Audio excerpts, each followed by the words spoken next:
Grand Rising, Grand Rising. I hope you guys had a fabulous weekend. I hope you guys had a wonderful Valentine's Day. And come on in. Let's get into a little news.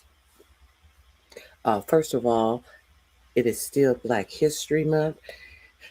In the vein of not eliminating the contributions of our ancestors before us, let's get into a little Black history. First and foremost, you know how we do it over here.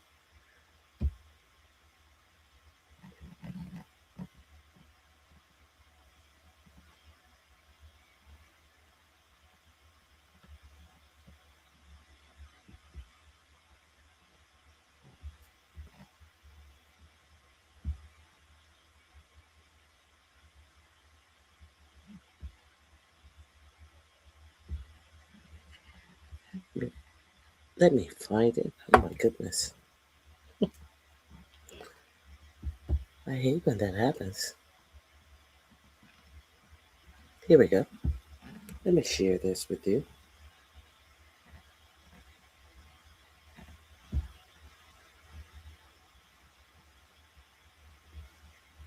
Into this Black history.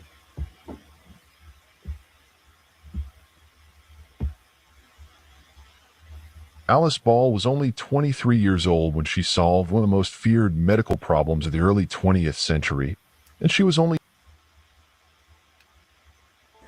This is day one of my stepmom practicing Tai Chi. This is day 26. Before we get started, please go over to Amazon.com. Oh my goodness. I don't know what's going on. Please bear with me. Join us on Patreon and become part of our journey to uncover history's untold stories. Your support helps us create in-depth content, bring hidden narratives to life, and keep history alive for everyone.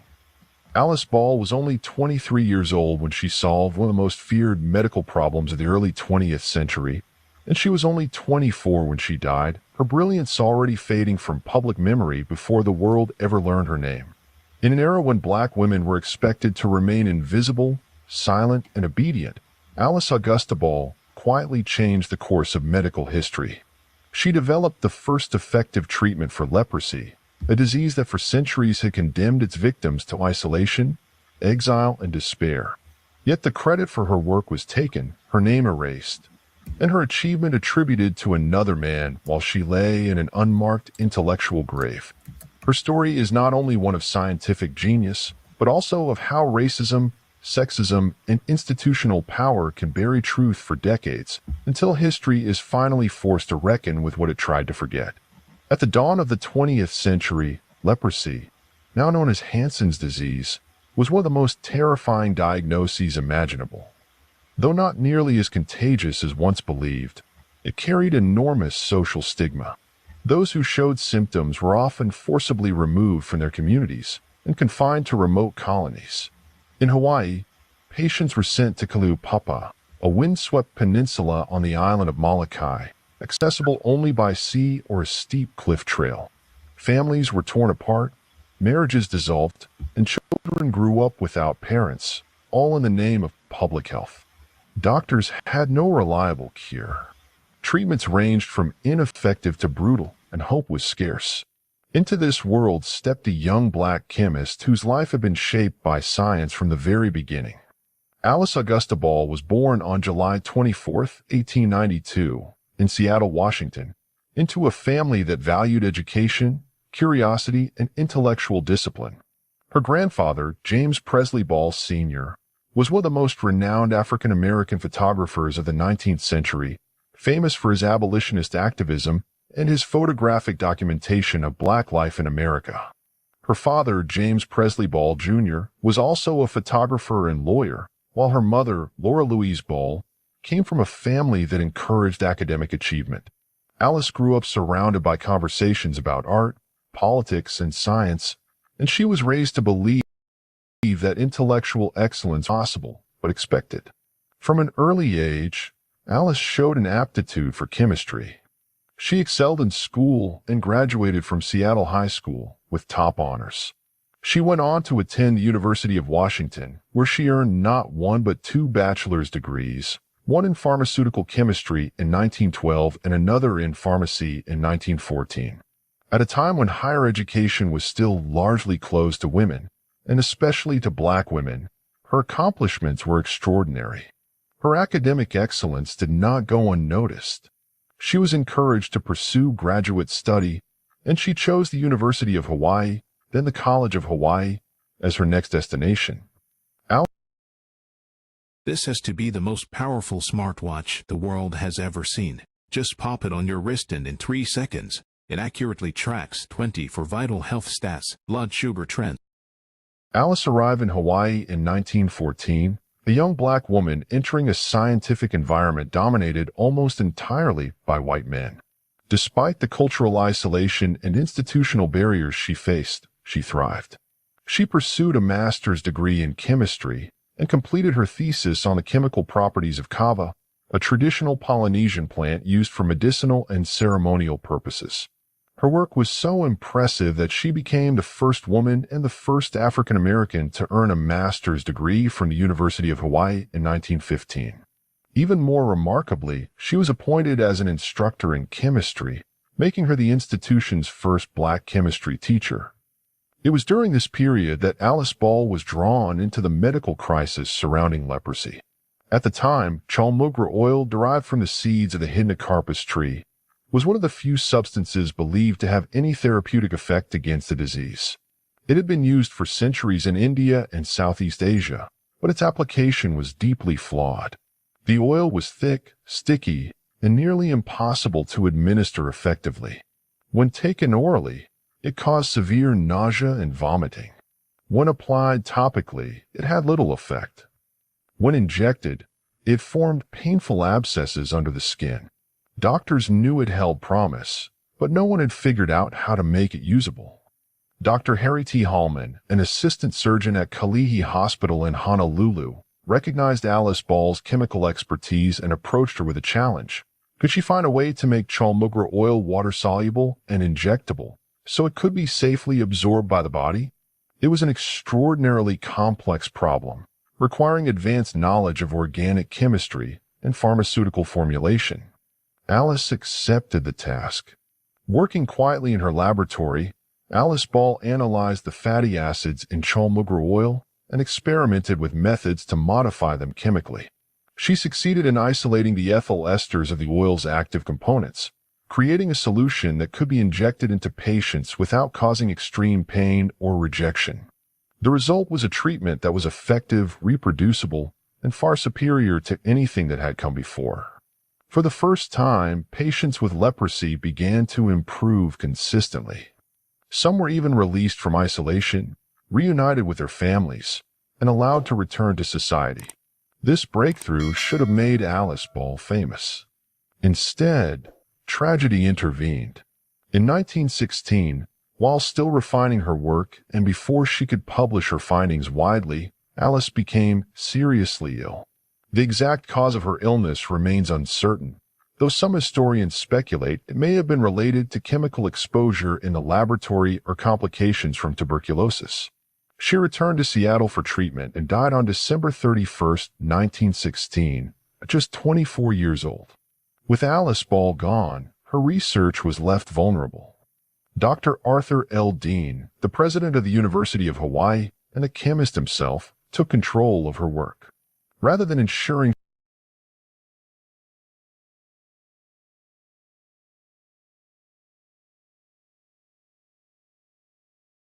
she received posthumous credit, Dean published the results under his own name. The treatment became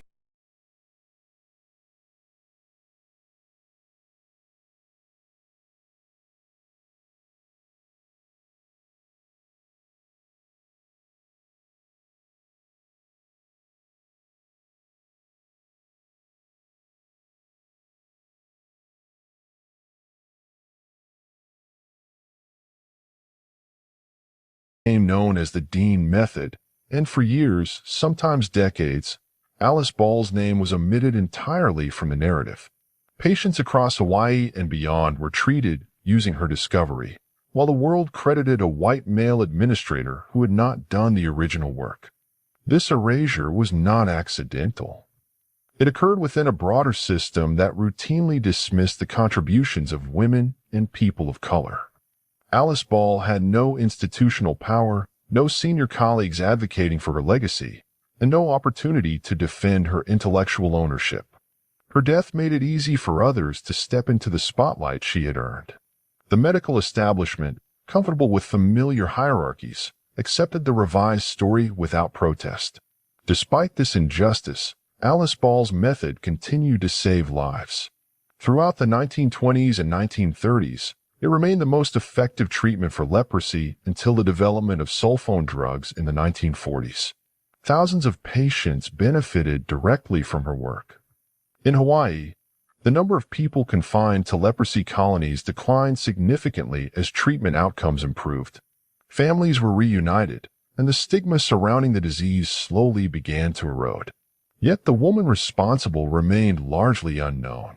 It was not until the late 20th century that Alice Ball's story began to resurface.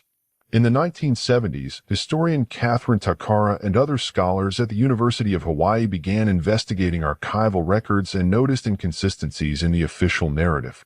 They found references to a Miss Ball in early reports and correspondence related to the Chalmugra oil treatment.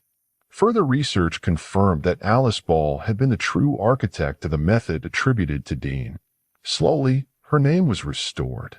In 2000, the University of Hawaii formally acknowledged Alice Ball's contributions, placing a plaque in her honor on campus. In 2007, the governor of Hawaii declared February 29th as Alice Ball Day, recognizing her scientific achievement and the injustice she had suffered. Scientific journals, historians, and educators have since worked to reintegrate her story into the broader history of medicine. What was once hidden is now taught as an example of both brilliance and betrayal.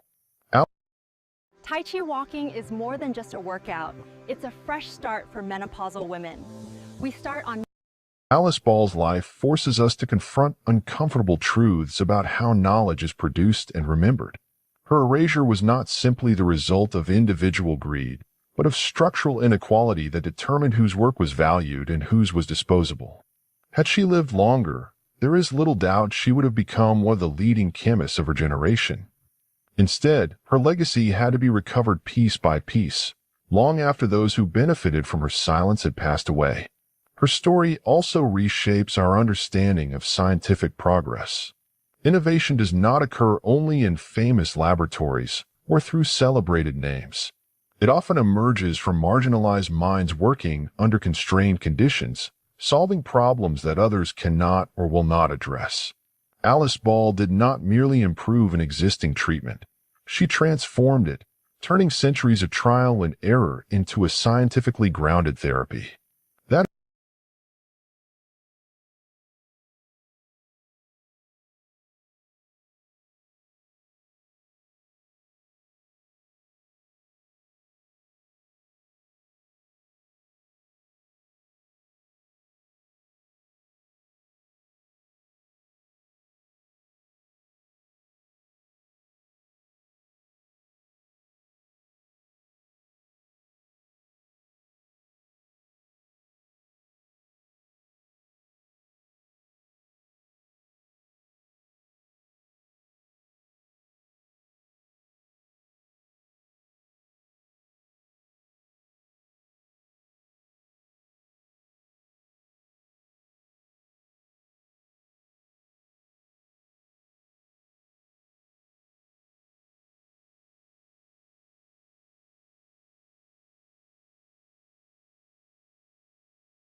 got. She's been approved, accepted at Stanford Hospital for transfer. Transfer from this hospital, Sunrise Medical Center here in Las Vegas, to be transferred to Stanford Medical Center. The VA is saying that she's not worthy enough to be transported. A transport team, a private transport team, said they'll transport her for $70,000, $80,000, $90,000. It has to be paid immediately. I hope y'all blow up whatever social media you got. Make the contact to the right people. That Savali get her life saved. She fought for this country. She's been in the military. She served this country. And the last thing they can do is serve her and give her a second chance on life. She's been fighting for 5 days to stay alive. And with this great team here at Sunrise Medical Center to save her life, they've been doing all they can do. But they do not have the capacity to keep her alive. Save my daughter's life. Let this make national media. Send it to every media outlet you can send it to. Thank you very much. I'm a U.S. veteran. She's an Air Force veteran of 5 years. She's laying here with heart failure, fighting for her life, giving everything she got. She's been approved, accepted at Stanford Hospital for transfer. Transfer from this hospital, Sunrise Medical Center here in Las Vegas, to be transferred to Stanford Medical Center. The VA is saying that she's not worthy enough to be transported. A transport team, a private transport team, said they'll transport her for $70,000, $80,000, $90,000. It has to be paid immediately. I hope y'all blow up whatever social media you got. Make the contact to the right people. That Savali get her life saved. She fought for this country. She's been in the military. She served this country. And the last thing they can do is serve her and give her a second chance on life. She's been fighting for 5 days to stay alive. I apologize. I've been on mute all this time. I gave the I gave a whole speech. I did not realize I was on mute. I apologize. No, the stream is not over. Thank you for checking. Max Boogie, thanks for your contribution. What I was saying is, uh, they are trying to erase all things of black history. The first ignorant comment that I got from the person who I banned from my page was about we should go over to some site because it is proving that all black history is fake. So first of all, that tells you that they are so pressed about the facts of our black history and the greatness of our blackness being put out that the idiot is actually supporting that all black history is fake. So we do understand this administration is doing everything that it can to erase black history. Then I went into the Pentagon. Pete Kegbreath, the person who is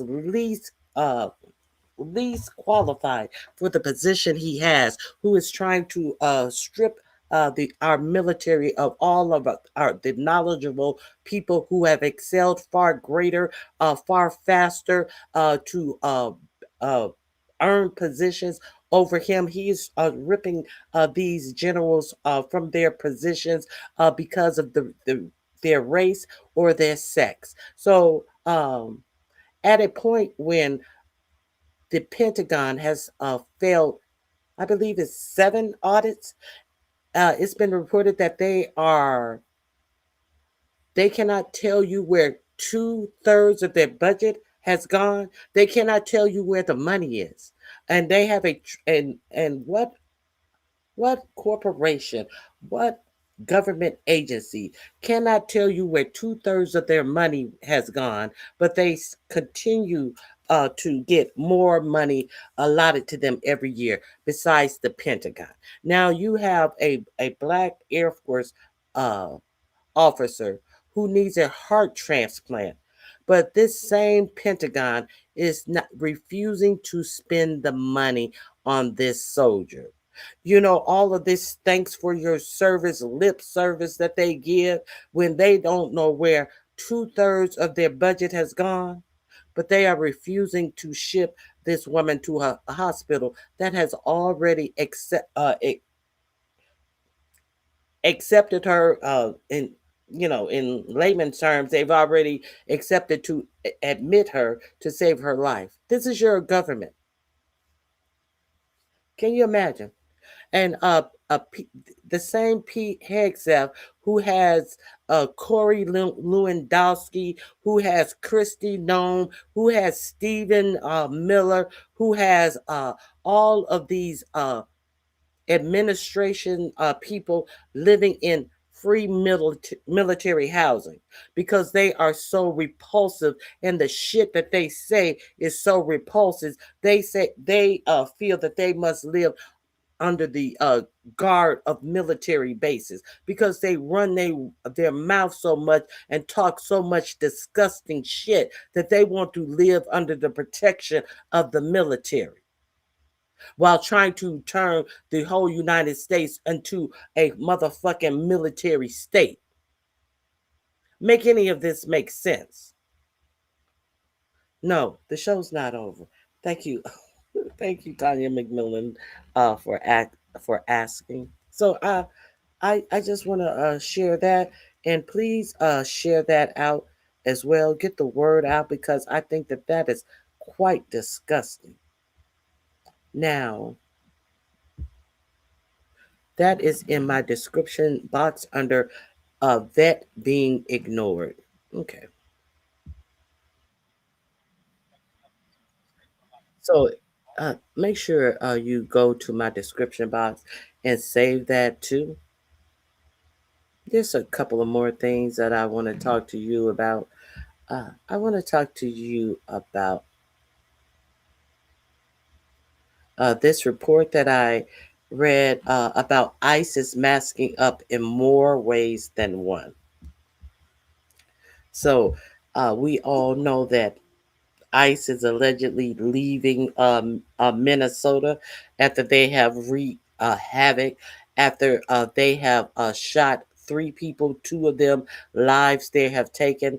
And if you are unaware, that third person that they lied and said they shot him because he was trying to escape, and then two people came out of an apartment and they start beating the ICE agents with shovels and brooms.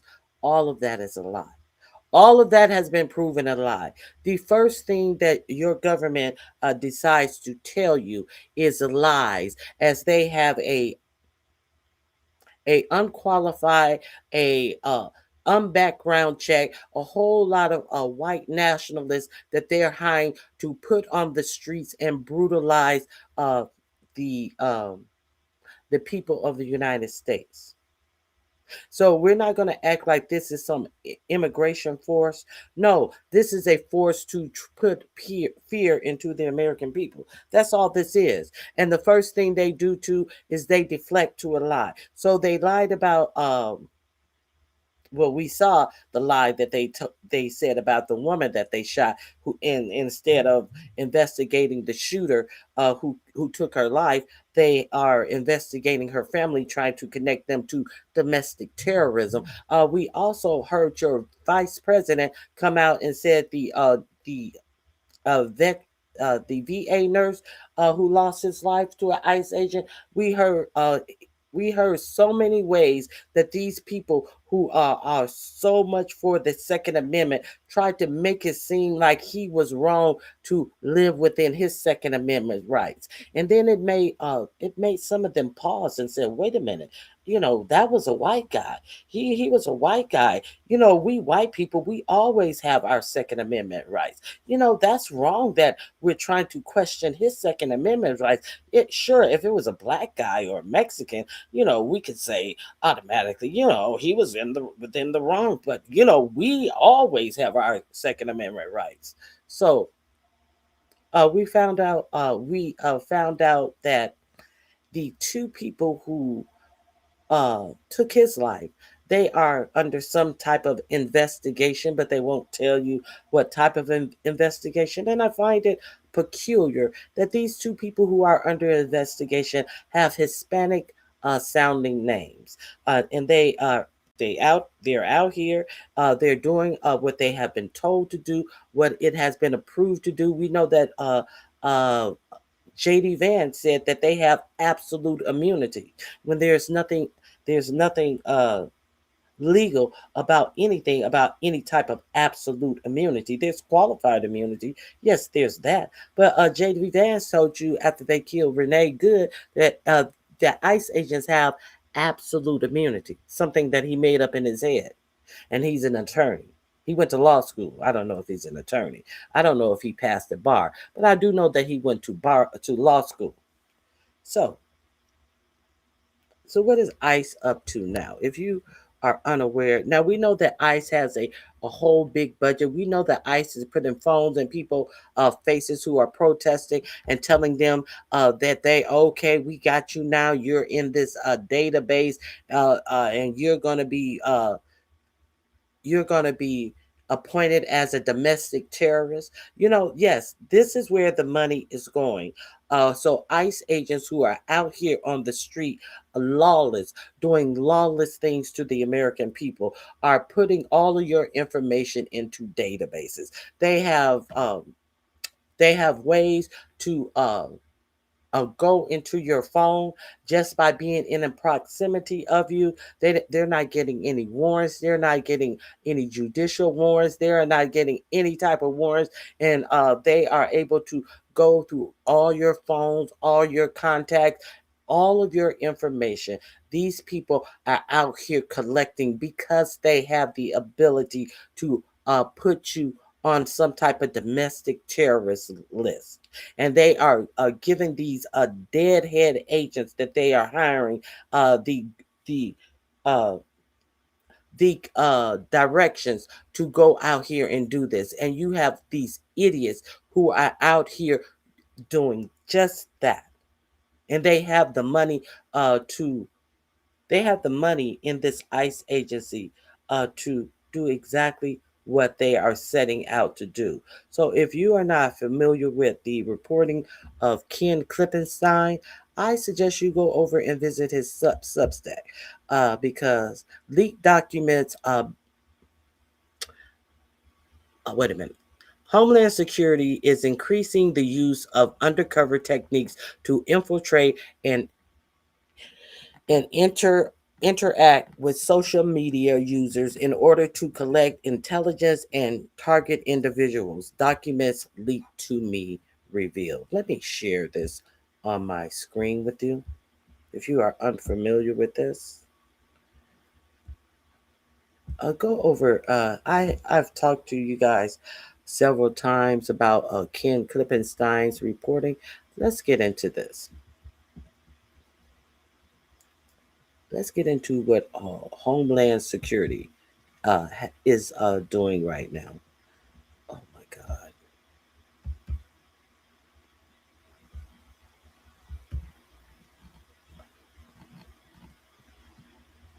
ICE masks up in more ways than one. That's the name of this article. This article came out on the 12th of this month. Here we go. A senior Department of Homeland Security official tells me that over 6,500 field agents and intelligence operatives can use the new tool, a significant increase ex- explicitly linked to more intense monitoring of American citizens. For years, Homeland Security has been conducting what is called open source intelligence collection, using social media to enhance general operational awareness and for investigating targets in a criminal, civil, or administrative context. Each DHS component uh, defines the uh, defines the level of use, which were previously limited to the following practices defined below: overt engagement, overt research, overt monitoring, mask monitoring, undercover engagement. Mask monitoring allows officials at agencies like ICE and Border Patrol to use alias accounts to passively observe public online activity. Critically, this level of monitoring bars the DHS representatives from interacting with other users directly. Under mass monitoring, officers are now allowed to mask an admin for entry into a private group or to friends a a target to see non-public posts. So there if you have a Discord group or something like that, they have access to go into any type of group, public or private group. Why are they doing this? Why is ICE, who is supposed to get immigrants out of our country, why is the Department of Home, the Border Patrol, why is the border on the border of your internet searches, on the border of your social media? Is that what the Border Patrol is supposed to be, or are they supposed to actually be guarding the actual United States border? And why is the Border Patrol not on the United States border, but all inside of cities? What's going on at the United States border that they're not paying attention to, while they're trying to say that American citizens who are protesting their actions are actually terrorists? What are they leaving our actual United States border open to? Is my question. Okay, let me see. Mass monitoring allows officials. Oh, okay, I read that. But with mass engagement separate from mass monitoring, that firewall has now been dismantled. The only restriction imposed on mass engagement is that the Department of Homeland Security do not officers. Wait a minute. Engagement is that the DHS officers, not the threshold of substance substantive engagement, a term the rules leave conveniently ill-defined. Now, they always leave these rules ill-defined. They always are real vague with these rules. So the substantive engagement that they are using is, we can decide, if you think that's what it is, yeah, that's what it is.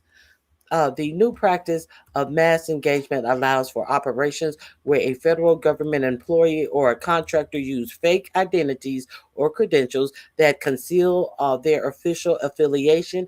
It is a step down from undercover engagement, highly controlled status only allows that is only allowed on a limited and intermittent basis. You can compare the old versus the new, the DHS policies in these two screenshots below. Now, he actually is giving you their prior Homeland Security, January 2nd, 2015. The operational use of social media is defined as the use of social media to collect PII for the purpose of enhancing general operational awareness, investigating an individual in a criminal, civil, or administrative context, assist in making a benefit determination about a person, assist in making a personnel determination about a custom and a border patrol employee or contractor, assist in making substantive determination about a prospective border patrol agent, employee, or contractor, or for any of the other CBP purpose. CBP is Custom and Border Patrol, or any other official CBP purpose that has the potential to affect the rights, privileges, or benefits in an individual or a CBP employee or contractor. Operational use does not include the use of search engines for general internet research, the use of social media for professional development, for example, training and continuing in education, or the use of social media for facilitating internal meetings, assisting, assigning, or training a work shift, or other internal administrative effective, efficiencies.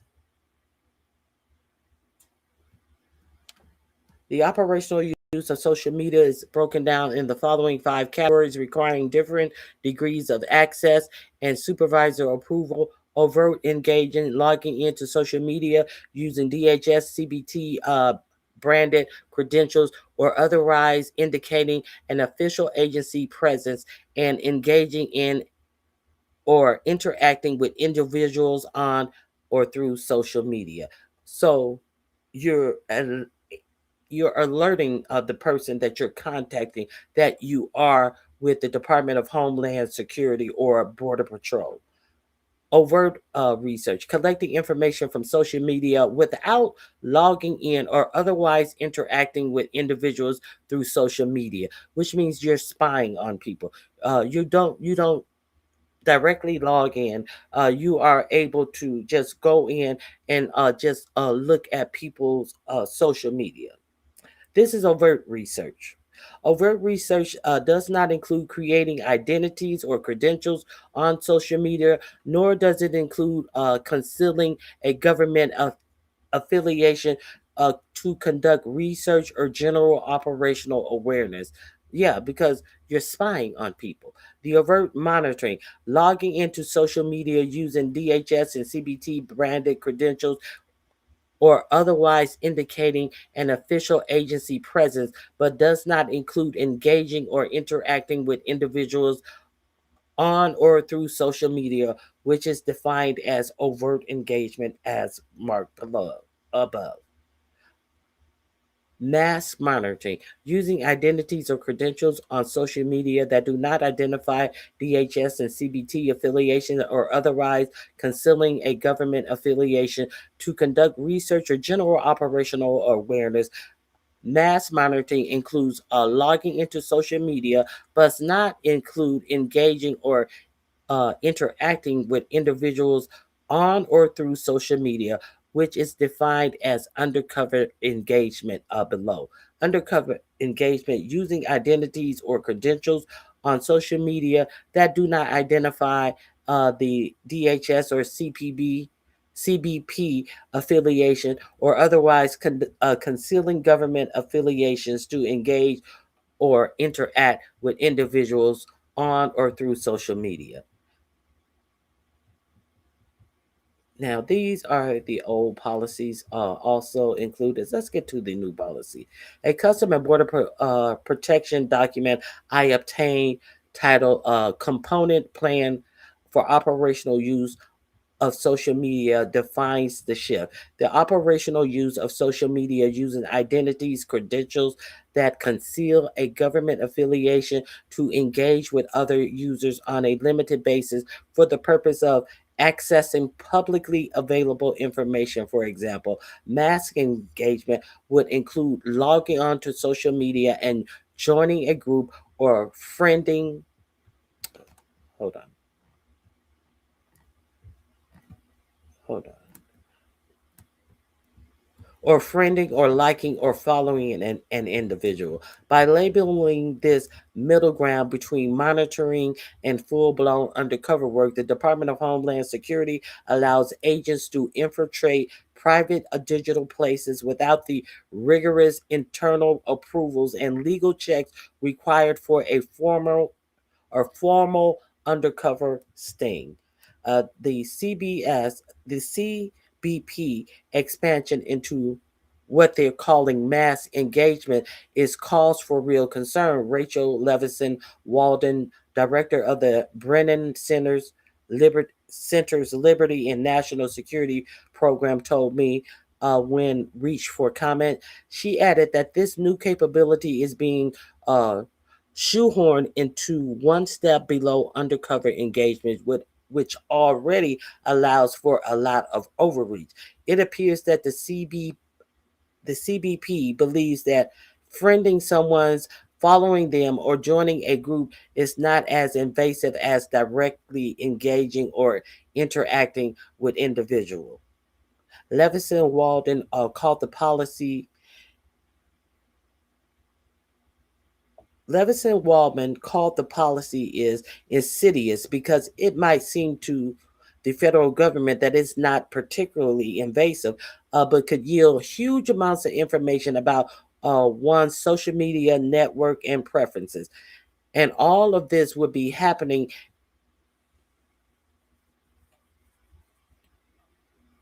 in, to anyone in a group chat, unaware that the information is even being shared. So you can enter a group chat and under me, but everyone could be spied on uh, because they got into the group chat by me. That's what they're saying. Uh, Unaware that the information is even being shared. In addition, doing so through an alias account, an account that doesn't reveal the user is a CBP affiliation and pretends to be someone else, well, we can trust in the government and we can trust that that is critical to building community both offline and on, she said. When I pressed the DHS spokesperson for specifics like when mass engagement was first adopted and how it defines the restrictions on substantive engagement, uh, they retreated to the administration's usual swaggering non response. The Department of Homeland Security has utilized its congressionally directed undercover authorities to root out child molesters and predators for years, the Department of Homeland Security spokesperson, no name included, fitting I suppose, for a story about masking, told me in an email, we will continue using every tool at our disposal to protect the American people as our agents and officers make America safe again.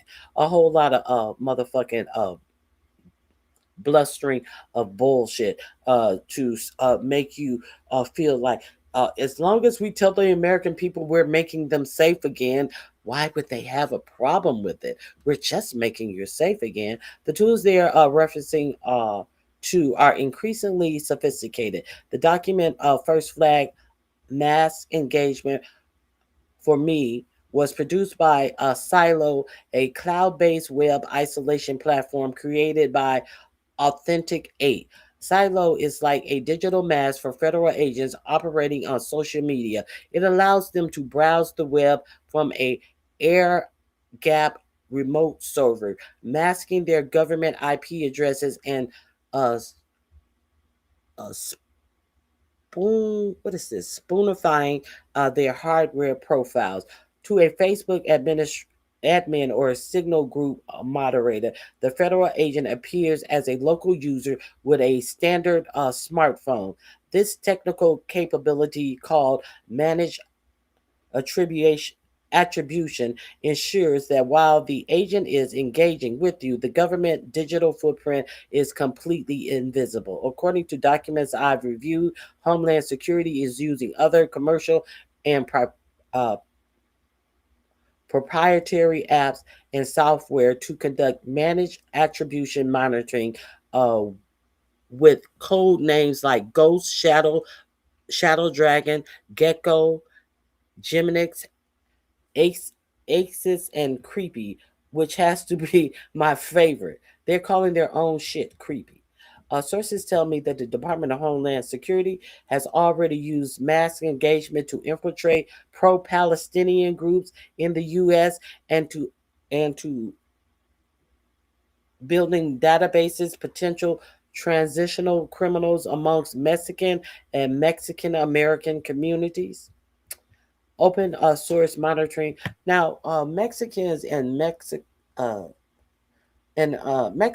they usually use, what is that app? The WhatsApp. So they are heavy on using that WhatsApp. So maybe that is the app that they are concentrating on catching them. And a lot of Asian people use WhatsApp as well.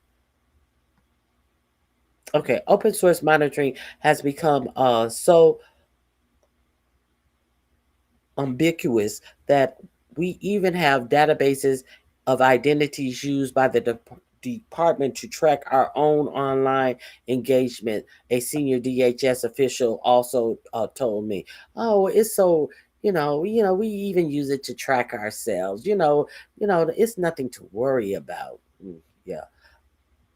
Yes, we have safeguards against violating people's privacy, but mass engagement is just the first step in breaching people's privacy settings in ways that they are not even aware of. So you have no privacy in social media anymore because the Department of Homeland Security and the Border Patrol are infiltrating all of the mechanisms that you use, your privacy apps, and they have full access to anywhere you go on the internet. A lot of people think that you already knew that, but in case you did not know, they have made that official. Let me see. There's something else I wanted to share with you. This link is in my description box. Let me put this link in my description box. Go over there and check out Ken Klippenstein.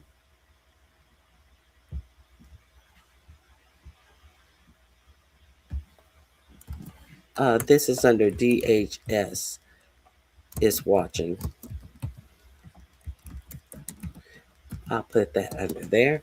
The link is in the description box. I Let me do one more thing.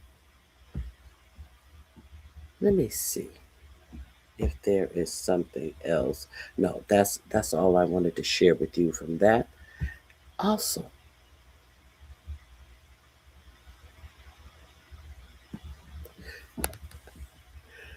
I heard I heard I was in the YouTube. I was in YouTube.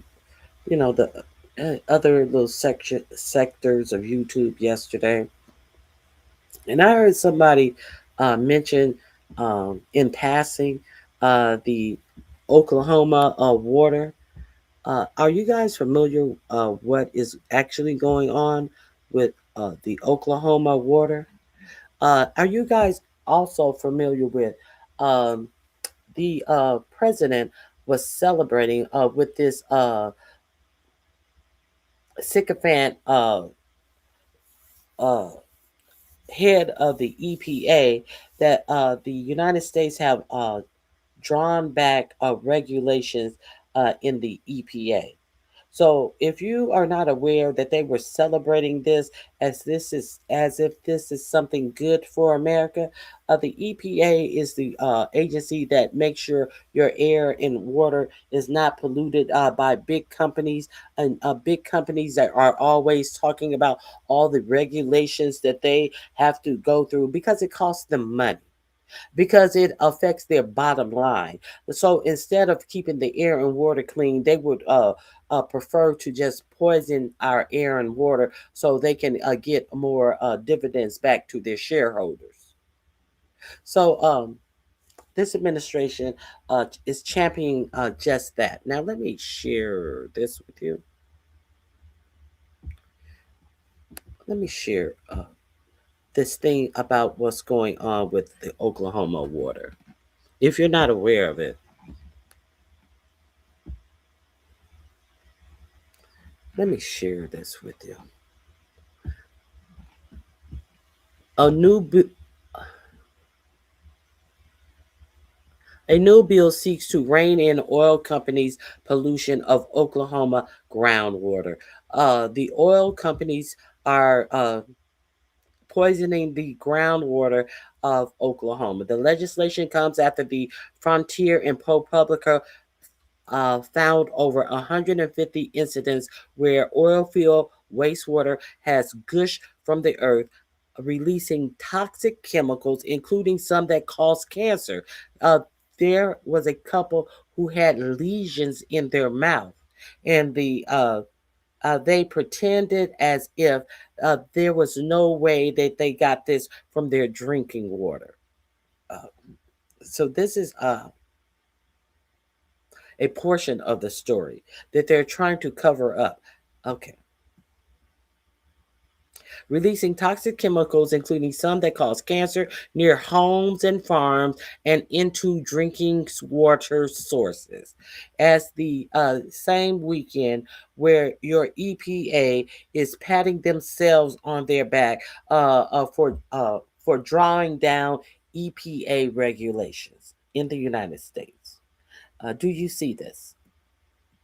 Toxic, uh, toxic releases known as purges often occur at abandoned, unplugged oil wells as a result of high pressure injection. Okay, so an Oklahoma state senator has introduced legislation to strengthen regulation on how oil field wastewater is injected underground following an investigation by the Frontier and ProPublica. For the legislative session beginning Monday, Senator Mary Borden, a Democrat and a member of the Chambers of Energy Committee, filed four oil and gas bills to curb industrial pollution or create more transparency for landowners. Laws to increase oversight of oil and gas production, one of the largest industries in the state, often face long often face long odds in Oklahoma, though a few have passed in recent years. The bill would have to win support from leaders in the GOP controlled legislative and the state Republican governor over industry opposition. But Borden said that the threat to the state groundwater is too big to ignore. My responsibility is to pay attention to things that could solve problems for real Oklahomans, said Borden, who credited the investigation for calling attention to a large scale pollution from oil and gas injection practices. The Frontier and ProPublica found over 150 incidents in recent years where oil field wastewater had gushed from the earth, releasing toxic chemicals, including those that can cause cancer near homes, into farmlands, and into drinking water sources. Reporting by the news organization also showed that officials at the Oklahoma uh, Corporation Commission, the state's oil and gas regulator, have been aware of the risks for years and identified excessively high injection pressures as a primary cause of the toxic releases known as purges. But regulators have done little to address this problem. A commission spokesperson previously told the news outlet it prefers to lead with a handshake instead of a hammer. We'll just yeah, you're gonna do that. You're gonna take care of that. You're gonna stop doing that. Okay, let's not put this down in any binding contract. No, we're just gonna do a handshake on this. I believe you. Okay, to your own detriment, to the detriment of the citizens who are unaware that this is going on, that this cancer causing shit is leaching into their farms and into their well water and into their drinking water sources. Okay. See how that works? And it has not fined any company for purges in the last 5 years. The commission previously noted that the state, these are your Republican lawmakers who have done this on a handshake. The commission had previously noted that the state has taken steps to reduce injection pressures on new wells in recent years and is committed to doing the right thing, holding operators accountable, protecting Oklahoma and its resources, and providing a fair, balanced regulation. A spokesperson for the Oklahoma Corporation Commission declined to comment on Borden's legislation. One of Borden bills, SB 1419, would require oil and gas companies to assess whether the pressure at which they are injecting wastewater, is cracking rock layers deep below the ground, allowing toxic fluids to travel for miles. In addition, companies would be required to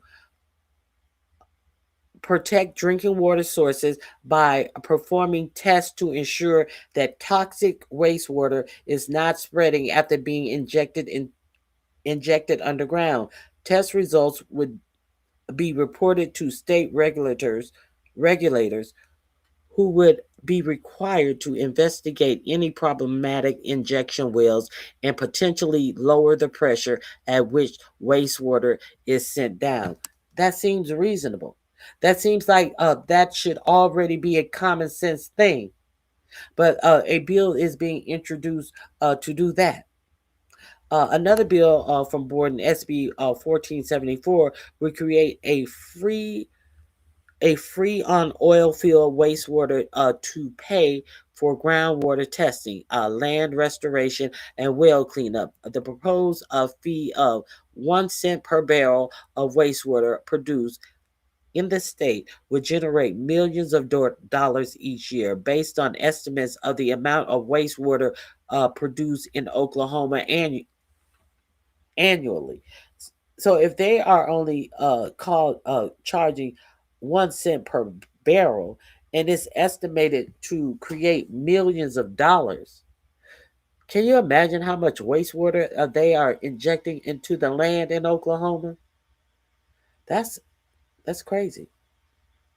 This could add up to hundreds of thousands of dollars a year for large oil companies. Oil and gas companies could earn uh, deductions on this fee by investing in technology to recycle the wastewater. But they don't want to do that. They don't want to pay to clean up the byproduct of the thing that is getting them wealthy. They just want to suck the oil out of the land and to burden them with any cleanup of things that would cause the surrounding area cancer. It's too much for them. Senator Grant Green, a Republican chair of the Energy Committee, declined to comment on Borden's proposal bills. The Oklahoma Energy Producer Alliance, which represents small oil and gas companies, declined to comment on the draft bill. The Oklahoma Petroleum Alliance did not respond to a request for comment. Borden bills included SB 1474 would create a fee on oil field wastewater to pay for groundwater testing. They just want to test the water. Why don't they want the water tested? Because they know that they are poisoning the water. No comment. We're not going to go on record. We're not going to tell the people outright that we are against testing this water that is being polluted. We're not going to tell the people, we're not going to have a comment on the fact that we are against this bill that is going to make sure your groundwater is clean. Okay, let me see. Uh,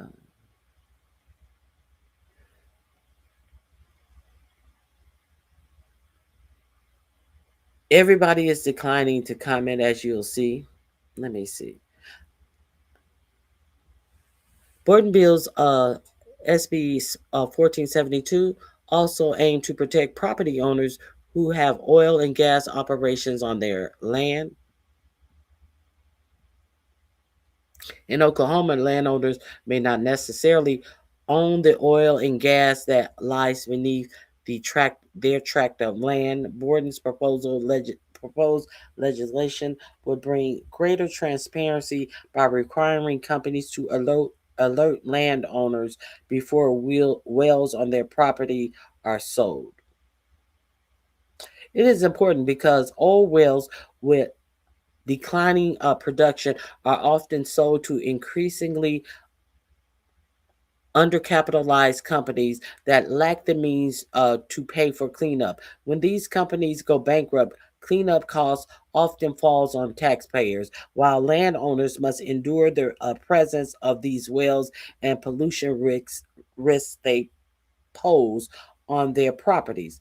Unplugged wells abandoned by the industry can leak toxic chemicals into local groundwater while spewing huge volumes of methane, a potent greenhouse gas. So they're just going to get all they can out of the well, leave it uncapped, uh, uh, let it spew out this methane gas, and possibly cause seepage into waterways because they have gotten all the money that they can out of the well. And then they're going to sell the land that is no good to anyone, to someone else, and make a profit off the land on top of it and leave the new owner in the lurch.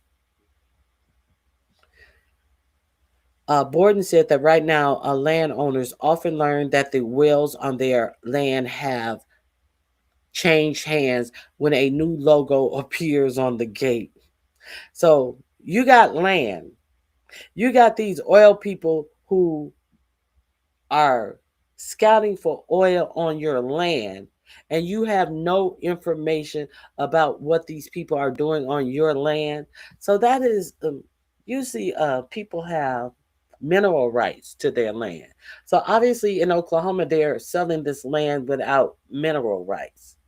So therefore, people are saying, "Hey, we have a well over here, but we it is seeping under your land. Instead of paying you for the mineral rights of the oil that they are getting from your land, they're no, they're not. You're not profiting from it as you would if they put a fucking well on your land and had to purchase your land to put a well on your land. But hey, uh, I guess that you have no mineral rights in Oklahoma. I know some states they will sell you land without the mineral rights. So it seems to me that that's what's going on in Oklahoma. It would seem to me. How can you have land and you don't know what's going on with an oil well until the sign changes on the oil well? That's crazy work. Okay. Two aborting bills address the financial liability of oil and gas company to plug cleanup wells involved in a sale.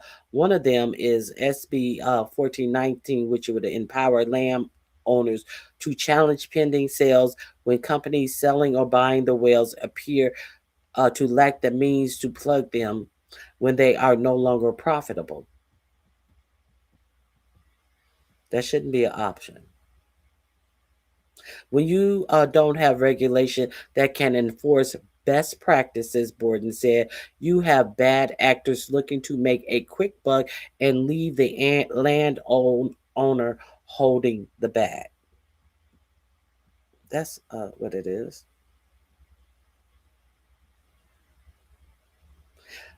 The other bill, SB 1418, will require state regulators to establish a process to investigate a buyer's financial capability to meet plugging and cleanup requirements before a sale is finalized. That should be absolutely a law. If you are selling a land that you have previously been sucking the oil out of, before you sell the land, you should absolutely have to do that. What if you're selling this to someone who can't afford that? That isn't even in the oil business. So you selling the land to somebody who is a farmer or something, and like, okay, they're gonna plug the well, and I'm gonna go here and build something on here. This is treachery. This is treachery. It seems like that's common sense. But it's not so common because Oklahoma is experiencing a whole lot of water issues and people being poisoned by their water. And why is this important? Why am I talking about this? Let me share this with you. That is also going to be in my description box under the EPA. This is why I'm sharing this with you.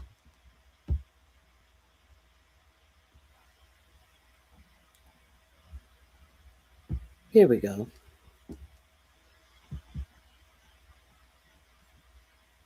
Trump's EPA rollbacks will reverberate for decades. This is why I'm sharing this with you. A U.S. President 4547 is shrinking the EPA more quickly and aggressively than ever before, culminating in this week's move to rescind the crucial endanger, endangerment finding, underpinning key regulations of planet warming pollution. You know, planet warming as in global warming, you know, the word that you're not even allowed to say if you work in government in Florida, as global warming is devastating Florida to the point where they can't even sell or insure homes in Florida, that type of stuff. Um, and unlike 4547's first term, the latest change may be harder to reverse and result in long lasting impacts on public health and the economy. Over the past year, the EPA has surpassed the staff and program cuts made during a similar period last time as in his last administration. So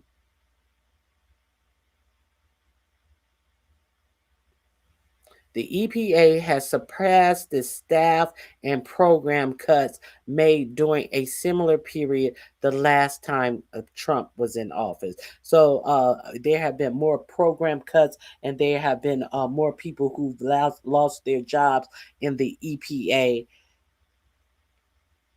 than the last time 47 was in office. So, 4547 was also uh, founded real cute and funny about the number of jobs that were lost under Doge. He found that to be a bragging point. But you need to understand that these jobs that are being lost, that he thought that was something that he could brag about, they were jobs in these types of departments. These type of professionals are the people who lost their jobs, which 4547 thought was a feather in his cap to say about all of the jobs that the public jobs that Elon Musk and Doge cut, not knowing what these people actually did for you, the American people. These EPA jobs that were lost are these cuts. Okay, so why do we care? Let me see. It has also launched more pollution control rollbacks, with EPA Administrator Lee Zeldin proudly boasting about the greatest day of deregulation our nation has seen. The EPA, hold on, hold on one second.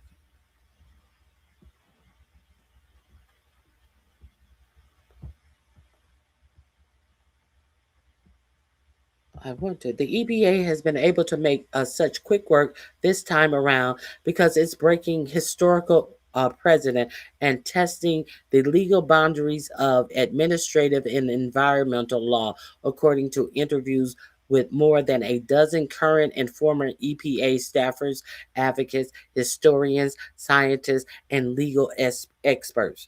They're pushing the boundaries of, they're doing things that have never been done in the EPA before. And here is this douchebag sitting up here with a smile on his face because he is pleasing a daddy. Ooh, it's too much regulation. Well, we're gonna get rid of regulation in the EPA, and he thinks he's doing it big. Uh, Rescinding the endangerment finding is the most consequential change for an EPA that has been reoriented around sweeping deregulation. It marks the reversal of a key scientific determination that greenhouse gases are harmful, supporting a swath of federal climate policy to curb emissions from vehicles and industrial sources. The previous Trump administration had planned a public debate of climate science. At this at the time, considered the first step in challenging the finding, but abandoned the effort before it officially began. So instead of even debating this, they are just going to cut back on regulations. And any of you who are familiar with the city of Los Angeles in the 70s, early 80s, you know that every day you had a what type of report in your weather? A smog report. You know that there were days when you could not tell that you were that there were buildings in downtown Los Angeles when you were actually in downtown Los Angeles because the black sky, the yellow, gray, black uh, soot of the smog uh, covered all of the outside areas. You could not see fucking buildings. If you were on the freeway driving through downtown Los Angeles, you couldn't even see the building because there was so much smog in Los Angeles. People had so many health problems because of the smog in Los Angeles. And what happened? The EPA was the one who set rules that cleaned it up. Now, this administration is going to turn back the time on all of this. So understand, while this administration wants to pretend like they are protecting you from all of these evils and all of these evil doers, and as a reason to secure all of your fucking personal data under the guise of security, they are the ones who are attacking you the most, taking your health security away from you the most, as they get all of your information, find out everything that you do, say, think, and feel, for their secret list of predicting who may do crimes based on what all the information that they can garner on you. Not to get you when you commit a crime. They are trying to predict who will commit crimes as they are committing crimes, as they are committing crimes themselves, as they are committing the crimes of helping you die a early death, because they are taking away all of regulation, ignoring science. You feel safe? You feel secure now? Is America great again? Is what I want to know.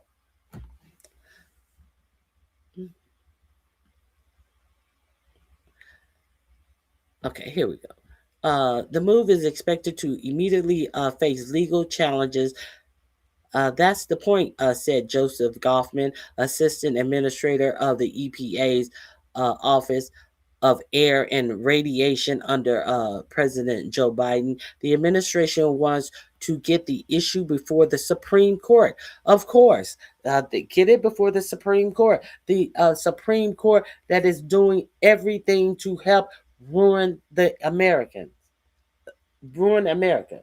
The Supreme Court, who on by a 6-3 margin, are ideologues themselves, who have approved all of the fucking fuck shit that 45 47 wanted to get done when they the Supreme Court was in recess.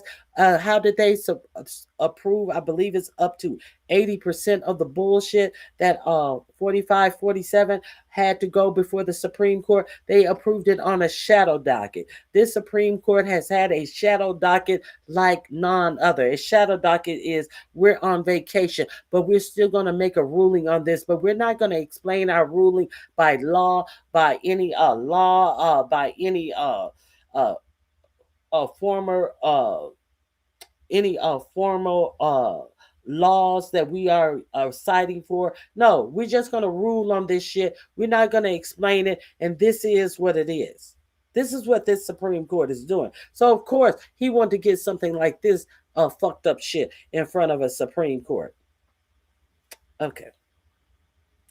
The administration wants to get this issue before the Supreme Court, hoping its conservative majority bucks precedents in upholding the repeal, he said.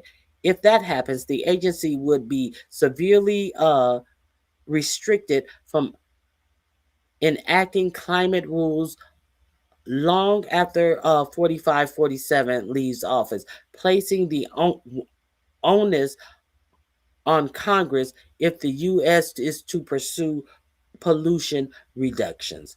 So far, the EPA legal track record is mixed. While a court ordered forced it to reverse course on firing some employees earlier this year, it has also had some legal wins, including an appeals court recently upholding the agency's cancellation of billions in climate grants. As the agency races to finalize more regulations and policy changes, more lawsuits are expected. The EPA argues that these changes are necessary for right sizing the government, which it says overstepped its authority under previous administration, hurting the economy. They are worried about the economy being hurt under former administration, but they're not concerned about the economy in this administration that is on life support. So they want you to believe that to get you clean air and safe drinking water hurt the economy under previous administration. What are they doing to uplift the economy right now? What concerns do they have with their own economy right now? None. They want to ignore the economy. They want to tell you that other people did this, and these administration that got a sky where you can breathe fresh air in. They want you to believe that they wronged the American people. Hmm. Hmm. We're going to talk about the economy we're actually living in. This is their argument. Okay. Under President Trump, the EPA is approving what previous administration refused to accept, that we can protect the environment and grow the economy, said EPA Press Secretary Brett Heitch. We are delivering clean air and land and water while driving economic expansion.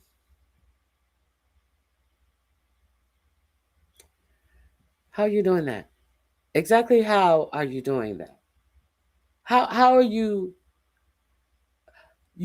delivering a clean air when you have come in an administration where there was already that it was already tackled by the former EPA regulations, but you want to dismantle those regulations and talk about you are you are delivering clean air. No, you have been delivered a EPA that delivered clean air, and you're about to dismantle it. Make it make sense. Okay. Many companies have welcomed the deregulatory push. Of course they have, because it's going to save them money. The fuck? They don't give a fuck. These motherfuckers can fly off to any place they want to. They ain't got to breathe this air. These motherfucking billionaires that you saving money as you fucking ruin the United States air and water. What the fuck they care? They don't give a fuck.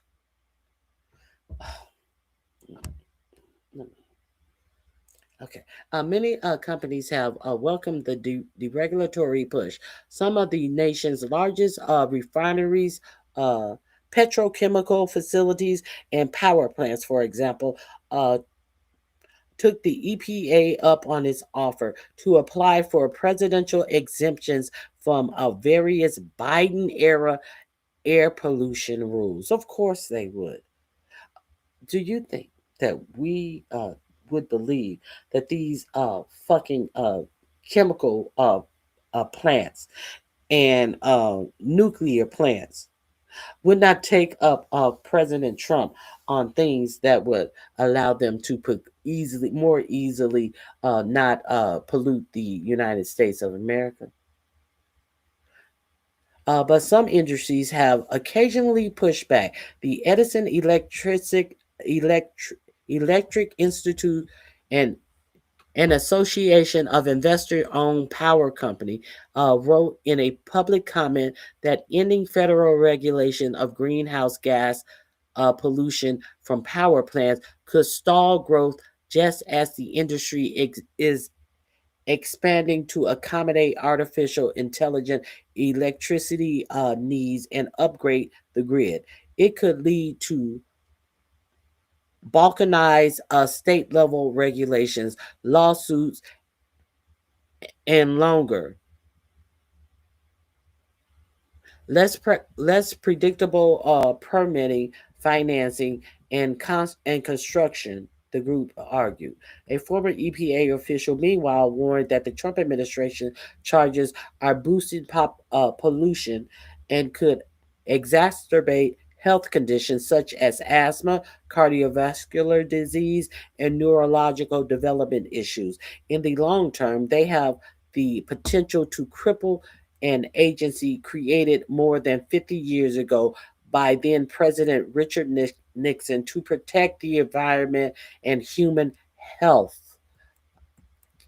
It is mind boggling to me how an agency set up by a Republican administration, supported by bipartisanship all the way through, has now become kind of the enemy of the environment, said Christy Todd Whitman, EPA administrator under George W. Bush and the former Republican governor of New Jersey. That's a scary thing because it takes a long time to get it back. So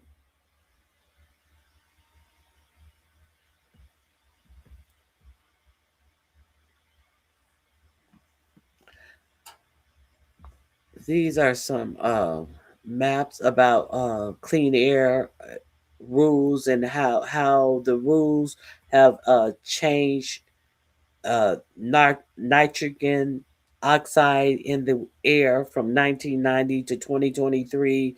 Uh, Particulate matters we see from 1990 they have gone down. It seems like they went up in sometimes in 90. Uh, what would that be? 95 or to maybe 2000, and then they climb back down. Also, sulfur dioxide in the air has plummeted. Uh, violet organic compounds have plummeted. On Thursday, the EPA also ended emission standards for automobiles, which were justified by the endangerment finding. The transportation sector accounts for 28% of U.S. emissions, making it the largest source. So, there's not going to be no more standards of how much your car. And California had a whole industry. The When you had to go get your vehicle smog check to make sure that your vehicle independently wasn't emitting so much fucking uh, what is it? Small check. That you didn't have a car that was fucked up and emitting a lot of fumes from the fucking tailpipe. Every year before you get your car registered, you have to have a valid smog certificate. And I don't have a problem with that. So I guess you're not going to have your vehicle smog checked anymore. I guess it doesn't care. It doesn't matter how many fumes and poisons cars are emitting into the air. That is of no consequence, even though that is accounts for 28% of emissions, the largest source of emissions, according to tracking by Columbia University. Researchers The EPA has already taken more than 40 deregulatory actions since Trump came into power a second time, compared with almost 60 across the whole 4 years during his first term. So he's de- taken 40 deregulatory actions in his first year. He only took 60 deregulatory actions in his first 4 years. So he's fast pacing, running the United States air, getting these really big ticket items done early on in the administration is very problematic for whoever comes next, said Rosemary Webb, Deputy Director of Columbia University Sabin Center for Climate Change Law. Action taken. Uh, Actions taken later in a presidential administration can be more easily reversed. EPA officials are deploying tactics that ensure that their changes are more difficult to overturn or can be rolled out faster. For example, the Trump administration has enlisted the help of other branches of government. In his prior term, the EPA revoked California's authority to set stricter vehicle emission standards, which the Biden administration reinstated. This time, the EPA asked Congress to intervene. When California tried to impose stricter vehicle emission standards anyway, the Trump administration took the issue to court and won a temporary injunction blocking the state efforts as the lawsuit proceeds. What about states' rights? What about these states' rights that they always talk about? Okay. The agency has also found ways to quickly remake policies while sidestepping the formal rulemaking process. In 2020, it finalized a new rule to change how it measured costs and benefits from pollution cutting rules. Biden reversed it. In January, the EPA took a different, faster approach by simply stating starting to zero out the monetary value of public health benefits from cutting two key air pollutants. In its analysis, actions that go way beyond the 2020 rule, said Brian Hubble, a senior fellow at the economic think tank Resources for the Future. In some cases, the policy changes themselves might be easy to reverse, but the emissions they cause will linger for decades in the atmosphere. For example, Trump bypassed the uh, bureaucratic hassle of rolling back certain Biden era rules by issuing presidential waivers, granting polluters 2 year exemptions. It is a sweeping use of executive power that the ex EPA official says they've never seen before. At the same time, the EPA is pushing back compliance deadlines for other Biden rules. For example, it's given oil and gas companies more time to fix leaky equipment. A low a coal plant and coal plants more time to cut their waste. A similar proposal to push deadlines for curbing high potential greenhouse gases used in refrigerators and air conditioner is still under review. These delays result in prolonging pollution that was on its way out, said Elizabeth Sutherland, a former top EPA water official who resigned under Trump's first term.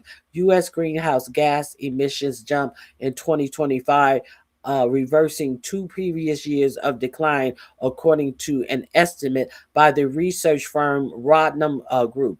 That is due in part to increased coal production, which the Trump administration has facilitated. The EPA alumni working at the Environmental Protection Network released a report in 2024 estimating various Biden era air rules would avoid over 100 million asthma attacks throughout 2050, meaning fewer missed days of school and work. With Trump exempting companies from some of these standards. Sutherland said, "We no longer have that enormous asthma benefit." Lost knowledge. As the EPA has pulled back on regulation, it has also restricted publicly available environmental information.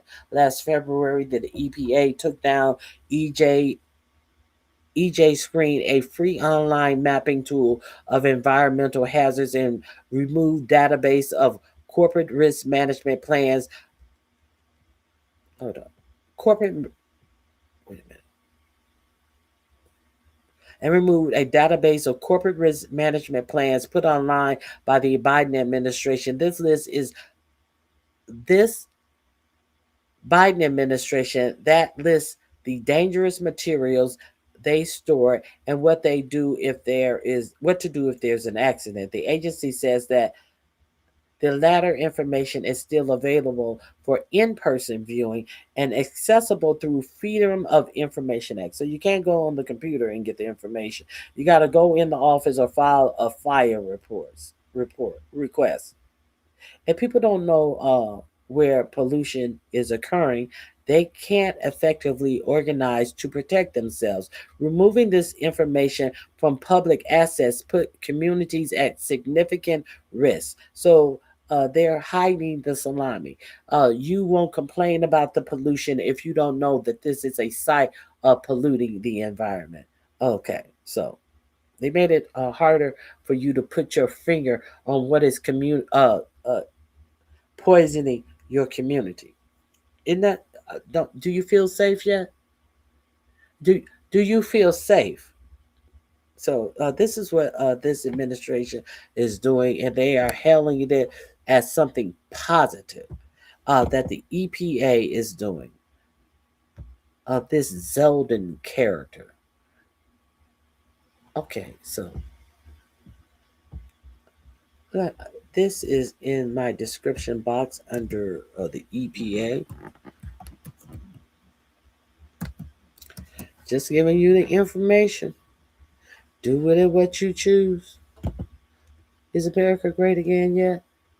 Okay, yes, this is in the description box.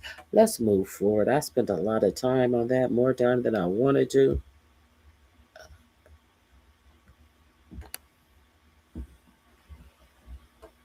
Oh, what else? I want to make sure I.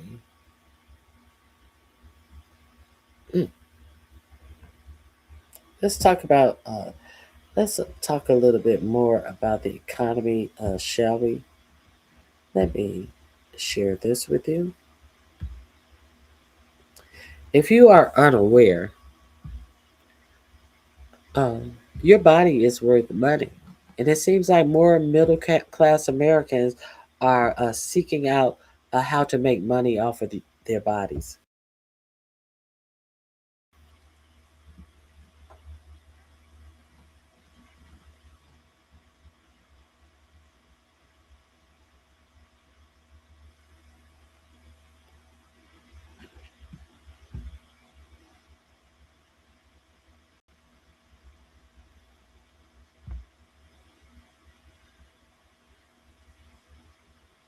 Hey, Big Rigs. Hello, everyone who came in. I apologize. I was behind the screen when you guys came in. I welcome you all in. I appreciate you stopping by. We're going to talk about the rig election. Let's talk about how the American people are actually living. I'm just trying to get to the actual peril that America is living in, and a lot of people are ignoring it. A lot of people are may think that they are the only one. A lot of people in America believe the lies of these grifters who are begging from you all the time, but acting like they are some subpar American who have no problems as they sit up and beg from you. A lot of you think that these some of these fools that come on YouTube and sit up and try to act like they are. superior than you, like they are some high class, middle class, somebody, and that you are beneath them. But as they are sitting around begging for people to lend them money, begging for people to introduce them to people in the celebrity realm who can get them out of their squalor themselves. A lot of you people, I find it really fascinating. I find it really fascinating that a lot of people never open up their mouths while people are changing their content. A lot of people who have never had anything smart to say about anything involving our government are now trying to talk politics when they absolutely know no politics. The only politics that you heard these numbnuts speak during the election was why you should not vote for Harris, why 45, 47 had some good policies, but uh, they could not tell you not one policy 45, 47 had. But now they want to sit up and complain about what we're living through now, but they cannot enunciate what is causing this pain. They cannot enunciate the fact that during the time it was time to gather people up to make sure they voted so they wouldn't have to be living through the pain that they're living through now.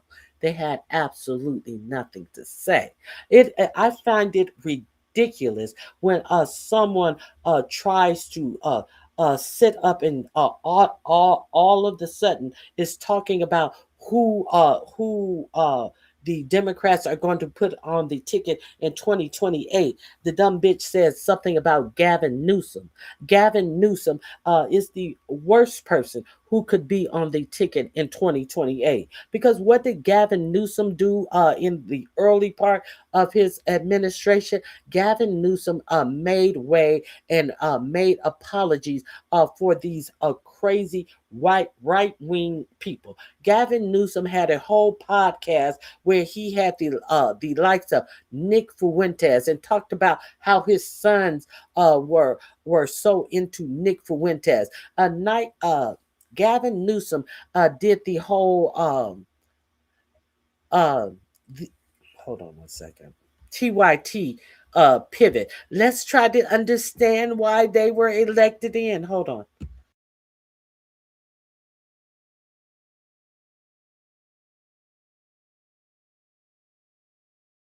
Gavin Newsom, uh, if a black bitch don't know why.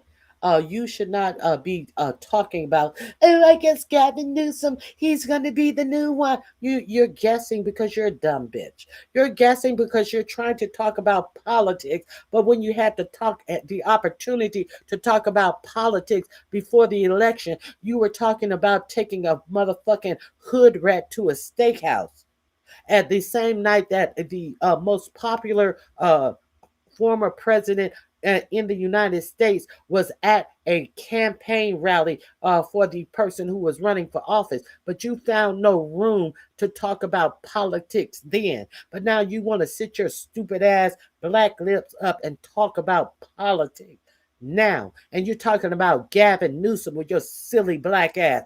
Gavin Newsom was the one who shot down the reparation bill in California. But you want to talk about Gavin Newsom and you want to talk about politics now. You want to talk about Gavin Newsom. Gavin Newsom, the same motherfucker who is trying to stun the bill that would make billionaires pay more taxes. That same Gavin Newsom, you putting your lips on Gavin Newsom to act as if you know something about politics, bitch. You ain't said shit about politics at all. Now everybody want to talk about politics. Well, if you want to talk about politics, learn something about politics, you dumb bitches. You want to talk about politics. You want to talk about numbers. You want to talk about this. You want to talk about that. But now why are all of these dumb bitches trying to talk about politics, and they don't know shit to say about a motherfucking politics. The only thing that these motherfuckers know to talk about is politics. That all they know is to talk about is piles of dicks. All they know to talk about is begging from other people. Now they want to talk about politics, but and let me say this. Why we gonna keep it a buck? We gonna keep it a buck. All of you motherfuckers that sit up there and see these motherfuckers turn to talk to politics with these same bitches who told you that politics is boring. Don't nobody want to hear politics. Don't nobody want to go to RonyiQ's channel to hear about no politics. And then y'all sit up in the chat and watch these stupid, dumb motherfuckers try to talk about politics, try to talk about the Epstein files and call them the Epi files. And y'all sit your asses, hop up on them links all motherfucking day long. And y'all don't open your mouths and say, well, y'all didn't say that when RonyiQ was talking about it. Well, y'all didn't say that. Well, y'all said it was boring when RonyiQ was talking about it. But now why do they want to talk about it all of a sudden? Why do you think that these motherfucking bitches have changed to talk about politics all of a sudden? Huh? Do you understand why? Do you understand why these bitches want to talk about politics now? Take your time and just look at the engagement. Just take your time and look at the engagement. Because we're going to talk about it now. While motherfucking mods on my channel is going over to other channels and modding for other motherfuckers because they can't get into politics. You don't have to get into politics. You ain't got to do shit for me. You just need to show me who you are, and I'll take care of the rest. How a motherfucker gonna go mod for two different channels at the same time that I go on? Motherfuckers who have been sent to go up against my time. Who these slovenly bitches have admitted that they sent people and propped up people to go against the people in their own sector. And my mods are somebody who go over there and start modding for these people. Y'all think I'm crazy? Do y'all think I'm crazy, or do you guys think you're a bunch of brilliant ass bitches? Is that what y'all think? I hate to tell you. I hate to tell you. Now all of these non-political talks are popping up. Well, we're changing our content. We're changing our content. We're changing our content. Who has been doing who has been following politics since the first debate? Who has been telling you the importance of politics in your lives since the first debate? Who has been telling you things that affect you and how you really live your lives prior to the first debate? A lot of the content that I give has been things that affect people and how they live their lives. And now you have all of these charlatans. They're changing their content. And not one supporter, I noticed not one supporter will open their mouths and say, well, you didn't say that when you was dragging RonyiQ for doing the content that you're changing over too conveniently. See, I'm a people watcher. I am a people watcher. So if you can't figure out why everybody is changing their content, continue to go over there and be entertained by a bunch of buffoons. Continue. Okay, so let's talk about since we're talking about middle class people, I digressed a little bit right there. Let's let's get back to our topic. since a middle class bitch want to pretend like they are so middle class and upwardly mobile as they are begging for money, as they are sitting around with a fucking fucked up weave, look like they got their weave done at a kitchen table ass weave wearing bitch. uh let's hmm, let's talk about this. Look like they got a weave done on the side of a stove with a whole uh, homemade hairstylist. Okay. Middle class Americans are selling their plasma to make ends meet. This is the latest from NBC News. They are telling you, you guys may have noticed these plasma centers that have popped up in all across America for you to sell your blood plasma. These plasma centers are popping up everywhere. And why are they popping up? Because they are getting more customers than ever before.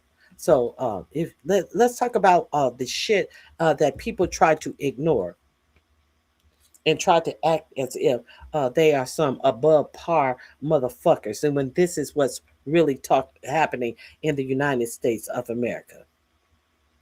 Inside a suburban Philadelphia strip mall between the hair cuttery and Citizen Bank, a dozen people lay on black ergonomic beds, a feet apart, hooked up through a needle in the crook of their arms to machines pumping blood out of their veins. They were there to sell their plasma in exchange for $65 on a prepaid debit card.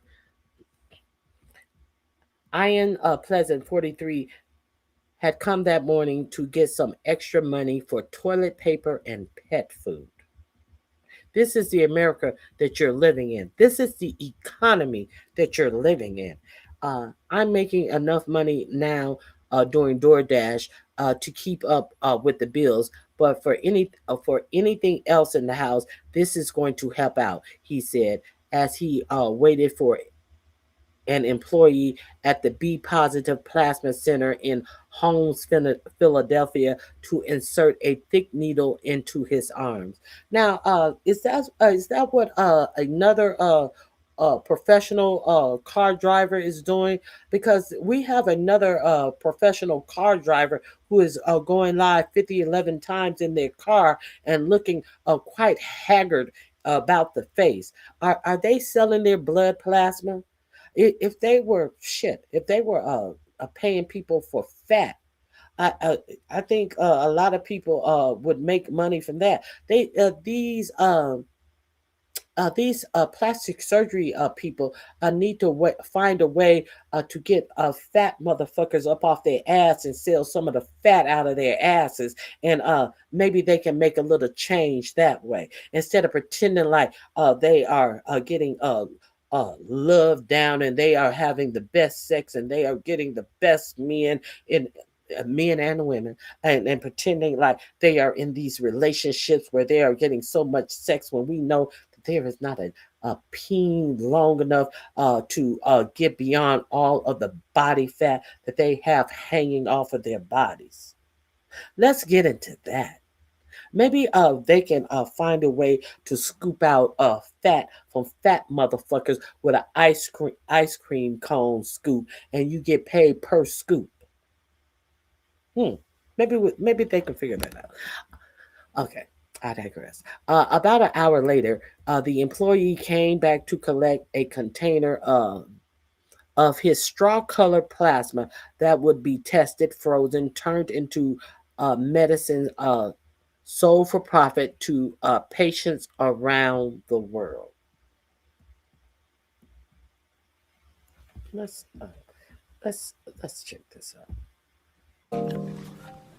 America's newest side hustle isn't your usual gig, and it tells a prickly story about the U.S. economy. People selling blood just to get by. It was out of necessity. Like Ian Pleasant, who started donating at this center outside Philadelphia after being hit by a car and breaking his leg. It was a lifesaver. It even paid my rent. A lifesaver for him and the patients on the other end, with researchers saying the U.S. provides around 70% of the world's plasma, that gooey substance that transports the essential cells and nutrients our body needs. Ian is one of an estimated 200,000 people that walk in. Another note for Black History,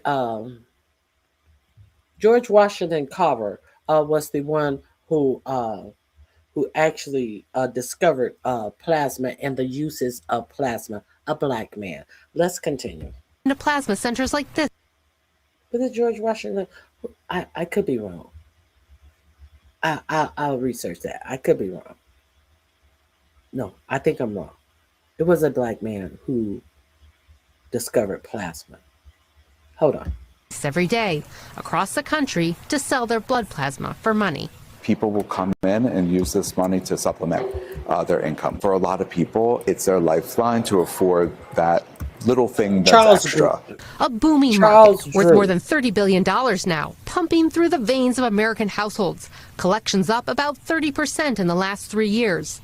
There are now more plasma centers than Costco's across the nation. The U.S. has a really incredible demand for this product, and that obviously saves a lot of lives and helps a lot of people. Filling that demand are cash-strapped Americans, ranging from college students who told Rolling Stone they were looking for some extra cash to afford Harry Styles tickets, to middle-class workers struggling with rising costs and a slowing job market. Jill Chamberlain in Scottsdale, Arizona, used to make $87,000 a year overseeing the finances for a local business until she was laid off in August 2024. Now she works more than 80 hours a week to barely cover her bills. Twice a week before work, she sells her plasma. Everything that I get from here or the other overtime jobs is food. It's power, it's gas in my car, it's car insurance. One day it will fix my sunroof. Chamberlain makes about $400 a month from her plasma, but she says it leaves her exhausted and frustrated. I chickened out for the first 2 months. I went and then backed out and went and backed out, and it was just too scary. You were afraid to do it? Yeah, there's a lot of stigma attached to it, and I wanted to find other solutions before I went that far. Critics say the plasma sellers getting about $50 a session isn't enough and point out that the U.S. is one of the few countries that allows payment for plasma and for people to sell as often, twice a week. But plasma companies say they're meeting a critical need. Yes, the companies make billions when they collect plasma, but guess what? Donors receive billions in return. And the other nice thing about this is that these plasma centers are located in the communities that need that money the most. Peter Jaworski is a researcher at Georgetown University studying the ethics and economics of blood plasma collection. He says compensation is key to the system working.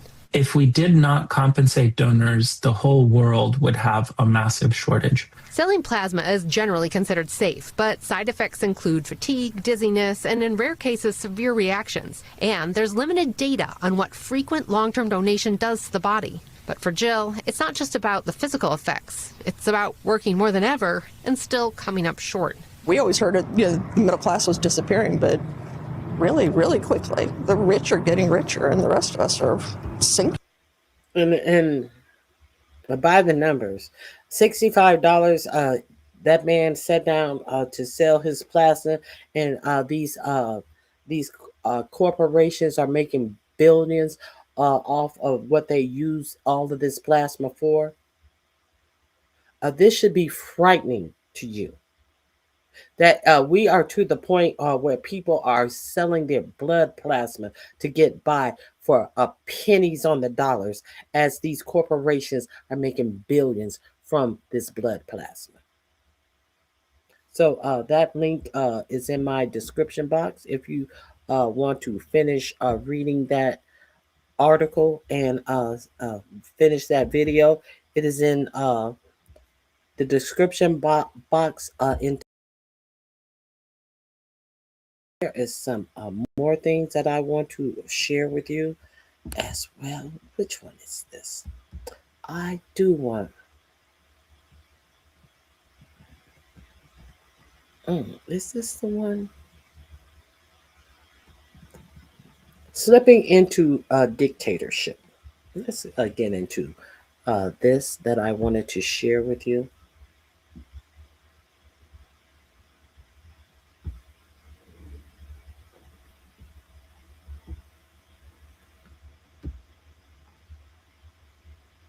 This is on the bulwark. If you think that no, we're not close to a dictatorship. I think I do agree with this gentleman here, who is letting you know that we're closer to a dictatorship. Robert Kagan. Donald Trump is going to do everything he can to hold on to his near monopoly on power after the midterms.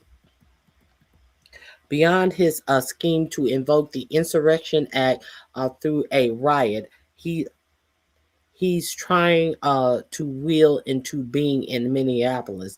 He could also declare the foreign elections interference or claim that there was a, a skullduggery afoot in Los Angeles or Georgia precinct.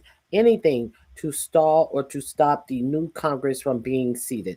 Who's going to stop him? Meanwhile, America will get the short end of the stick under this stupid new national security strategy.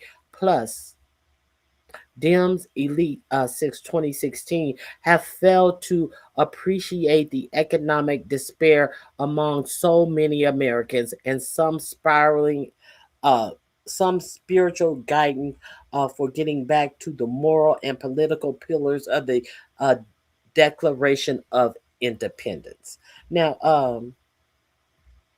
let me see. The Democrats. While a dingy bald head bitch is talking about Gavin Newsom. Gavin Newsom is all in for the billionaires. So don't look towards no Gavin Newsom. Gavin Newsom is all for shutting down the reparation acts that had all that I believe was sitting in the California State House to be voted on. Gavin Newsom was the one who torpedoed that. Gavin Newsom is not for you. So while these airheads are out here talking bullshit, uh, understand that a lot of people have not felt the effects of this big beautiful bill. All of the people who are scheduled to lose their health care. We're going to talk about food stamps as well. We're going to talk about how billionaires are the ones who are making sure that they get the government money that food stamp recipients receive, and how they have set that food stamp system up to make sure that these billionaires are getting those government dollars from SNAP. We're gonna talk about all of this type of stuff while people are sitting up ignoring what is actually going on in the United States and who it is benefiting and who is not benefiting. But the benefits from uh, this big, beautiful bill will not be felt until after the midterm elections. Why? Because they knew if they enacted the cuts to Medicaid, if they enacted the cuts to food stamps, if they enacted the cuts to Section 8 prior to the midterms, that they would surely lose the election. So to think that, oh, well, they passed the bill and people said it was going to be so bad, but I haven't noticed any changes. Why haven't you noticed any changes? Because the changes are set up to start after this midterm election.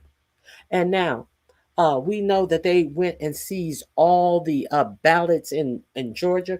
Why did they do that? Because they can do what? Put it before a court, and they can have some precedent ruled on about taking all of the ballots out of the state. So we do understand that 45, 47 wanted to nationalize the election. We also understand that uh, over 21 states, when asked by this administration, voluntarily gave all of their voting information to the federal government. And while other states did not, one of the states that did not do it is Minnesota. And we do understand that one of the conditions that Pam Bimbo presented to the state of Minnesota is that they would take ICE out of Minnesota if Minnesota gave them all of their voting data. What does one thing have to do with the other? What does one thing have to do with the other? Minnesota said, no, we're not giving you shit. We're not giving you shit. And then they kept ICE kept fucking up in Minnesota. Now ICE is supposed to be leaving Minnesota in a day or two, as they're on the way on their way out the door. They tried to pressure Minnesota into giving them voter data. Why do you think that this is important? If this is one of the after killing two American citizens, they said we'll leave if you give us your voting data. Why do you think that 45, 47 said that they keep on echoing how he regrets not seizing the voting machines after that what he called a rigged 2020 election? Why do you think 45, 47 thinks that he has the full authority to take how many billions of dollars? He's suing the United States for $10 billion, claiming that the 2020 election was stolen. And therefore, he's suing the United States government for $10 billion.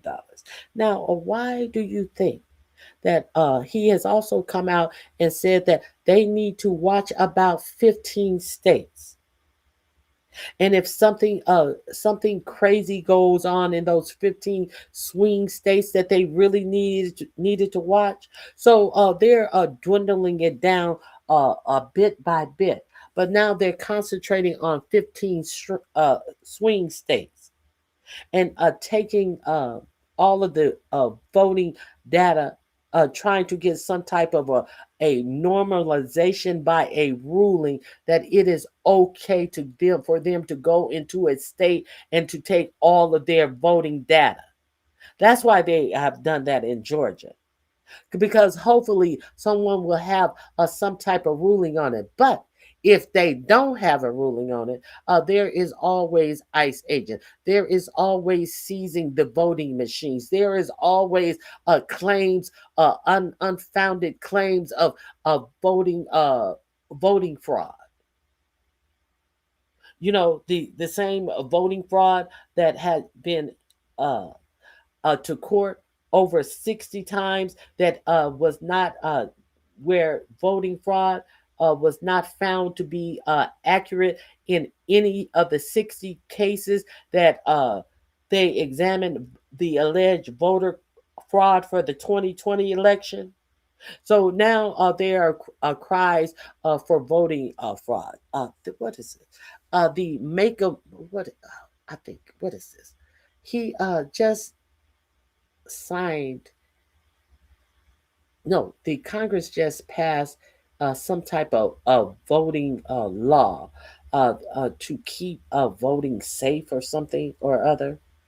And it's absolutely the opposite of what it represents. It's going to make it harder for women who are using their married names to go and vote, because they are requiring that you prove that you are a United States citizen to vote.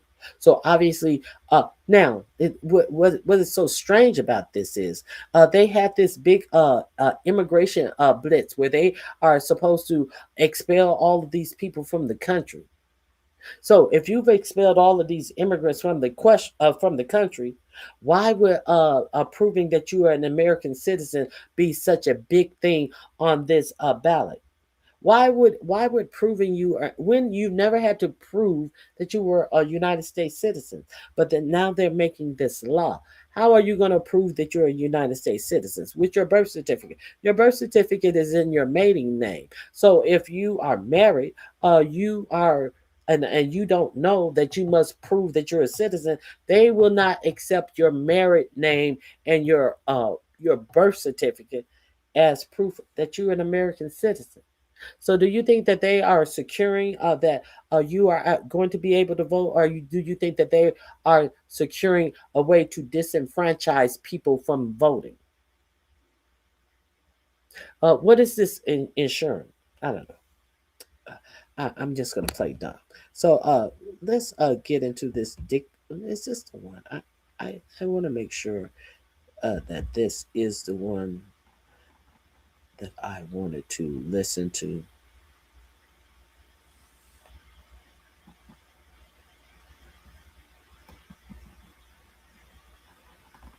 I guess this is.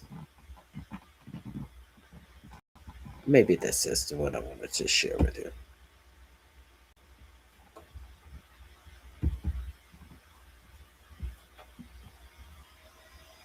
Podcast. I'm your host, Tim Miller. Delighted to welcome back. He's a contributing writer at The Atlantic and senior fellow at Brookings. His most recent book is Rebellion, How Anti-Liberalism is Tearing America Apart Again. It's Bob Kagan. How you doing, Bob? I'm good. How are you? I am well. I should have mentioned at the top, we got a doubleheader today. We got Marianne Williamson in segment 2. You know, it's kind of just a natural pairing, Kagan and Williamson. People have been saying that to me. I want to start with your latest in The Atlantic. It is titled America versus the World. I guess the thesis here is how Trump and his goons are openly celebrating the end of the post-World War II grand bargain. And talking about how unfair that was to us, and how we wasted so much money on it, and it was too expensive, and we're getting taken advantage of, and a new plan that we're going to come to regret. How's that for the thesis? Does that sound? Yeah, that's about right. I mean, they are reflecting, I think, a broader American sort of ignorance about how unusual the role the United States has played in the world since the end of World War II, how unusual the way other powers have responded to the United States, in the sense that they've been willing to let the United States be the strongest power in the world, to place their security in American hands. That's just unprecedented in history, and it made for a very special kind of international environment, and one very beneficial to the United States. And where Trump is now taking us is back to a world that looks a lot more like the world that existed before World War II or leading into World War II, a multipolar world where everybody's fending for himself. And that's a much more dangerous world for the United States. Let's do that little history lesson, because I was intrigued by that in your article. There's the period of what they called the Long Peace in Europe, where we had some version of what they're talking about with a more multipolar world. That peace wasn't quite as peaceful as the peace that we've had in the post-World War II, I guess. Yeah, you can read a lot of articles by sort of Trump sympathetic writers in foreign affairs these days about, hey, we can go back to a nice, the concert of Europe and the multipolar world, and the great powers all work it out. And the problem with that analogy is that if you actually look at the 19th century, yes, it was as these things go, it was a better managed multipolar world than, say, the beginning of the 20th century. But it was still the case that practically in every single decade of this long peace, there was a major conflict involving two or more great powers, conflicts that cost the lives of hundreds of thousands of people and disrupted economies. There was the Crimean War, there was the Franco-Prussian War, etc. And if we were actually to replicate that kind of world today, we would be having major wars involving Russia, China, maybe Japan, Germany, the United States, pretty much once every decade. And I just think, again, people are so used to the broad peace among great powers that we've enjoyed since the end of World War II that they just don't realize that a normal world is one where great powers are frequently in conflict. The pitch that's coming in those, I kind of even hate to give them the credit that they're writing in journals, because it's kind of like, monkeys throwing poop at a at a letter on the on the chalkboard, and we're saying, wow, very impressive. It's not deep intellectuals in the MAGA foreign policy movement, but basically their pitch here is that we have a spheres of influence type situation where we get to take more influence over what's happening in Central and South America, and the Chinese have their sphere of influence in Asia. It's unclear exactly what the Russian sphere of influence is and where Europe fits into all that, but let's kind of play that out, and what that looks like in your vantage point, if that actually came to fruition. Yeah, I mean, the first thing to be said is that in that scenario, the American sphere of influence is a remarkably poor, not particularly well developed, not very industrial part of the world, while their spheres of influence include the major industrial centers, the most powerful economies in the world, etc. I just think people talk about spheres of influence without really understanding what they're talking about most of the time. So what is Russia's sphere of influence? If you think about it historically, and I mean historically going back to the czars, not just back to Stalin, etc., Russia's natural sphere of influence definitely includes the Baltic states. So they will no longer be independent. They will be under Russian control.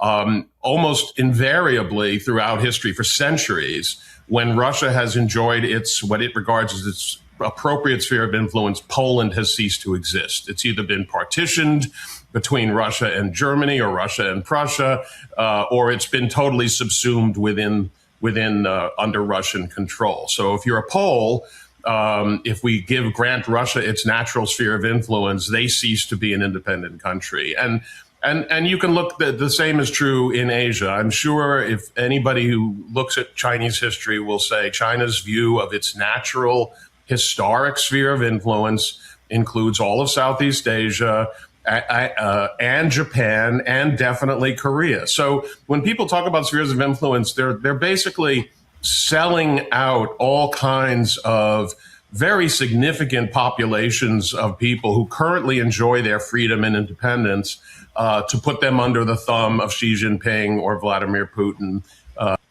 Or Donald Trump. So this link is in my description box. Go over there and check it out. It is in America versus the world. This is about this sphere of influence that this administration seems like they are gun ho into trying to get America to be a part of. Let me share one more thing with you. It was Charles Drew who I was thinking of with the plasma in the plasma story. I was like, George Washington Carver, that's a peanut guy. Okay. God forbid people who don't talk about politics hear now let's get into the racism. Let's get into the overt racism that this administration has been a part of. If you guys are unaware, the month of January. You okay? You okay? Hold on.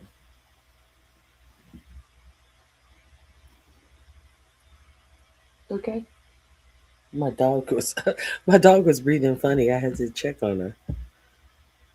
Okay. Now I want to share with you the month of January. The of the person who is an immigrant that they are not questioning to send back home. I hear that there's something regarding bankruptcy around Elon Musk. Elon Musk has also forgot about the mission to Mars, and now the mission is supposed to be to the moon because it could happen more readily to go to the moon. I thought that this was a genius who was going to put everyone on Mars. So now we scaled back because more people, everybody will be able to go to the moon and, the moon.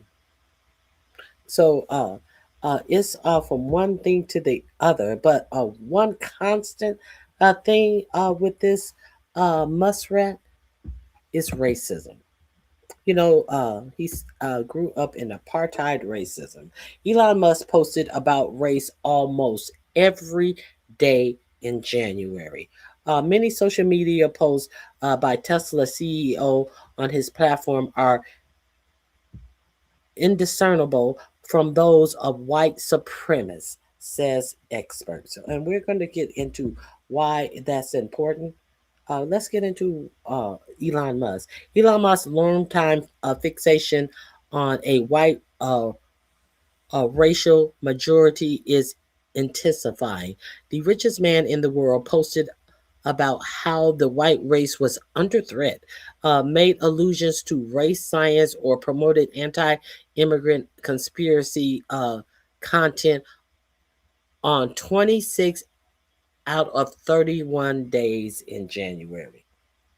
So I guess we're supposed to ignore that he is an immigrant himself. But I think that it's always okay if you are white and you are an immigrant. Of course, we are supposed to see no problem in immigration if the immigrants are white people. So this link is in your description, in my description box under Musk. If you want to read the whole article, I just want to give you a little sliver of that because I also want you to see what is going on in this new sphere of influence that the United States is seems to be unashamed to put out for the world. Well, since they are so unashamed and they are putting them up for seats in the State Department, let's look at the State Department hearing of one of these unashamed white supremacists that 4547 put up for a position in the State Department. We're going to talk about him.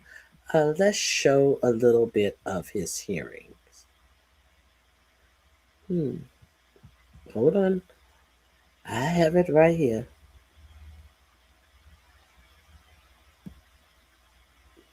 Let me see. I think I have 3 clips. Let's get into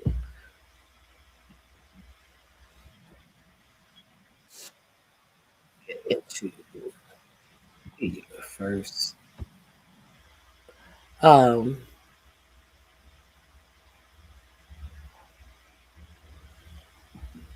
This is 547's nomination. His name is something Carl. His last name is Carl. Senate confirmation hearing on Jeremy Carl. Jeremy Carl is a devout white nationalist, is a proud white nationalist, has written books on his white nationalist views.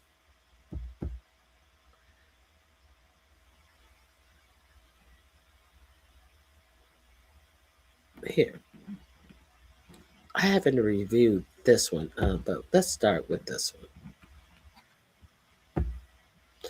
one. He's going to hear quite a few of his own quotes. This will be in my description box under Carl. Let me share this with you.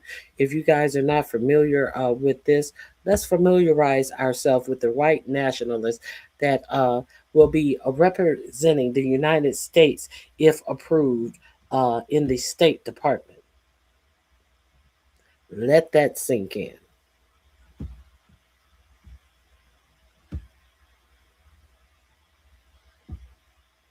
Thank you, Mr. Chair. Mr. Carl, I'll follow up a little bit.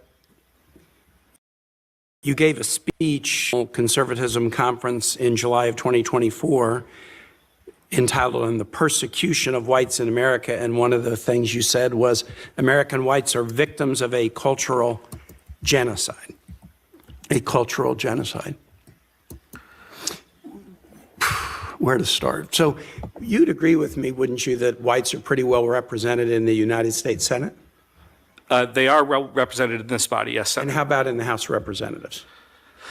Senator Kane, I don't have those particular numbers. However, But you would agree that they're pretty well represented in the House of Representatives. He can't readily say that white people are well represented in the state in the House of Representatives. You can't look around and readily say this. Make it make sense. Senator, I would, again, thank you for the question. I would point out that there were no white Protestants by birth in the 25 cabinet members under Joe Biden. How about in the ranks of America? You would point out there were no white Protestants under birth under Joe Biden. That wasn't the question. Are white people represented in the House of Representatives in this country? So he tries to make a caveat: white Protestants at birth. How do you know? How do you know all of this? So, and if that is true, what does it matter if it happened under Biden? Does that make there any less? Does it make it any less true that white people are well represented in the House of Representatives if Biden put all black people in the House of Representatives? But Biden don't put people in the representative. The people of the states that they run in put people in these seats at the House of Representatives. Under Biden, no, under the American people's vote is how people get their seats under Biden. Okay, this is a white supremacist. And they're questioning him, and he's having a hard time answering his questions. That he puts everything in a category that whites are victims in the United States. The victimhood of the white man. That he sits out and champions and goes on podcasts to deliver these lies to make it as appear that the United States is being overtaken by immigrants. You know, the same shit that I just showed you that Elon Musk, a whole motherfucking immigrant to the United States, is saying on his huge platform X. So this is the new boogeyman. We do know that they're trying to make the white man seem that he is being discriminated on his job to the point that the EEOC is putting out, have you been discriminated on your job, white man, for being white? This is who your sitting president has put up for nomination in the state house. I think it is the second position under Marco Rubio, a white nationalist. And presidents throughout history, including now pretty well represented whites. No white Protestants by numbers, however. But you would agree that they're pretty well represented in the House of Representatives. Senator, I would, again, thank you for the question. I would point out that there were no white Protestants by birth in the 25 cabinet members under Joe Biden. How about in the ranks of American presidents throughout history, including now pretty well represented whites? Senator. And how about in the ranks of vice presidents during American history? Now, whites pretty well represented in that group, right? Senator, thank you again for the question. Yeah. I don't think it's hard. How about on the United States Supreme Court? Throughout our history and including now, whites are pretty well represented on the... Okay. So, he said that there were no white Protestants under Biden's administration. Okay, but that wasn't the question that he was asked. However, let's since he want to talk about under the administration, how many non-white people are in the cabinet under this administration? United States Supreme Court, correct? Senator, will you permit me an opportunity to finish my answer? I think obviously historically, I would of course agree with you. Of course, the vast majority of Americans were white at that time. It's now a much more diverse society. Let's focus on right now. How about in the ranks of American governors? So he tried to say, well, back in the day, it was more white people in the United States than any other time. Bullshit. What about all of the slaves that outnumbered white people back in the day? Let's continue. I think whites are pretty well represented. Senator, thank you for that question. I would just have to look at the numbers. I don't know. Okay, how about this? In the ranks of CEOs of major corporations today, let's not talk about today. You think whites are pretty well represented? Senator, thank you for the question. I suspect that they are probably pretty well represented in that. But there are we going to pretend like we don't know that CEOs of companies in the United States are mostly white people? So we're see, you can't tell the facts and actually stand in your victimhood position. But this one is going to take you for a loop where he tries to add Asians into it. Well, Asians, they make a lot of money. So, we got to add them into it. So they are taking away from white excellence as well.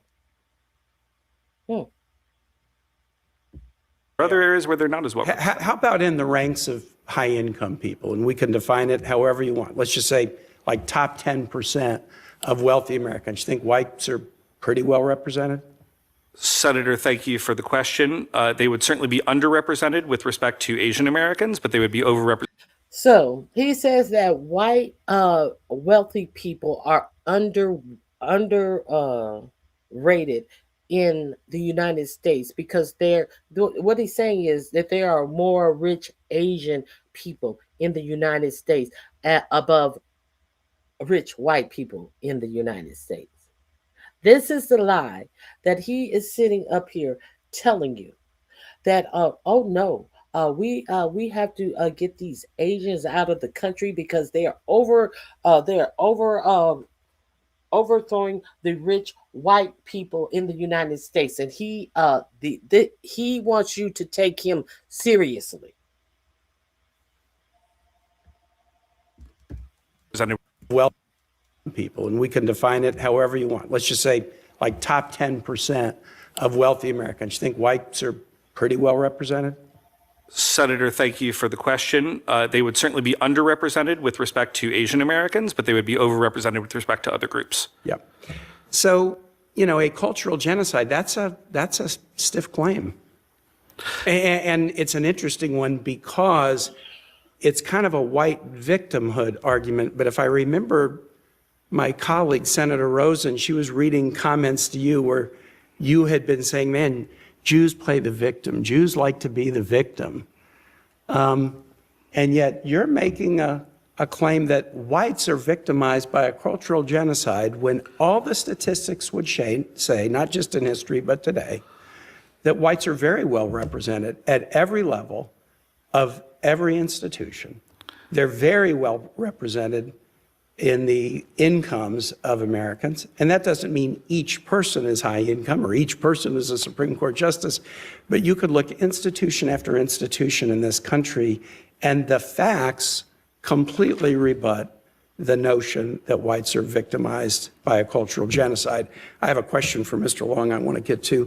Mr. Long, we've had a little controversy in the last couple of weeks about Iceland. President Trump gave a speech in Davos, and he said, I'm helping NATO until the last few days when I told them about Iceland, they loved me. The problem with NATO is that we'll be there for them 100%, but I'm not sure that they'll be there for us. They're not there for us in Iceland, that I can tell you. Our stock market took the first dip yesterday because of Iceland. So Iceland's already cost us a lot of money. Now, the White House said the president didn't mistake Greenland and Iceland. Senator Rubio at a hearing here last week or 2 weeks ago said the president mistook Greenland and Iceland. But let me ask you this. Do you know of any problem we have with Iceland? Has Iceland cost us a lot of money? Did Iceland cause our stock market to decline? Are you aware of any facts that would support that Iceland has cost us a lot of money or hurt our stock market? Everything.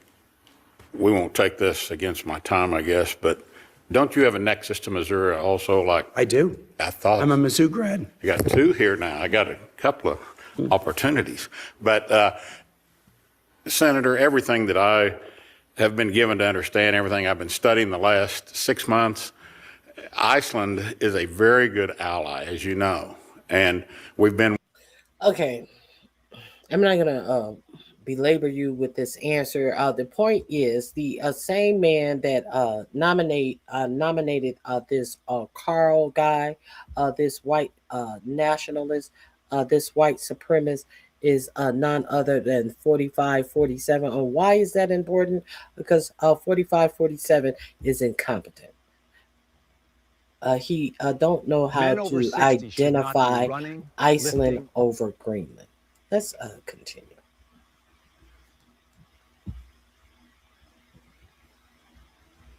Latinos and perhaps blacks that only redeemed have in your past made comments about Jews and Latinos and perhaps blacks that only redeemed through grace. See, sir, we're sending you into a very diverse world. I want Unity you to rather echo than diversity. President Trump. I want you to answer my question, yes or no. Sorry, can I read you? Can I read you what you've said? Because it sounds like this. And create an us versus them. This is the United States of America. We are one nation under God. Who do not respect me.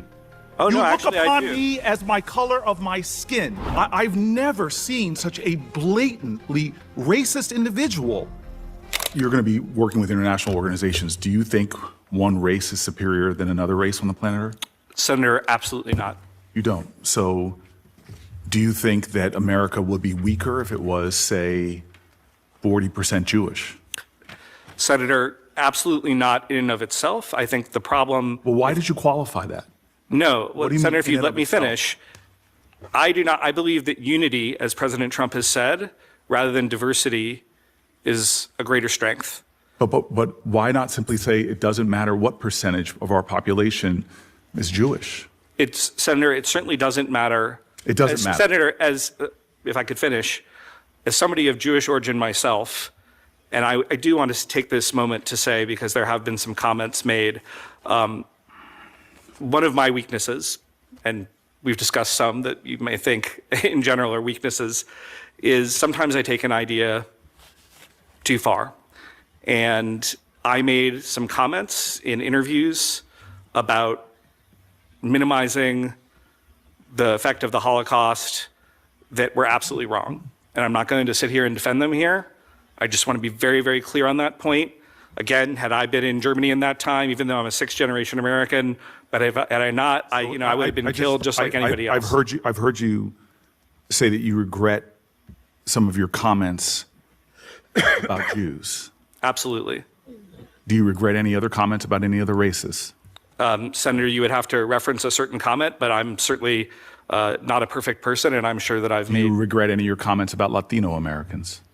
Senator, I'm sure that if you read me every single comment I'd made about a group, there would be some that, upon consideration. To be clear, this man went through his social media and deleted up to 5,000 posts, as if the internet doesn't retain, like there is not evidence of his posts. 5,000 posts.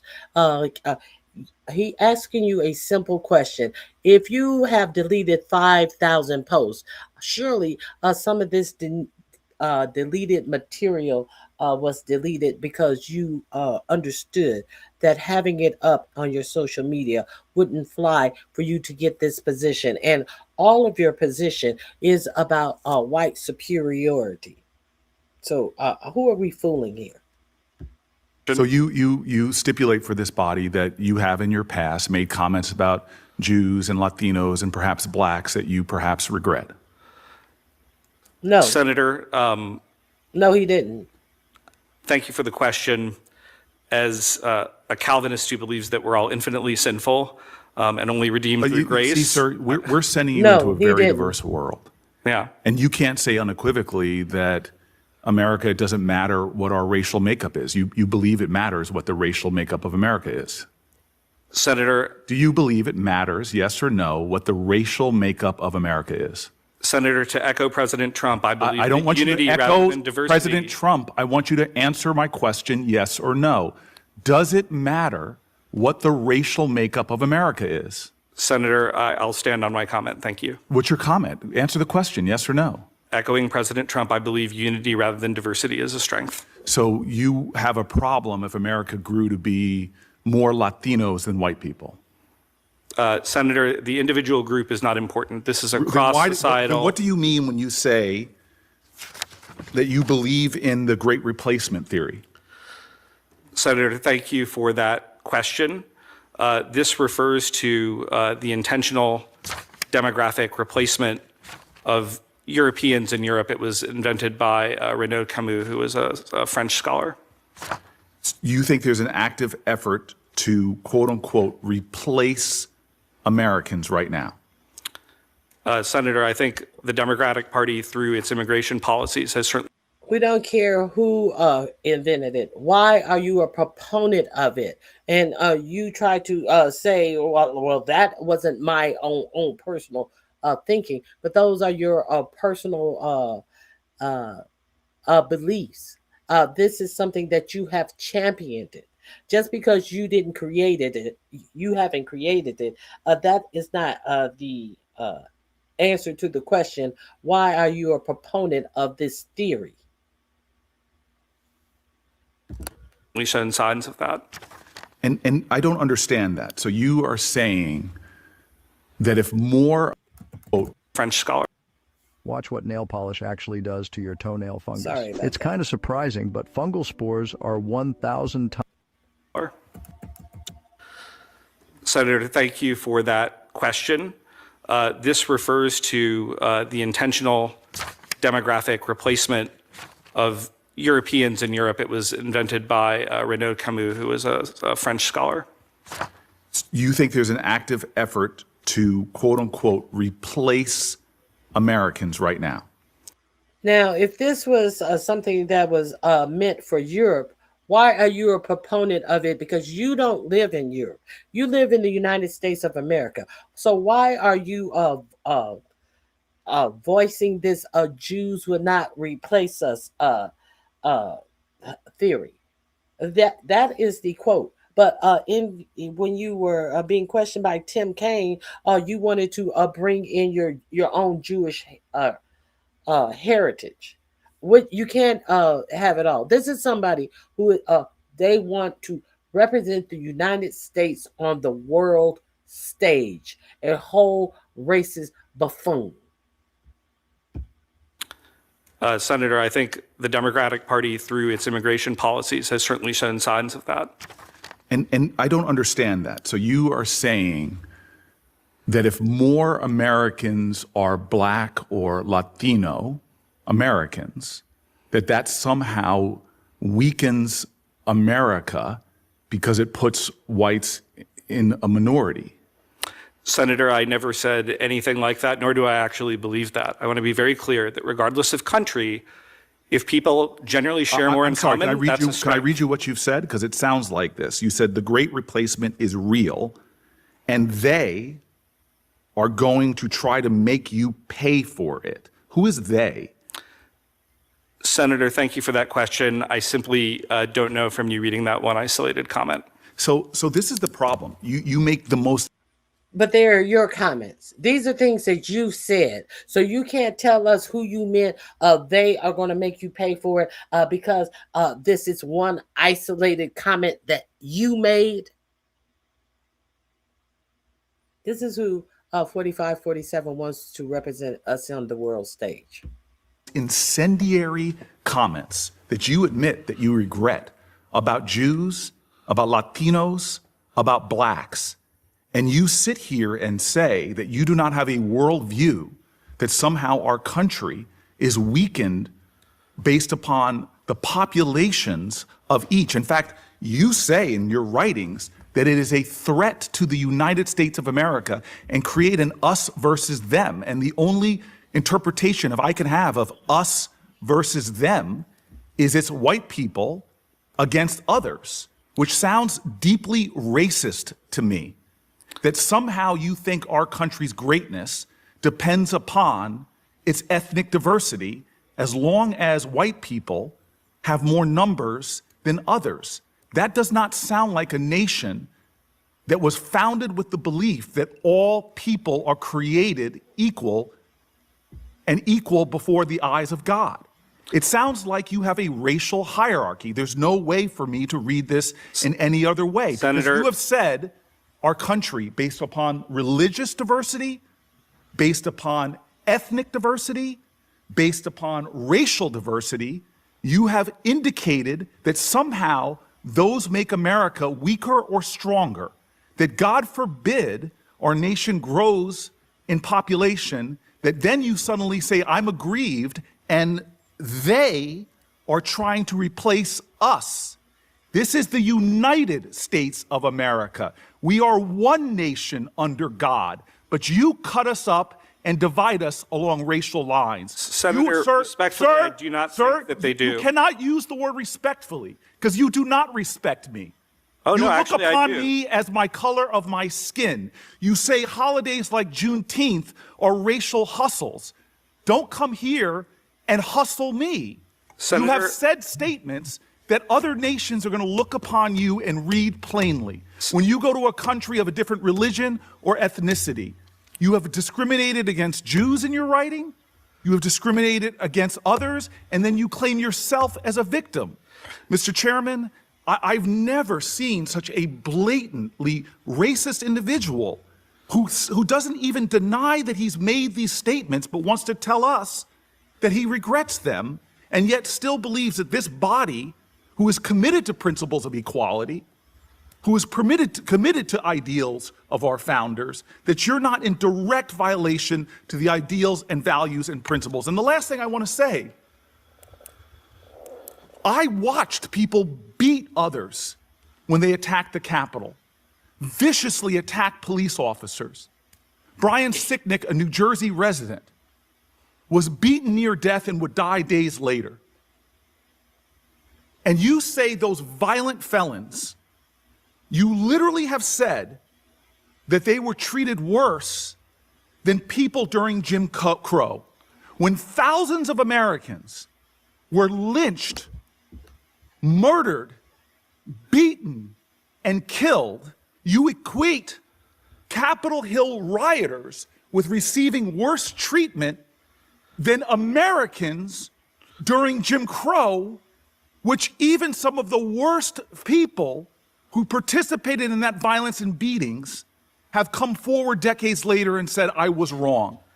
It is and many other American citizens could not come forward and say a motherfucking thing because they were killed, summarily killed, hung, lynched, set ablaze.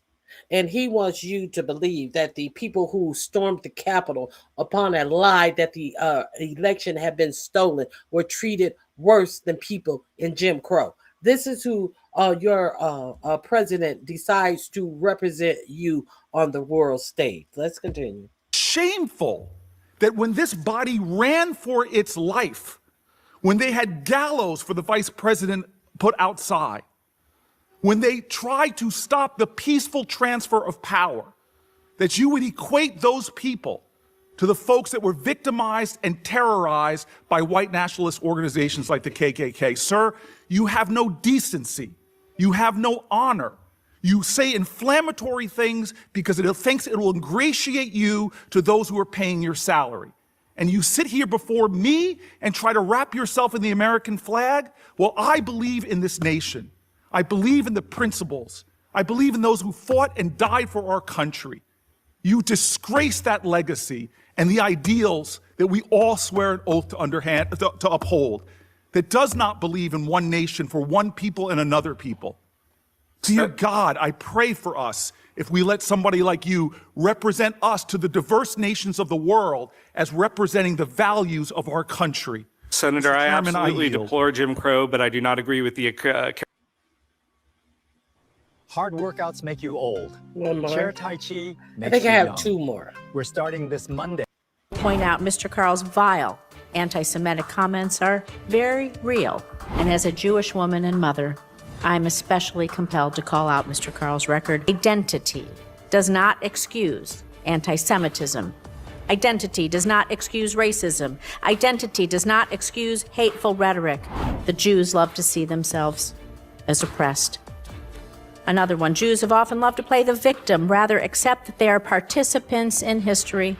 Hitler is always the convenient kind of bad example. Just vote against Mr. Carl's nomination.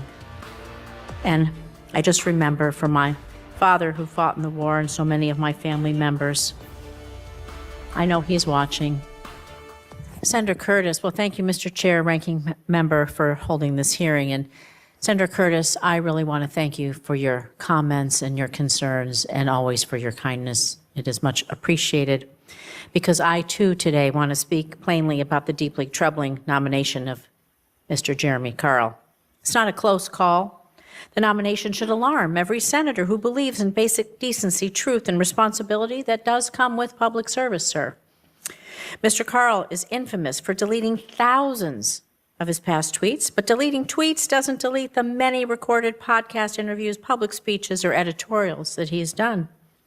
As many of my colleagues have and will point out, Mr. Carl's vile anti-Semitic comments are very real, whether he tried to erase them or excuse them. As co-founder and co-chair of the Senate's bipartisan task force for combating anti-Semitism, the only former synagogue president to serve in the United States Senate, and as a Jewish woman and mother, I'm especially compelled to call out Mr. Carl's record. So I'm just going to put it in context. In a study released this week by the American Jewish Committee, 1 in 3 Jewish Americans state that they have personally experienced anti-Semitism at least once in the last year.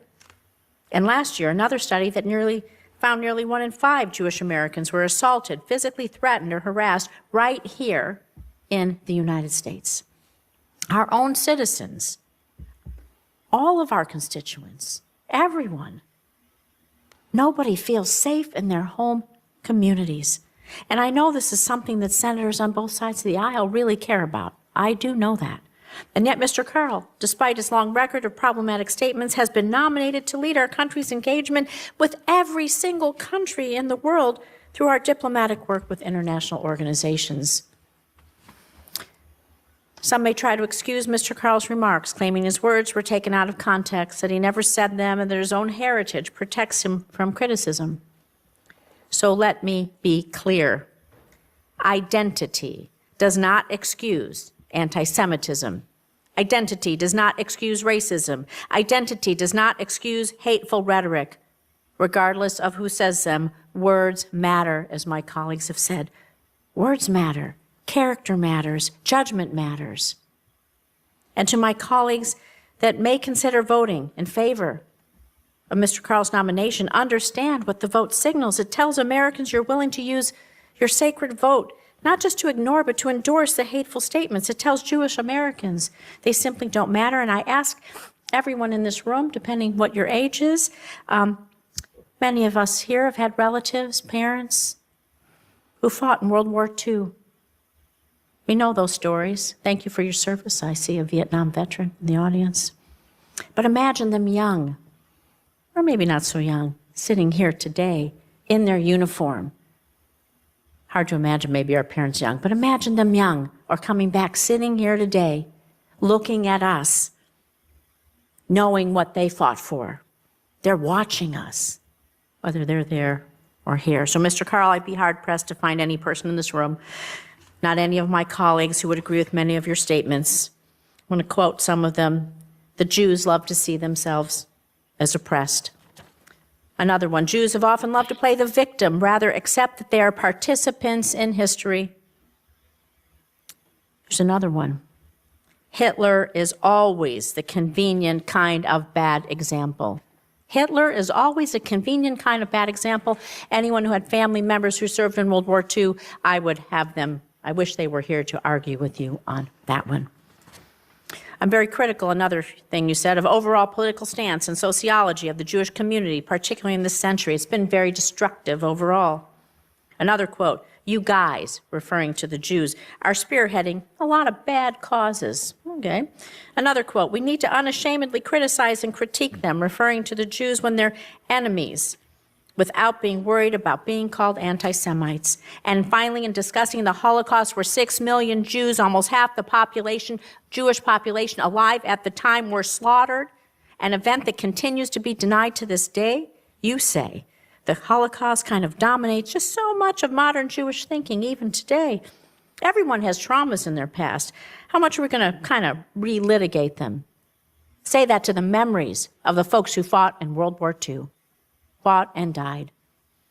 So speaking to my colleagues, a vote in favor of Mr. Carl is a full-throated endorsement of any and all of these statements. I know everyone cares about the rise of anti-Semitism here and around the United States and around the world.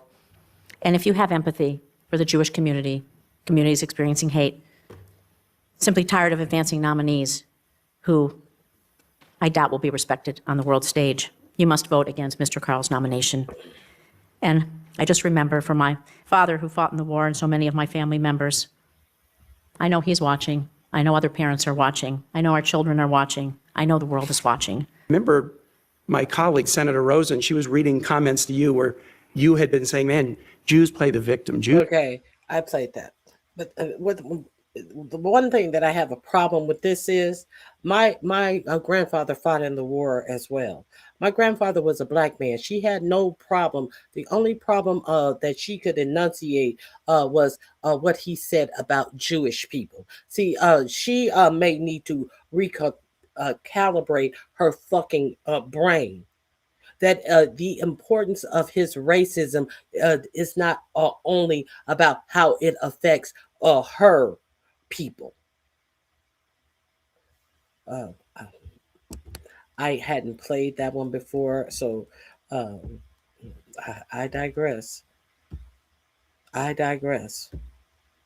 Okay, let me share with you another one because that was a bit much for me personally.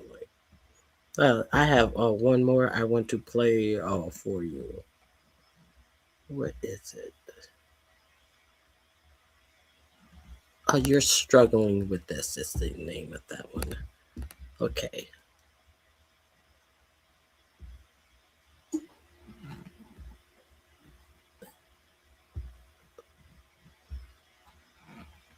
Here we go.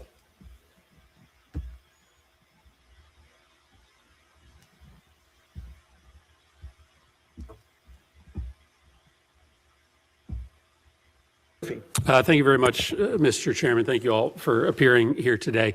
Mr. Carl, I think it's just heartbreaking that you have been nominated for this position and that you've reached a panel before the United States Senate. But I do want to give you a chance to go a little bit deeper in your explanations of your personal beliefs. They are directly relevant to your fitness to serve. You already have had some of your statements read to you, but I'd like you to respond to at least a few of them. One of the things you have said is that anti-white discrimination is the most pervasive and politically salient form of racism today.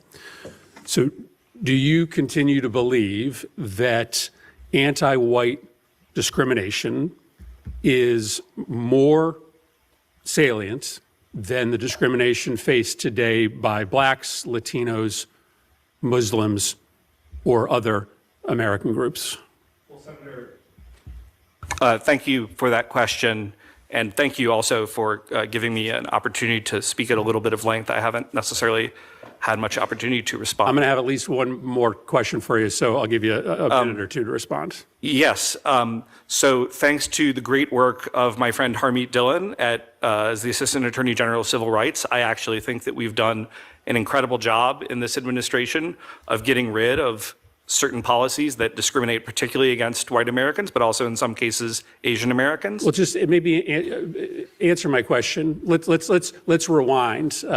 Because maybe you'll suggest that everything is fine now. Let's rewind a year ago. A year ago, were white Americans the most discriminated against group in the United States? You said it. So yeah. Just, Senator, no, certainly this is my belief. I'm not running away from that. I think that while, of course, all races in different contexts can be subject to really severe discrimination, that when we look at our legal structures, white Americans are often very disfavored in overt ways. We're seeing this in the Small Business Administration, many other places. So your belief is that white Americans face more discrimination at least prior to the Trump administration fixing this, than Black Americans? On average, Senator, yes, that's correct, and I'm not running away from that statement at all. You have made several statements about your worry regarding the erasure of white culture in America. I understand Irish American culture. I understand Italian American culture. I maybe don't understand white culture as well. Tell me the values, the white values that you believed are being erased by the current American government or prior American governments. Senator, thank you for that question. This should be easy. Because this is what you said. This should be easy. I would say that it's not, I didn't use the word values, I used the word culture. I think that anytime you have... What is your culture? What exactly is your culture? I notice you white people can talk about black culture and equate our culture to our values all the time. I didn't say values, I said culture. What is your culture? Other than stealing the culture of other people. What is your culture? Instead of exploiting other races of people. What is your culture? Answer the question. Have large degrees of mass immigration. The current American government or prior American governments? Senator, thank you for that question. I would say that it's not, I didn't use the word values, I used the word culture. I think that anytime you have large degrees of mass immigration, you're going to have a change in culture, if those are, especially if they're coming from culturally dissimilar backgrounds. And no matter what group it is, if it were in China, it would be the same thing. If it were in New Guinea, it would be the same thing. Yeah, but tell me about what that means. I mean, culture is values, right? It's expressions of identity. Tell me what is being erased. I mean, give me some examples of what you believe are being erased about white identity. What is white identity to you? Well, Senator, thank you for that. Tell me how it's different than other identities. Senator, I think the question of identity is something that lots of scholars I guess you can do a sermon on identity, but just tell me how you define white identity and what you think is being erased about white identity. Senator, it would have, thank you again for the question, and genuinely thank you. All of this, thank you again for the question. All of these stall tactics, this is something that you sit your ass up on podcasts, that you tweet out time and time again. This is your outward facing position to the world. But when questioned to get this position, Senator, again, thank you. And I really want to thank you for this, to stall, to not answer the question, so the senator will not have a time to drill down on the ignorance of your stance.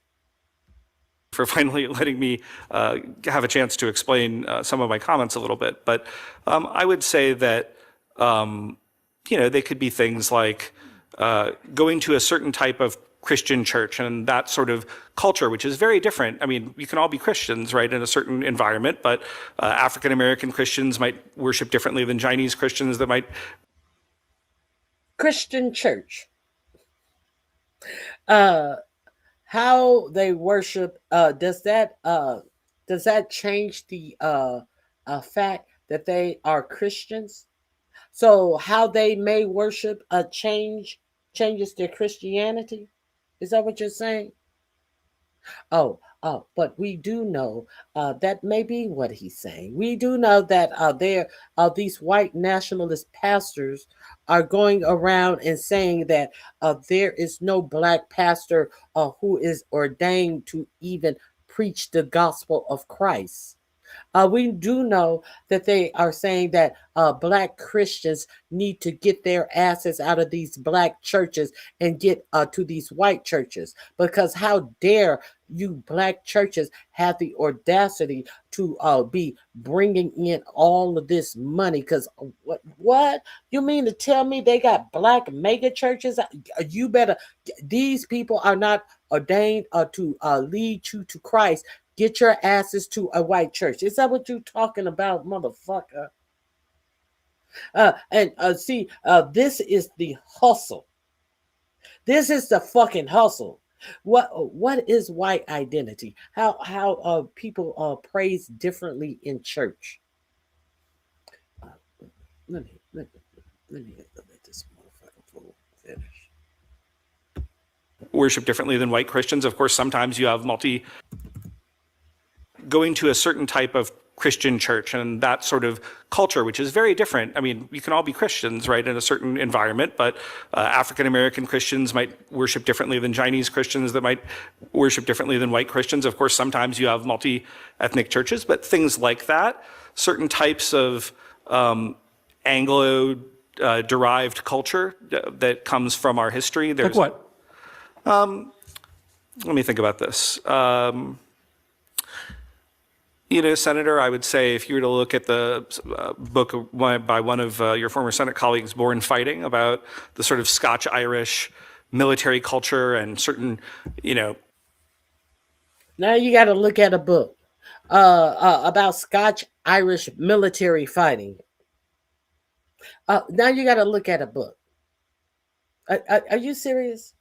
Are you serious about? We got to go all the way back to Scotch and Irish military fighting to explain what this white culture is.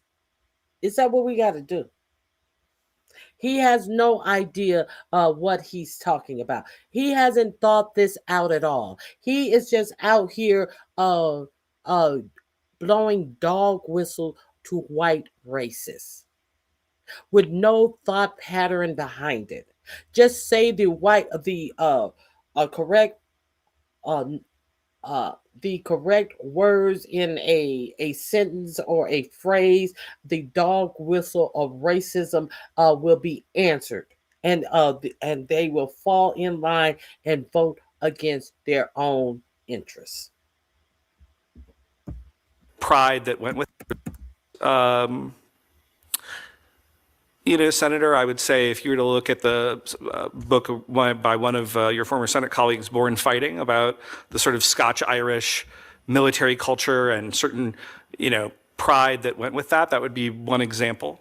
Obviously, you could have sub-elements of that culture. You could have Italians, you could have Irish, and those are in many ways more. Yeah, but you're worried about white culture. You're not worried about, you're now retreating to ethnic identity. You don't speak about ethnic identity. You speak about white identity. So tell me the values that stitch together white identity and that make it different than black identity. Senator, again, thank you for spent a lot of time talking about this and writing about this. Yeah, you're struggling with this. But you should be fairly easily, I would assume, able to tell us your thoughts on how white identity is different than other kinds of identity and how it's being erased.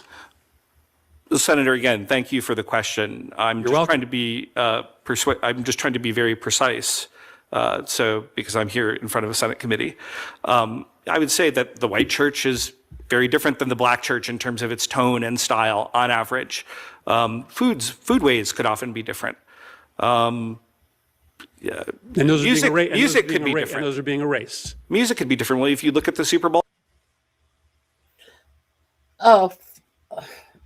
Food ways. What is a food way? The things we eat, our music, these are white identities that are being erased. White food is being erased. What do you mean? White bread, white flour, white sugar? Is that white food? What the fuck are you talking about here? This is who your president decided should represent the United States as the second highest seated person at the State Department, the outwardly facing person who will face all of the nation to represent the United States of America, who can't identify his own motherfucking culture. Halftime show, which was very different than the black church in terms of its tone and style on average. Food ways could often be different. And those music could be different. And those are being erased. Music could be different. Well, if you look at the Super Bowl halftime show, which was not in English this year. So our ability to access white.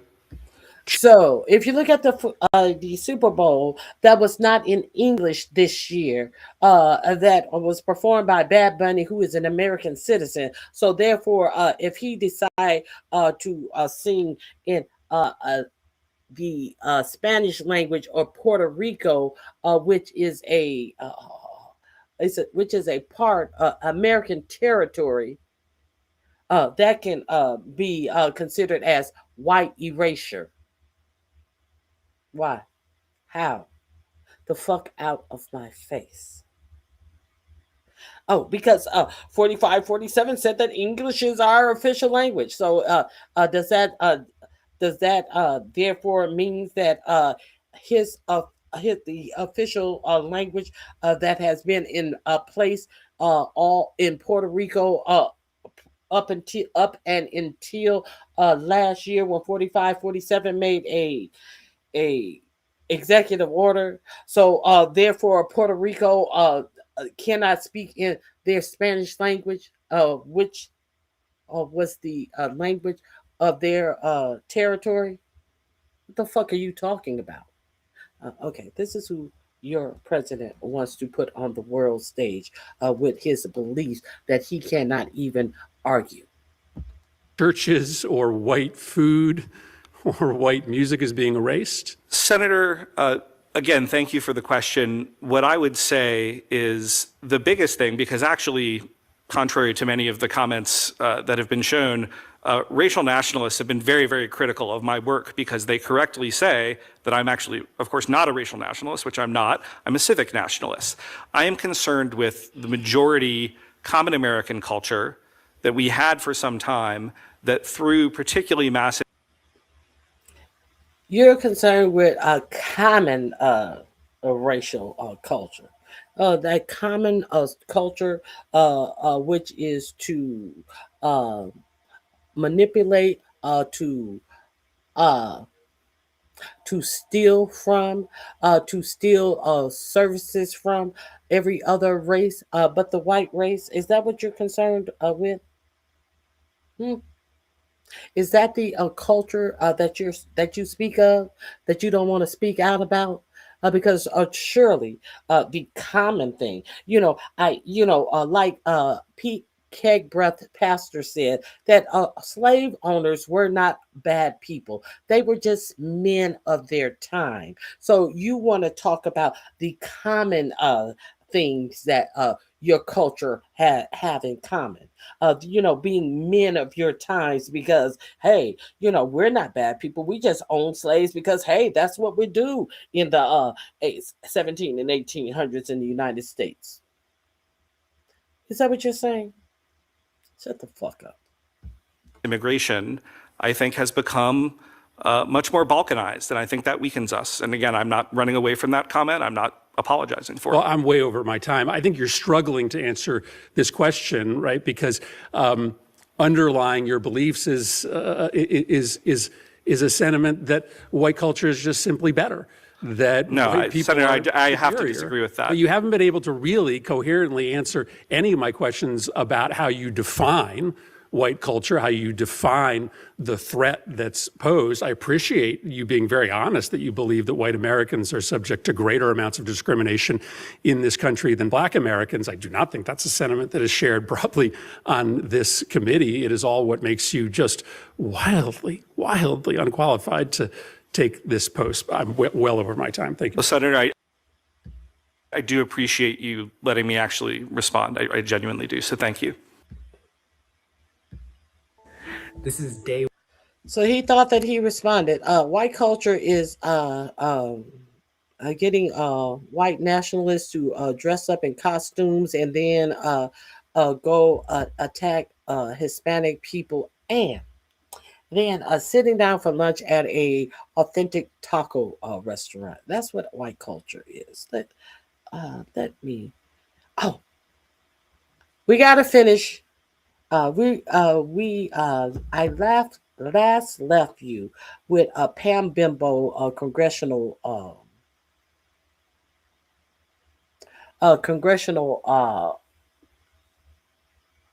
what was it? Investigation. Review. Now,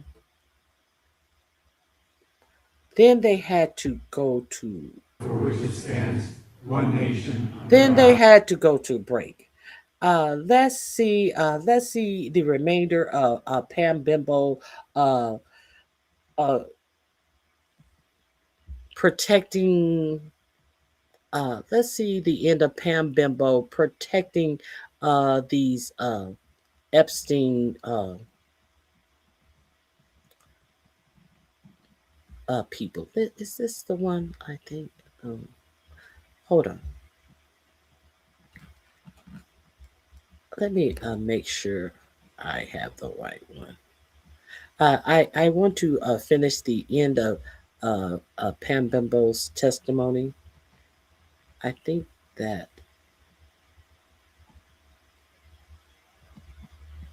Let me make sure if this is the correct one.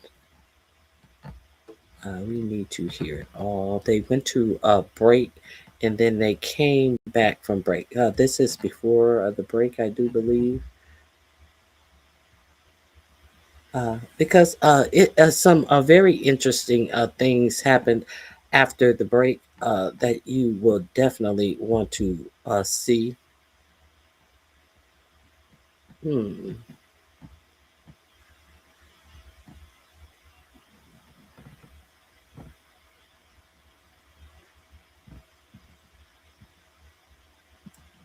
Here it is, right here. No longer necessary. How are you justifying the existence of this registry? Congressman, that's pending litigation right now.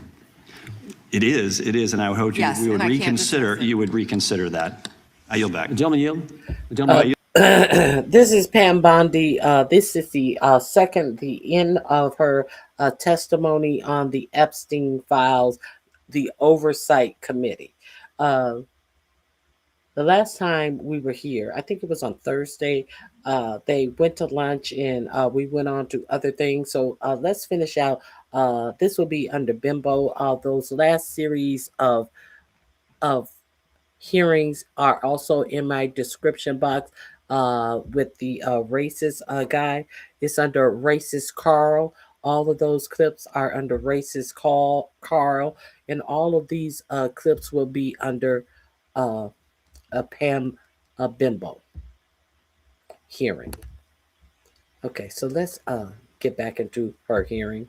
Yield to the chairman. I think that Attorney General Bondi, why did Jack Smith have to pay some secret source $20,000 of taxpayer money? Do you know the answer to that? I can't discuss anything on that matter, but that's a good question, Chairman Jordan. Well said. It's a good question because he subpoenaed just about every Republican in this town, got half the Congress's phone numbers if you were a Republican. But he has to pay some secret source a bunch of taxpayer money. In essence, he got 6 congressmen phone numbers. Let's be correct. Jim Jordan, who didn't show up for his subpoena, wants to give some side commentary about Jack Smith, who came in there and made them look like the bigger fools, more foolish than they have all actually proven to be. So the side notes. I'd like to know, the committee would like to know how many other sources he paid, was prison. You gavel out. Can I ask for unanimous consent to enter into a record the article entitled Inside Trump's DOJ dated October 16, 2020? Without objection, we stand in recess. Just you. Okay, building so your app let's go after recess. on base 44. We're back from recess. Okay, we got up to that point. Now, let's get back from recess.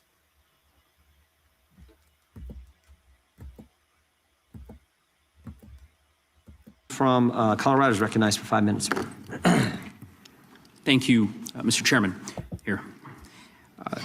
Attorney General Bondi, 6 days ago, you posted online, quote, "If you come for law enforcement, the Trump administration will come for you," end quote. I want to show you just a brief video. It's about 30 seconds, and I'll ask you a couple questions about it. You guys are disgusting, man. Hey, you guys are disgusting. I'm former law enforcement. You're disgusting. You are the Nazi. You are the Gestapo. You can't see it because you're chasing your pension, right? Your pension, your retirement, right? That's what runs your life, your retirement. The sad thing is, And the sad thing is that he's talking to Capitol police officers, and he would go on to call them Nazis or for protecting the Capitol. And guess who he was hired by? After all of this, knowing all of this, guess who hired this man? Who calling the Capitol police officers who are protecting the certification of the election and all of the senators that are in the Capitol, including the vice president. He's out here calling these police officers Nazis. And he actually says something about kill them. They're not even going to get their pension because it's going to be worthless. And shame on you! Shame on you! Shame on you! Shame on you, shame on you. Fuck them. Yeah, kill them. Yeah. This right here in this blue, guess who hired him? Who was saying all of this with the knowledge of your DOJ? If you go after our police officers, we're going to go after you. What, for a job interview, bitch? For a job interview? Let's continue.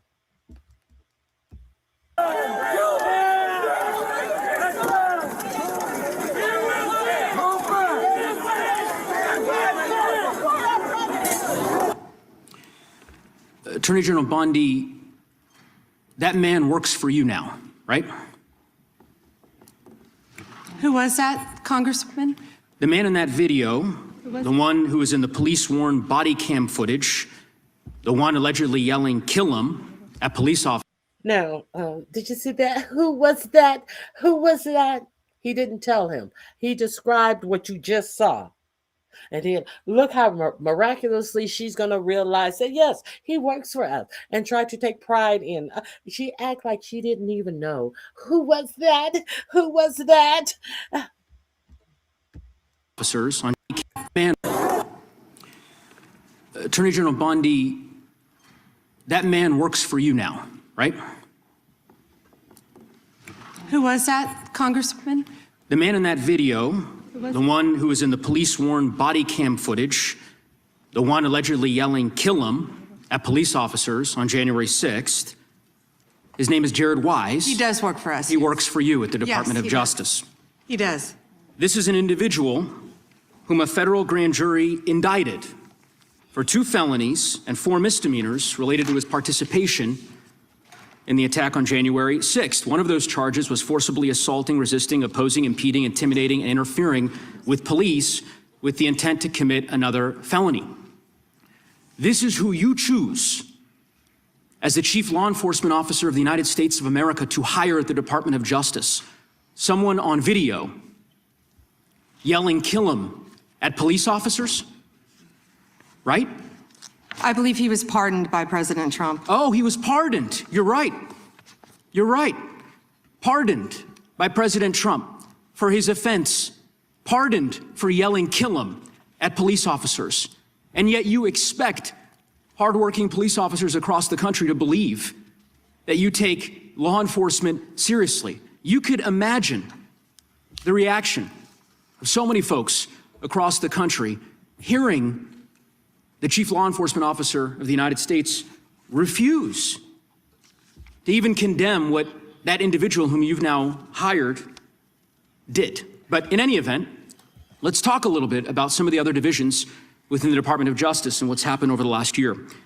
You're familiar with the Public Integrity section of the DOJ's Criminal Division. I think it's referred to as PIN. Is that right? Yes. Okay. Do you know which presidential administration under which the PIN was first created? I can tell you what administration that the weaponization was ended under. I'll reclaim my time. This wasn't a trick question. You don't get to Madam Attorney reclaim General. your time. Madam Attorney General. Because I don't like Mr. Chairman, will you explain to the witness that he does reclaim his time? Because I don't answer a question to your satisfaction. Mr. Chairman. Madam Attorney General, Did you see this clown shit? You don't get to reclaim your time. I'm talking. I'm a white woman. You have no time to reclaim. You don't get to be a whole motherfucking idiot because she don't want to answer the question about the full ass tactics that this DOJ has been engaged in. hired someone who is on the Capitol grounds talking about take the lives of the Capitol Police who are protecting the security of the election. But you dummies want to believe that the election was stolen. Spare me, spare me. If you cannot speak on the content of what I'm playing, I don't know what to tell you because all of the rest of this rhetoric is unimpressive. It just shows that you are in your feelings and you cannot address what you are seeing presented to you.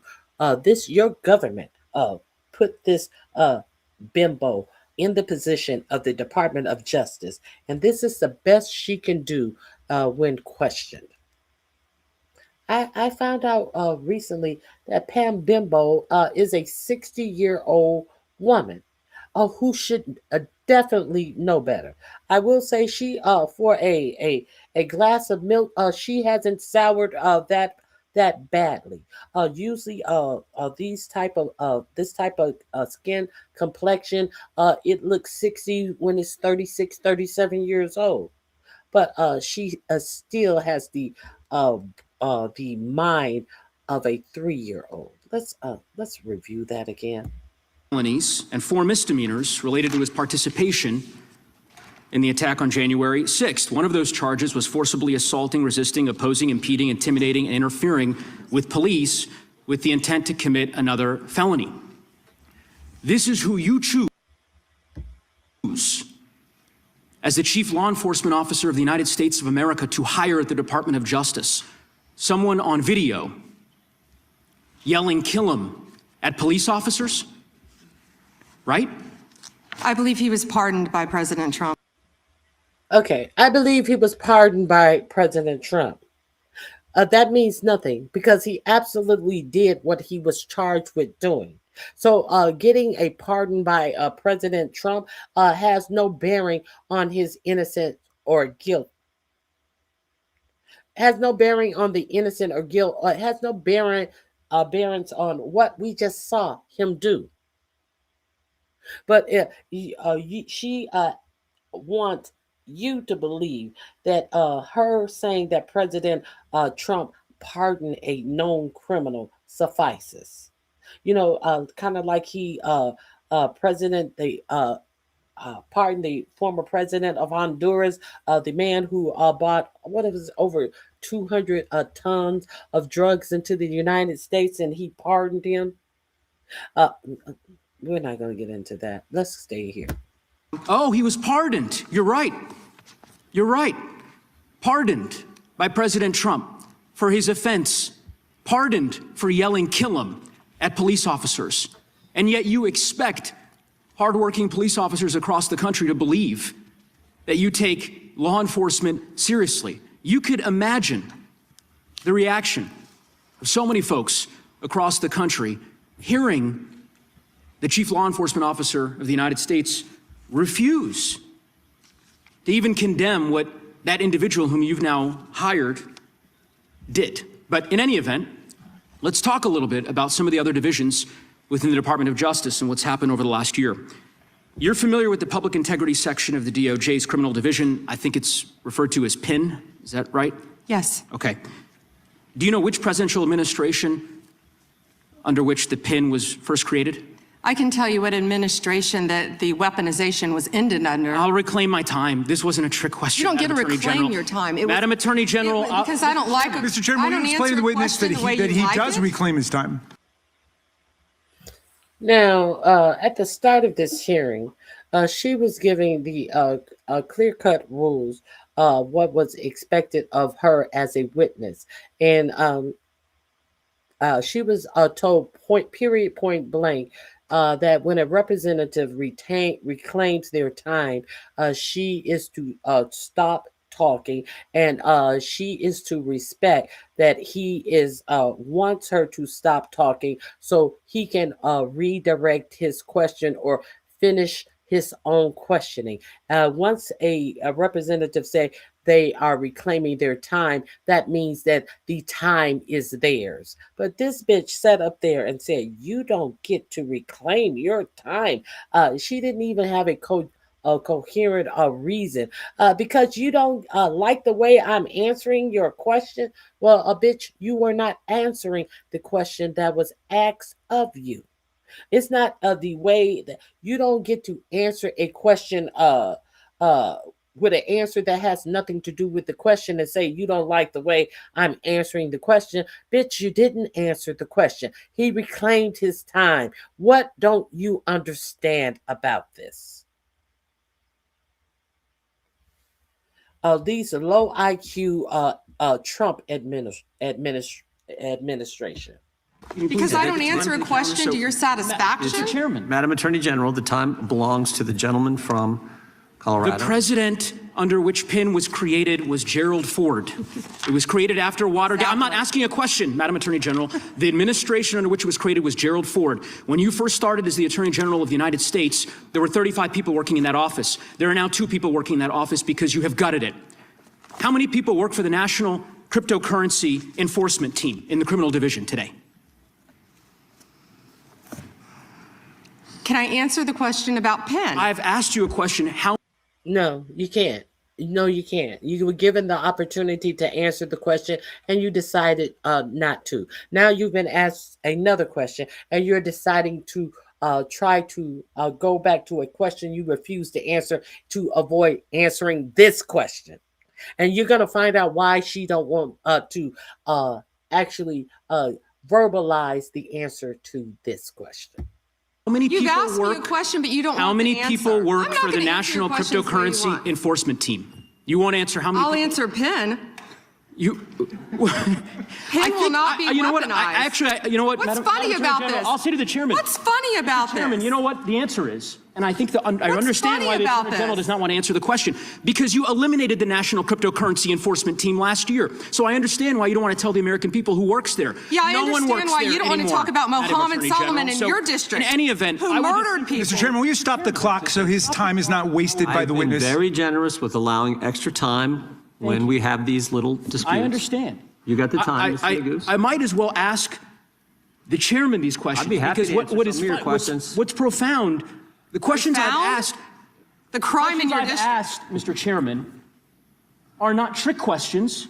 They're not gotcha questions. They're actually basic questions about how the Department of Justice functions and the unwillingness of this Attorney General to answer them in good faith. When a member of Congress asks how many people work at the National Cryptocurrency Enforcement Team and the Attorney General refuses to answer it, it is not a coincidence. It's because she eliminated the team. Why? Because her boss, the President of the United States, is making money hand over fist, $1.4 billion over the course of the last year through cryptocurrency holdings. I think what is happening at the Department of Justice is a disgrace, Mr. Chairman, and I would urge you to gain control of this hearing. With that, I yield back the balance of my time. Yeah. I would ask the gentleman, does he agree with the standing up of the Deputy Attorney General for dealing with fraud? That's something that's happened in this administration, first time. You talked about PIN. That happened with this Justice Department. We're talking about. Why are you asking any question of this body? The questions are for Pam Bimbo. This Mr. Chairman, had you answered the question, had the Attorney General answered the question in that way, perhaps this hearing would have some modicum of resembling something that has typically been fairly conventional, an oversight hearing of the Department of Justice. The gentleman's That is time not has expired. The gentlelady from Wyoming is recognized for 5 minutes. An IQ of 85 to Let's get 115 through this is commercial. considered average in the U.S. Attorney General Bondi, I want to express my gratitude to the President, you and your team for your continued efforts against extreme anti-energy policies taken. Oh, this nut job from Wyoming who won, what is her name? The seat Liz Cheney seat, who goes into the halls of Congress with lassos and all of this shit, a whole I'm pretty sure every day. I'm not sure. I would estimate. I wouldn't be surprised if I find a naked man tied to her bed every day Where an when she get home from work. 82-year-old woman sustained burns on over half of her body and eventually died. The time the gentlelady has expired. Now, I didn't even know that this woman was in Congress. Jordan Davis. I didn't know his mother was in Congress. Jordan Davis was the black guy who was sitting at a store, and a white guy came out of the store and shot several rounds into the car where his friends were in the store shopping, and the white guy comes out, an entitled white guy come out on his liquor run after leaving a wedding where he left drunk and then went to a convenience store to get more liquor to get drunker at a hotel room, and got into a spat about the music coming from the car in the parking lot where Jordan Davis was seated, and shot and killed this teen. I didn't understand. I didn't even I didn't know that his mother was in Congress, and now here is his mother questioning this fucking, and the lunacy that Pam Bimbo spews out when she's actually asks a very simple question.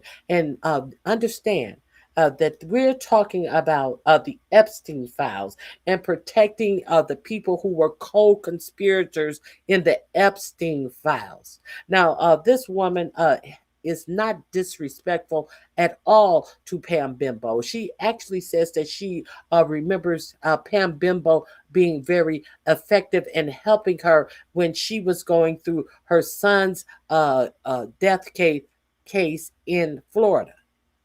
So the disrespect and ignorance from this Pam Bimbo is just frightening.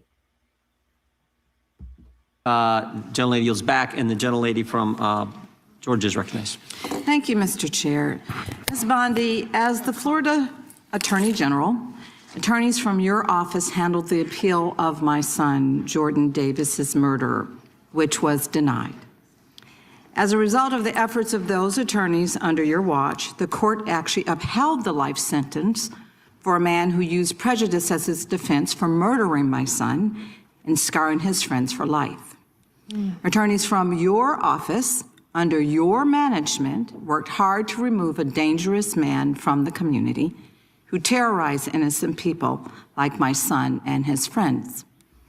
The compassion and respect that my family received throughout that ordeal were critical in helping us keep faith in the rule of law and justice.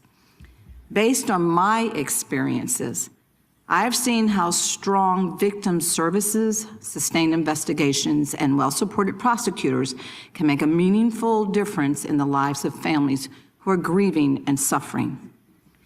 Ms. Bondi, just yes or no, would you agree that government officials should be respectful and supportive of victims' families as they mourn? First, Congresswoman, thank you for talking about that, and I'm so very sorry for what happened to your family. Thank you. And yes, I agree with that with all victims, including the ones sitting behind us today. Okay. I absolutely do. And also, thank you for voting yes on the Lake and Riley Act. Thank you for that. Thank you. Okay, so your answer is why the recent treatment of families in Minnesota raises really serious concerns for me. Because shortly after Mr. Alex Preddy was murdered, administration officials referred to him as an assassin and called Mr. Preddy the definition of domestic terrorism. They also lied about Mr. Preddy holding a gun and threatening officers. After Ms. Renee Good was murdered by ICE officials in Minneapolis, administration officials also accused her of being a domestic terrorist and investigated her wife in a clear act of retaliation. The statement Mr. Preddy's mother made after the murder resonated with me more than you'll ever imagine. She said that, and I'm quoting, "The sickening lies told about our son by the administration are reprehensible and disgusting," end quote. And I assure you, I know how it feels to hear lies that are told to justify the taking of someone's son. They were used by my son's murderer as a defense, and those lies still affect me today. He was called a thug, and he was called a gangbanger. And the attorneys from your office actually defended my son's name, his memory, and defended his honor. I'm certain that Mr. Petty's mother watched videos of her son, Alex, an ICU nurse at the VA hospital, using his phone to record federal agents. She also watched him getting pepper sprayed, kicked, hit in the head, and surrounded by at least 7 agents before having his gun removed from his waistband, which he legally carried. And she watched seconds later as 2 of those agents shot her son Alex at least 10 times. Administration was quick to spew an incorrect narrative and call him so many things that they wanted us to ignore the truth that we actually saw with our own eyes. Hey guys, is your tire Hold pressure on one light stuck second. on even I when your tires are apologize. fine? I had the same headache until I found this. Ms. Bondi, will you denounce the statements that were made to tarnish the names of Alex Preddy and Renee Good, and will you protect their names like those attorneys back in Florida under your watch protected my son's name? What I will No, she won't. say is we are looking at everything to shed light on what happened that day, and it is an ongoing and active investigation. Both of those cases, and I assure you they will be investigated. Investigating, we understand that, but will you do everything in your power, as you have done for my case, as you are asked to do, as you've sworn an oath to do? It is your responsibility to make sure that you are following the rule of law. Those families in Minnesota, they deserve the same respect. They deserve a full investigation, which you have not even begun to do yet. So what are you saying, is that they don't deserve any respect for a full investigation into their murders? Well, that that's is not incompetence on your behalf. Well, that is not American accurate. people do deserve better. Non-commitment to defending the rule of law is what we see from you. I I told will you we always were stand up for investigating. survivors. I heard you say earlier when you told us that you will, and based on the information before us, these families have not received the same commitment to investigate what happened to their loved ones, nor have they received the respect that I would expect from the nation's top law enforcement officer. Investigations have been slow-walked, they've been canceled, and the special agent assigned to Renee Good's investigation resigned following pressure from your officials to reclassify Ms. Good's case. Time of the For gentlelady. families seeking answers and accountability, the withdrawal of investigative Time of the resources is gentlelady simply unacceptable. has expired. The gentlelady yields back. The gentleman from California is recognized. Thank you, Mr. Chairman. Madam Attorney General, I get the sense that we've lost a little perspective here. The most fundamental responsibility of government is to protect the Someone who has been impacted by after Perk in prison. air with Metro PD. This one, the link is in my description box. I'm not going to waste my time with the Republican ass kissing because we're talking about protecting people who have S-age children. Some of the children in the Epstein files are as young as 9. So I also noticed this morning that there are a lot of people on the right who are trying to reclassify, well, this wasn't actually pedophilia with the P word, with the P in front of it, because, you know, these weren't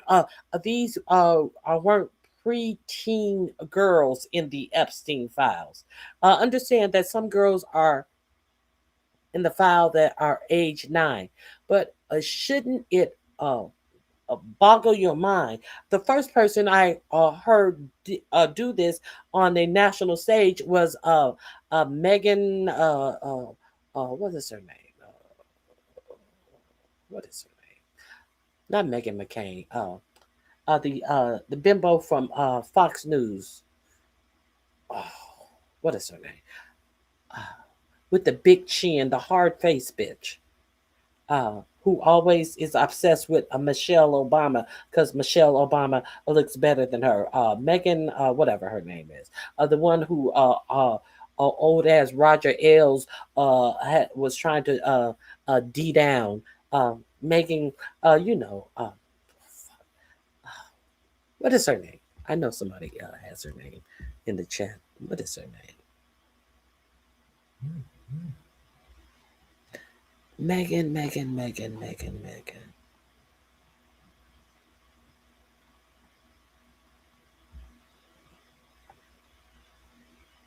Megyn Kelly. Thank you. I was like, what is her name? Oh, okay. So she was the first one who I first heard say that, these were the barely legal type. Now you have a whole slew of people from the Republican side who is saying it wasn't that bad. These were, they were just barely legal. I thought that barely legal was a some type of porn type of situation, pornographic situation where they actually try to fool the person who was purchasing it that these actual real legal girls looked underage, still a sickness, but these people were actually of age. So now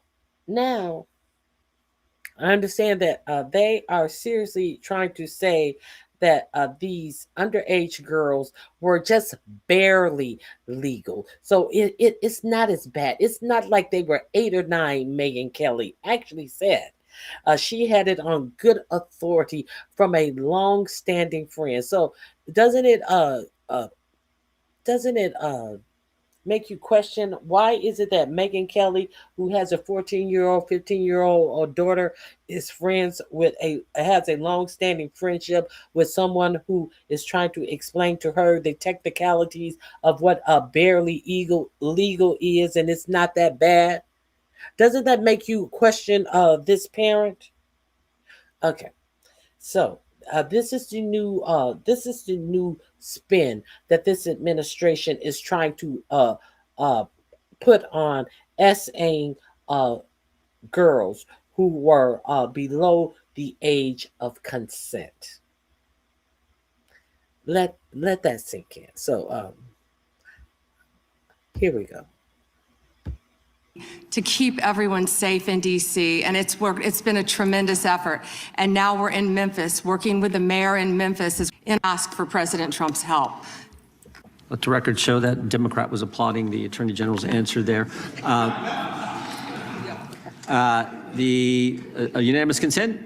Yes, please. All right, the gentlelady is recognized. Mr. Chair, I have a few unanimous consent requests. I would like to submit into the record this New York Times article titled "Alex Pretty's Friends and Family Denounce Sickening Lies About His Life." I also would like to submit this Daily Mail exclusive interview with Vice President J.D. Vance titled "J.D. Vance Refuses to Apologize to Alex Pretty's Family After Spreading ICE Assassin Claim." One more. My last submission request is a New York Times article titled "FBI Agent Who Tried to Investigate ICE Officer in Shooting Resigns." Without objection. Thank you. The chair now recognizes the gentlelady from North Carolina. Thank you, Mr. Chairman. Attorney General Bondi, I think you and pretty much everybody else here and throughout the country believes that convicted sex offenders don't deserve special treatment or privileges in prison. We're sure this One is second. shocking for many of you that are just hearing the news and tuning in. And yet Ghislaine Maxwell, Jeffrey Epstein's co-conspirator, received perk after perk in prison. In July, she had a 2-day interview with your deputy and President Trump's former defense attorney, Todd Blanche.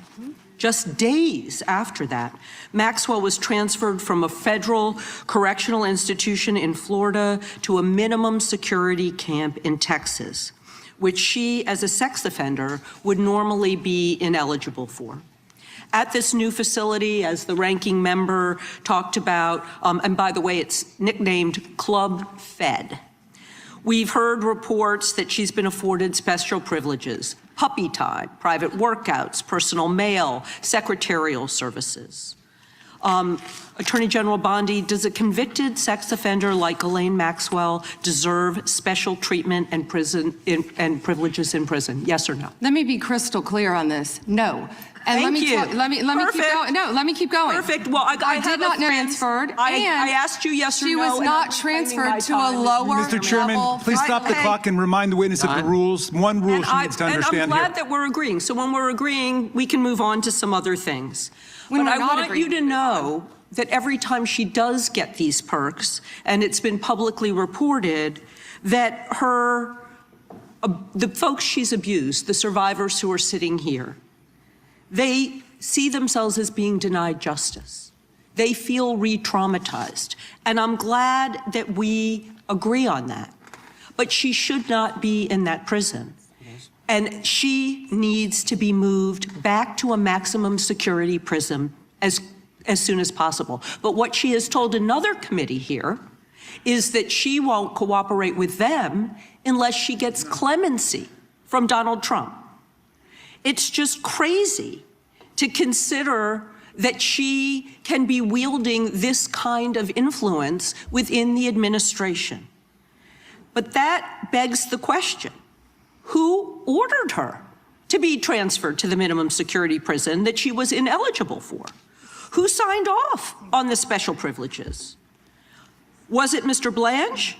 Was it one of your other subordinates? So please, can you tell us who sent her there, since you don't agree she should be there? I said She's over the whole Department of Justice.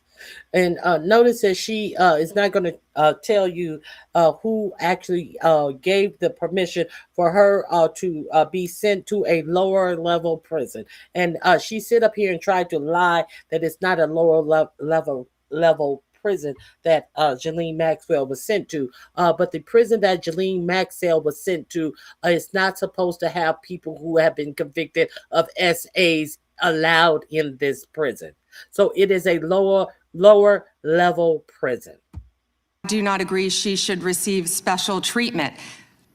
She was transferred, I learned after the fact, to the same level facility, and that is a question for the Bureau of Prisons. I was not involved in that at all.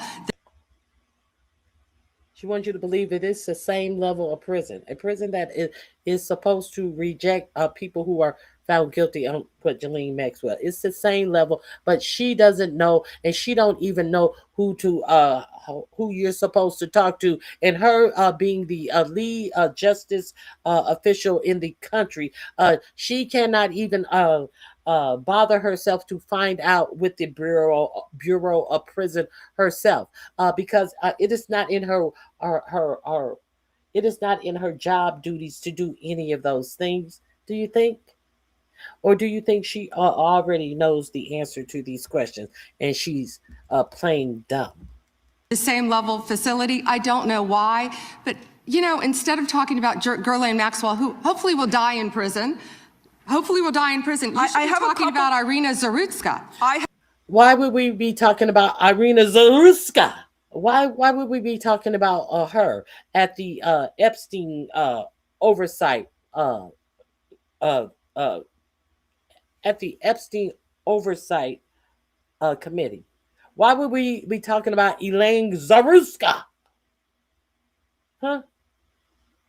Why would we be instead of talking about her, we should be talking about Elaine Zarutska. Really, bitch? Really, bitch? Have a couple Who of died other on a questions. subway. Right, and I absolutely... You don't talk about that. I have been talking about it and actually helping with these issues. But we're going to move back to you. I bet we are. Yes, of course, because you're here to testify. That's what the whole point of this endeavor is. So of course we're moving back to you. It is... So of course we're moving back to us. Yeah, bitch, we called you in to testify. We're not talking about Elaine Zarutska. You're here to testify about the Epstein files. Do you see how silly this shit is? This is your 45-47 administration. This is the best they have. It's all about you.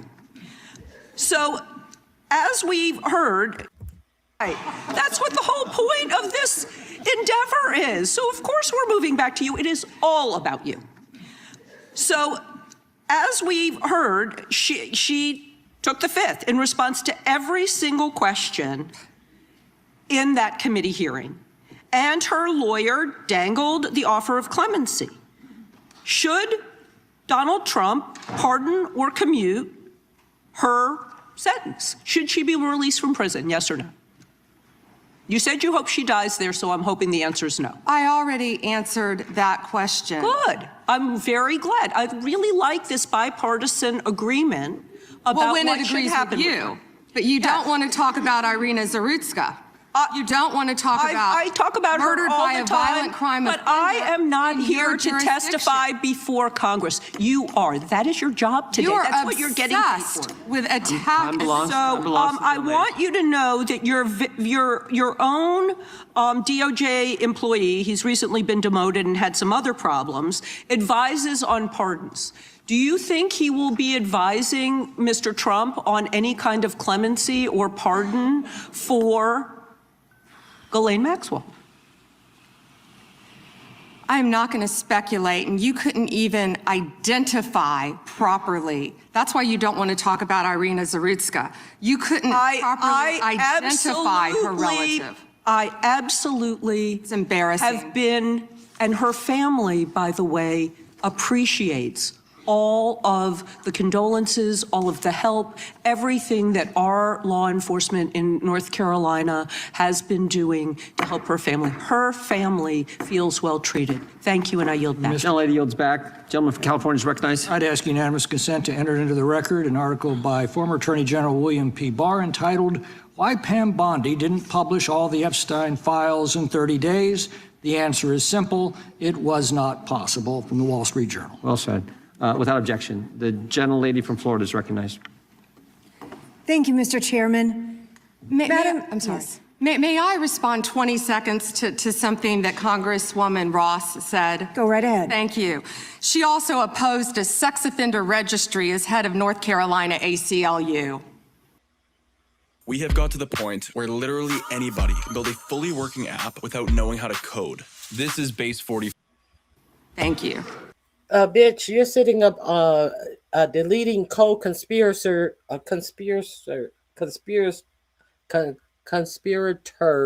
of the SA that went on that are included in the Epstein files, and only putting them back when you're busted. So what are you saying? What are you saying? She has a vote. But she has no control to put names on or off. You had the distinct ability to hide people who were listed by the FBI as co-conspirators. And you think you're making points here, bitch? Let's continue. We're going to go through this airhead. There will be no decent questions from her. Let's go here. Going out was because the ice was on the ground and we were afraid we'd fall. But other than that, we go out all the time. Gentlemen, without objection, there's unanimous consent. The gentlelady from Vermont is recognized. Thank you, Mr. Chair. Attorney General Bondi, according to your department, a child is sexually abused in the United States every 9 minutes. And the vast majority of survivors never get justice. And that's one of the reasons why I think the Epstein case has resonated so deeply with so many Americans. And the other reason, I think, is because it has revealed a two-tiered system of justice. And the powerful are protected and the survivors rarely get any accountability.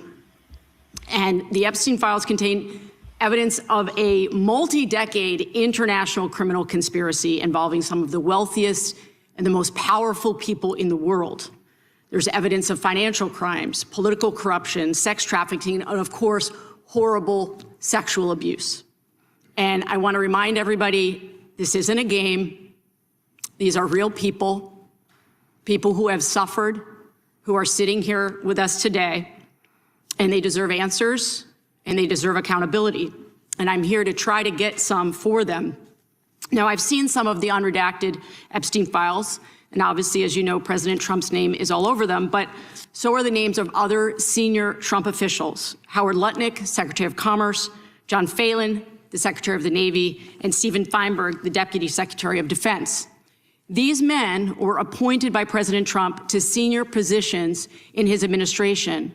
All of them have clear and confirmed ties to Jeffrey Epstein.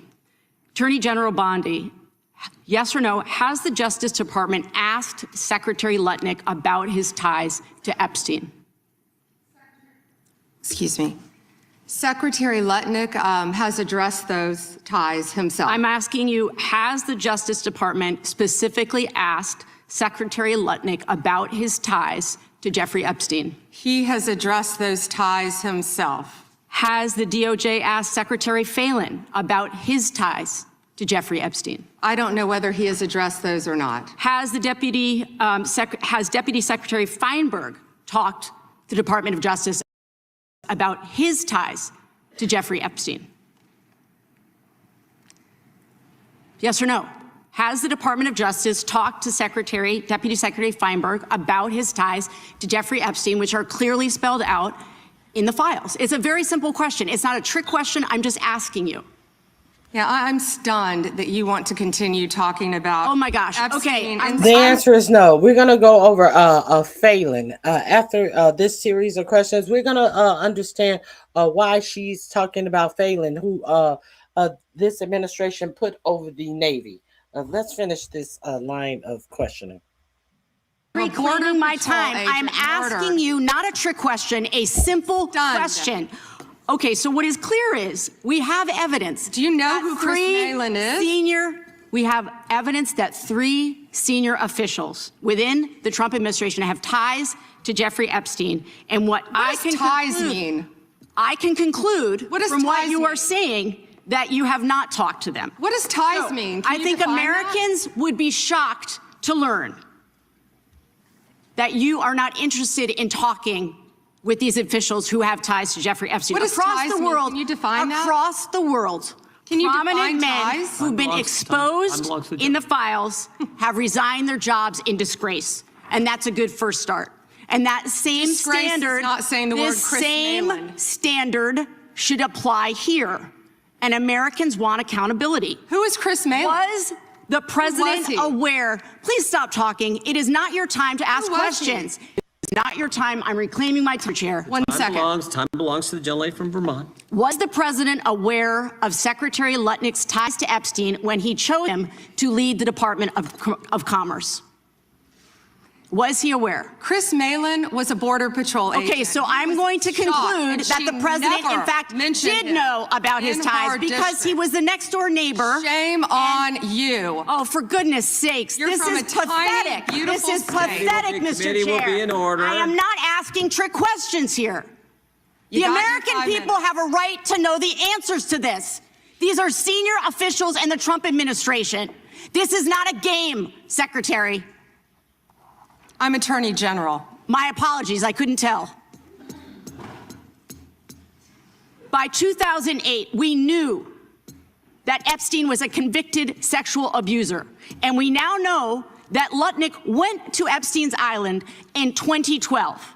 How was that not a deal breaker for the president? And why aren't you asking questions of the Commerce Secretary about what he saw when he was at the island, which he lied about not ever going to? Why are you not asking these questions? And I see that my time is almost expired, so I will say this.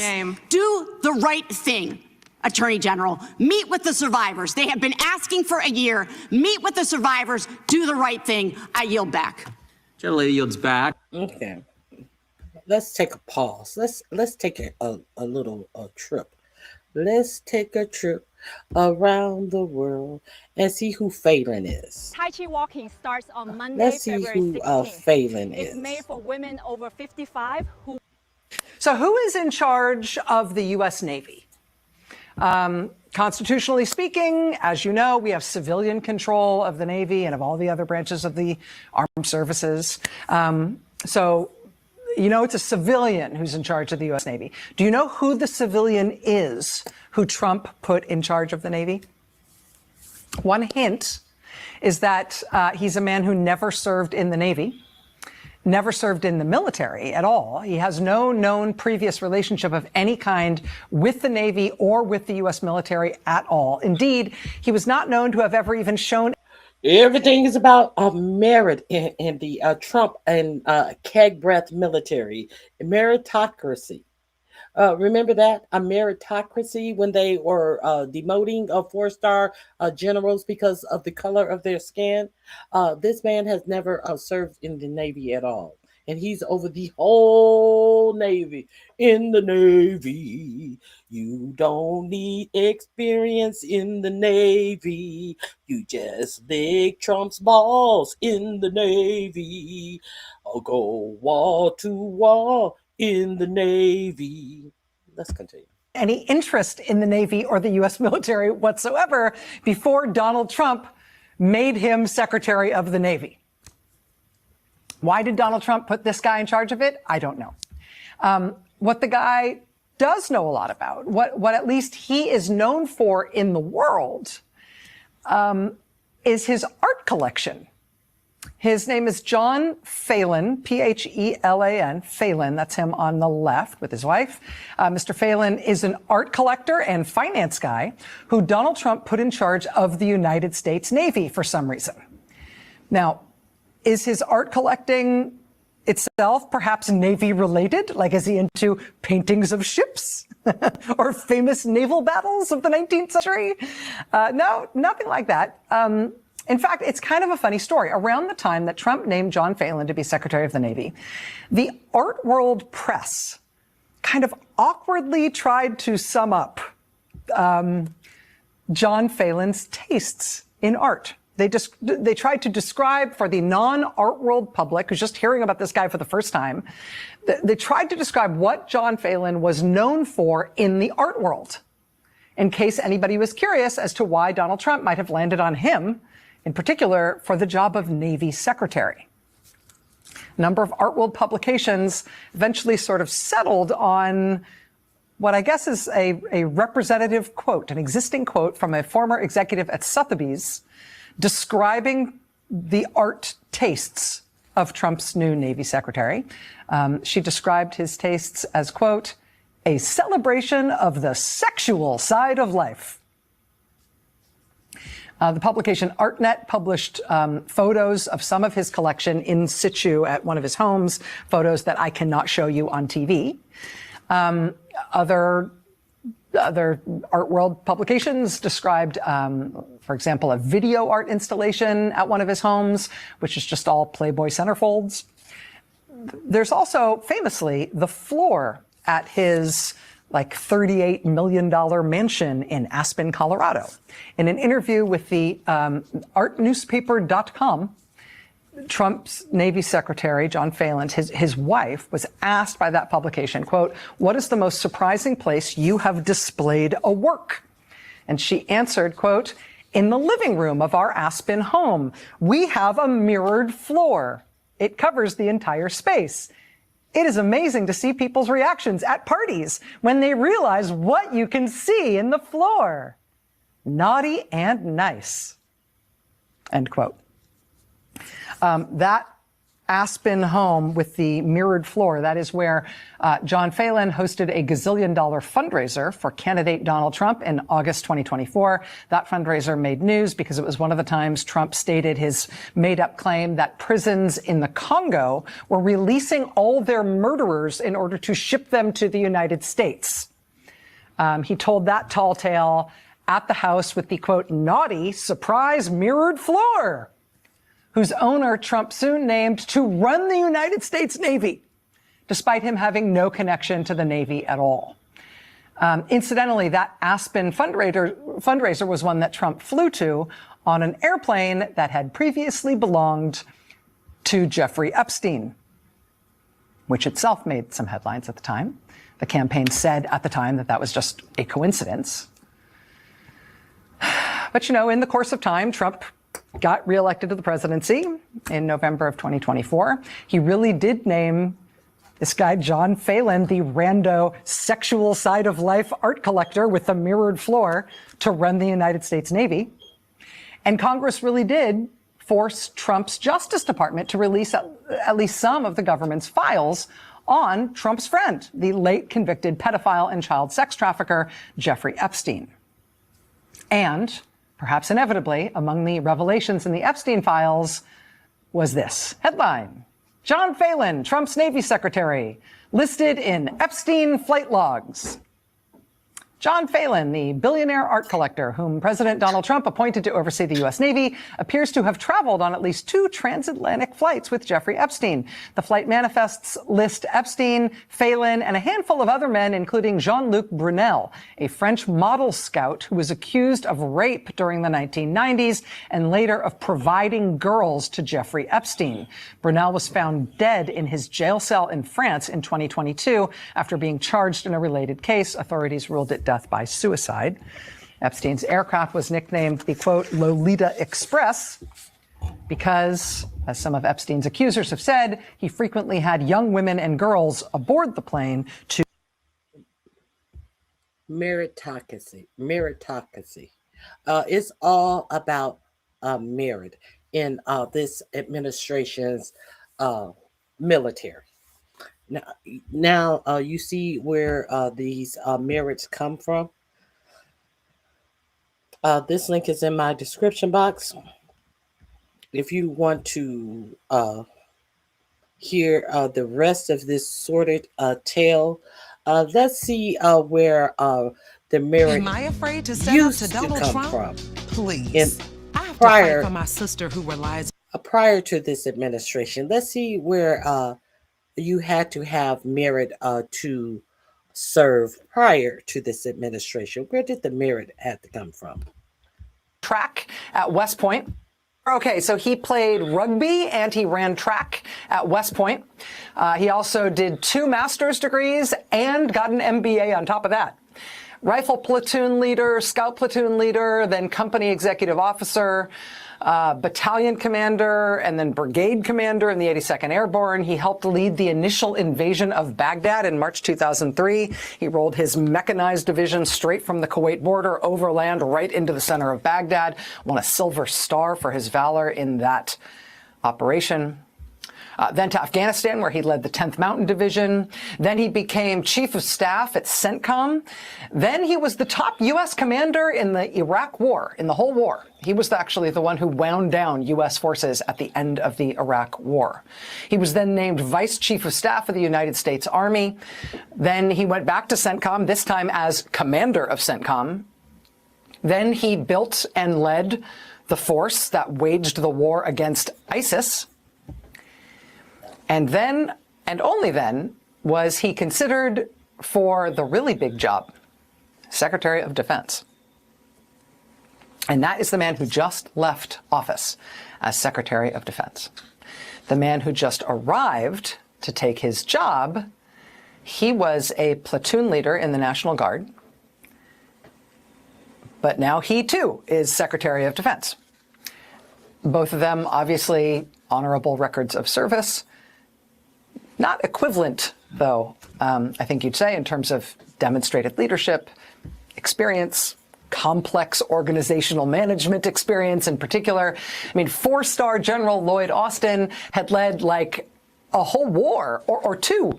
And he had been chief of staff and then commander at CENTCOM just before being named as defense secretary. CENTCOM is the part of the U.S. military that has as its area of responsibility the Middle East and Central Asia and South Asia. That was what he was in charge of.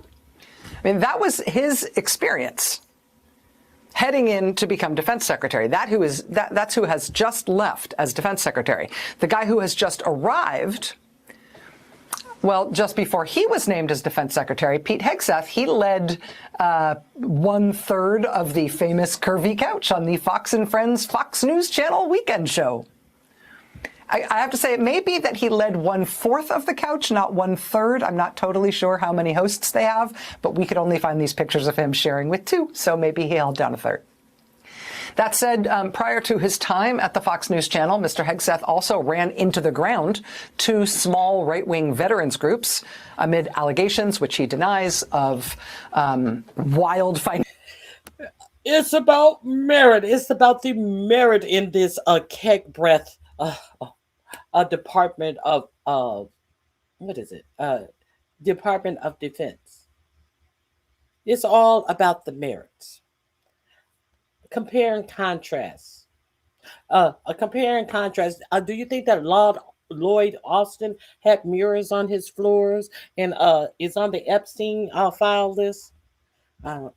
These are some of the things that is also in my description box. Now, another thing that has come out is that Pam Bimbo has decided that uh, since she has been busted in the hearing and it has been broadcast that she took Lex Wexner name and hid his names when they were showing the files to Senate, and they have redacted Lex Wexner's name, and he was named as a co-defendant in the Epstein files, and they were busted. So she says that all of the rest of the names that she is going to release that are in the Epstein files are just going to be names without any information. Understand that they still have 3 million more pieces of the Epstein files that the Department of Justice has said that they will not be releasing. So Pam Bimbo comes out and she's going to release every name that is in that file, but she's not going to give you any context of what or how the name is mentioned in the file. If it's an attorney who's questioning a someone that could be on the Epstein list, you're not going to understand if that attorney is actually in the Epstein file on its own merit, or they are referring to the attorney's name as a person who is questioning something in the Epstein files. She's just going to put the names on the list, and I've done my part. I've done my job. Since you guys are giving me a hard time about trying to hide powerful people on the list, I'm just going to give you the list. No context added. Okay, so this is what is going on with that. Let's get back to this. That the remainder of that hearing is. Thank you, Mr. Chairman. The remainder of that hearing, there are a few more good questions for the Bimbo in that hearing. The link is in my description box under Pam Bimbo, but I would be remiss if I didn't share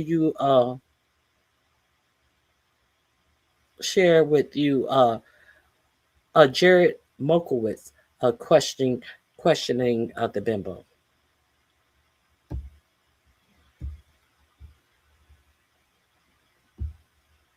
Good morning, Attorney General Bondi. Good afternoon. Oh, you're right. Good afternoon. It's been a long day. I wrote this morning. We've known each other a long time, and I'll always be appreciative for your assistance when you were Attorney General in Florida after the shooting at my high school at Marjory Stoneman Douglas, in my hometown of Parkland, when we passed a bipartisan bill, the Marjory Stoneman Douglas School Safety Act, which was the largest policy response to a school shooting in American history. Your department also prosecuted to the fullest extent of the law a constituent of mine and former felon that had plans to kill me when he was picked up by law enforcement after he was target practicing in his backyard with 2 rifles, a scope, a silencer, 3,000 rounds of ammunition, an anti-Semitic manifesto. My name was the only name on their target list, and my kids found out about this from their friends at school. So thank you. However, the most transparent administration in American history. Before Trump, we didn't know the word transparency, apparently. It's been 12 months since you gave Republican influencers part 1 of the Epstein files. You said the list was on your desk, and a memo came out and said that there was no list. Phase 2 of the binders never happened. The President of the United States says the Epstein thing is a hoax. He blasts his own base for wanting the release of the files. He blamed Barack Obama. Republicans voted against the release of the files in the Rules Committee. Then they refused to even return to the Rules Committee until they could be protected from future votes on the release. Speaker Johnson sends Congress home a day early before break. They sent the Deputy Attorney General to meet with Maxwell. She says something favorable about the president. Miraculously, she gets transferred to a minimum security facility. No one can explain why. Miraculously, the leaks to the Wall Street Journal stop. We come back from break. We have the Massey discharge petition. Republicans drop a rule, a non-binding resolution trying to kill the Massey discharge petition. The White House says passing the Massey discharge petition is a hostile act. Trying to stop the necessary 218 signatures, according to Republican members that signed it, the White House brought them into the Situation Room, you know, the place where the president goes for time of war, promising things like appropriations or maybe even to primary them. People in the room say you were there. It didn't work. We get the 218 signatures. We eventually passed the Massey petition. You guys didn't release the files. You were forced by Congress, every member of the House except one, and the entire Senate. The reason the president signed it is because it was a veto-proof majority. We can't agree on anything, and yet the entire House but one member and the whole Senate forced the administration to release the files. Kash Patel under oath said to Senator Kennedy, the FBI is not in possession of any credible evidence that Epstein trafficked girls to anyone but himself. We know now that's not true.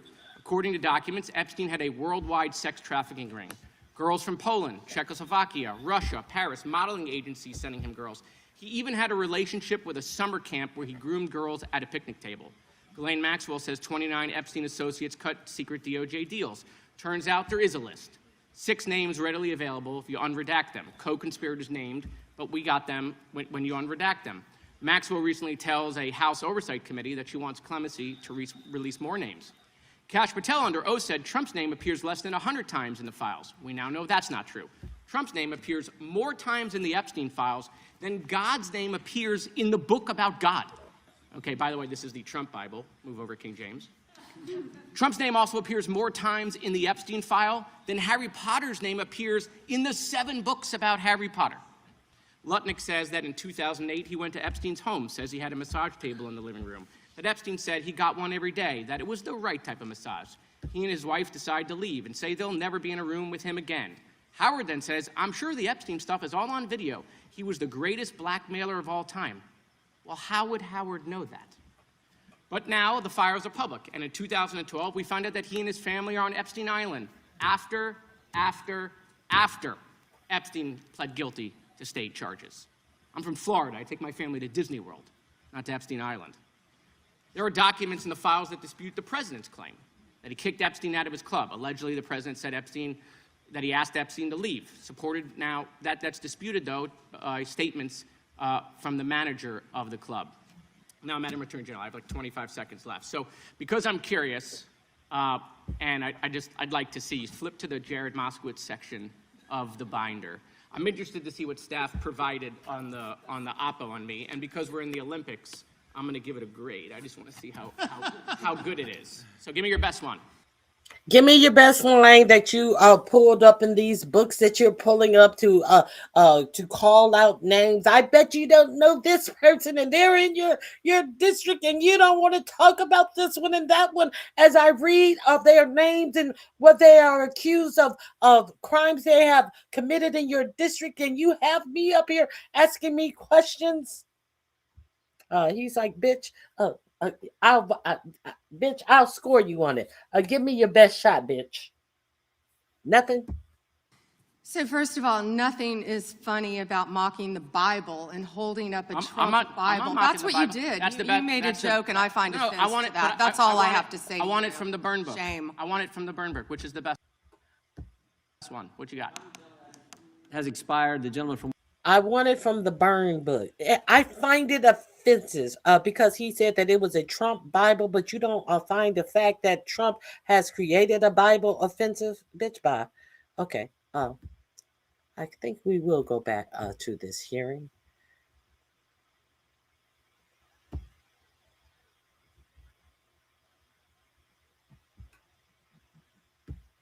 At the island, which he lied about not ever going to. Why are you not asking these questions? And I see that my time is almost expired, so I will say this.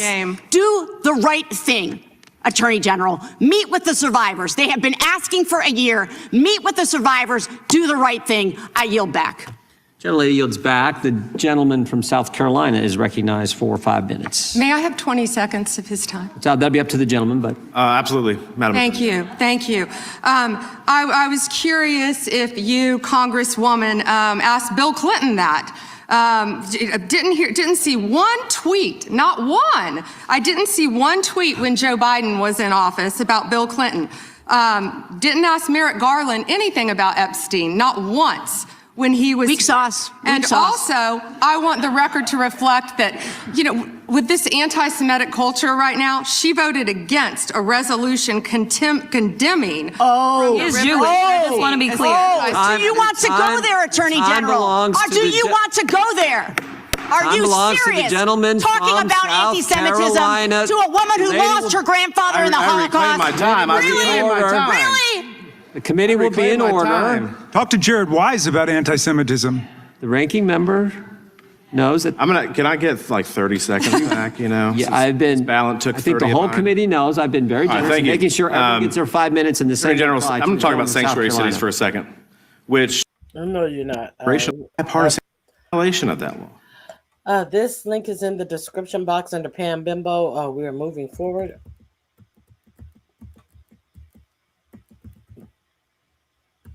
We are moving forward. You're more than welcome to peruse it. Do not act like it is not here for your convenience. I don't want to hear excuses, lies, and ass licking. I want to hear real questions about the Epstein files. We're not here to talk about sanctuary cities. Pardons forgive financial. January 26, 2026. Like to enter this study on undocumented immigrants having an offender rate lower than U.S.-born citizens. Like to enter this in the record from 2024. Without objection. And I have several myself, Mr. Chairman. The Guardian, January 26, 2026. Why is Trump granting clemency to convicted fraudsters? Objection. January 20, 2026, NBC. Trump's pardons forgive financial crimes that came with hundreds of millions of dollars in punishment. Objection. Washington Post, December 19, 2025. Trump's pardons wipe out payments to defrauded victims. Without objection. And finally, May 30th, 2024. Trump found guilty by Manhattan jury on 34 felony counts of fraud. Without objection. The gentleman from Illinois is recognized.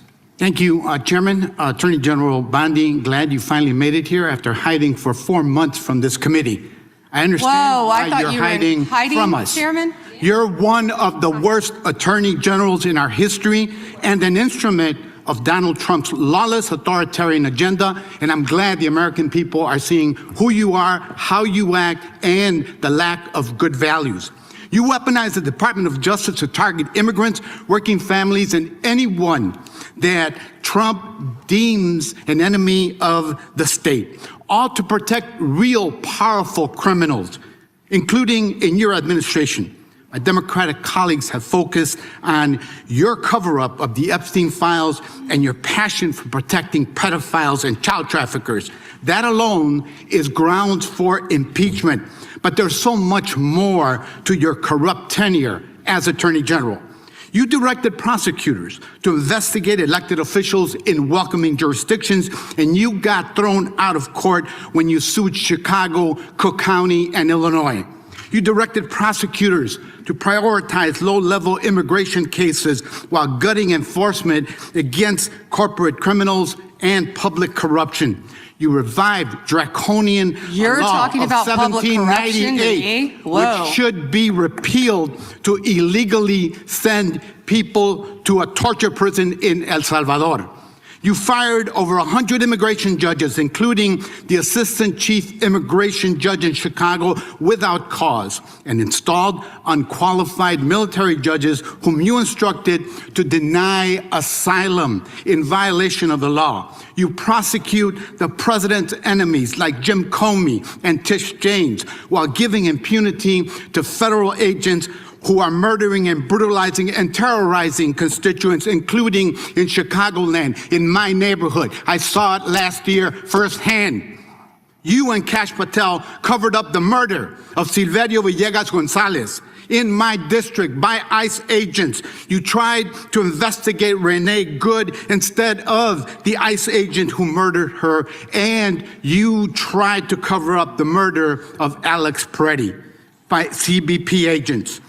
You bring fake charges against protesters like the Broadview Six and Marimar Martinez, whom your administration labeled a domestic terrorist. This is the Montessori teacher who lives in my district, while protecting thugs who terrorize us and DHS authority. That's what you do. Protect and enable the criminals who are plundering our society and destroying what's left of democracy and the rule of law. Epstein accomplices, mass DHS thugs, corporate criminals, Tom Homan, Eric Adams, insurrectionists, the list goes on. And you talk about fighting crime, but you protect any criminal who helps you and Trump turn our country into an authoritarian gangster state. And after all this, nobody supports you. I'm not talking about Democrats, I'm talking about conservative judges who are condemning the rampant lawlessness at DOJ under your leadership. Your prosecutors are quitting in droves over being forced to prosecute low-level immigration cases, including in Chicagoland. Your MAGA base despises you because you're covering up the Epstein file. How ironic. And even your own boss has repeatedly complained to your staff about you, calling you weak and ineffective. Weak and ineffective. That's what Donald Trump thinks of you already. You will not win, however. Chicagoland rejects you. The American people reject you. Our communities have demonstrated our strength and resilience in the face of cruelty and cowardice.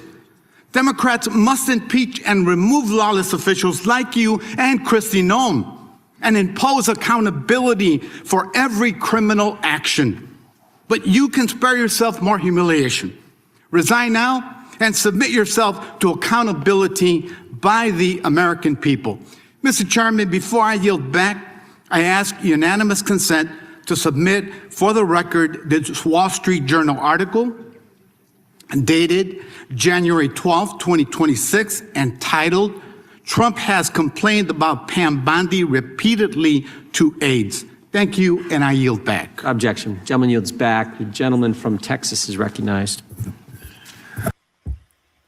That's the sound of an American oil company hard at work.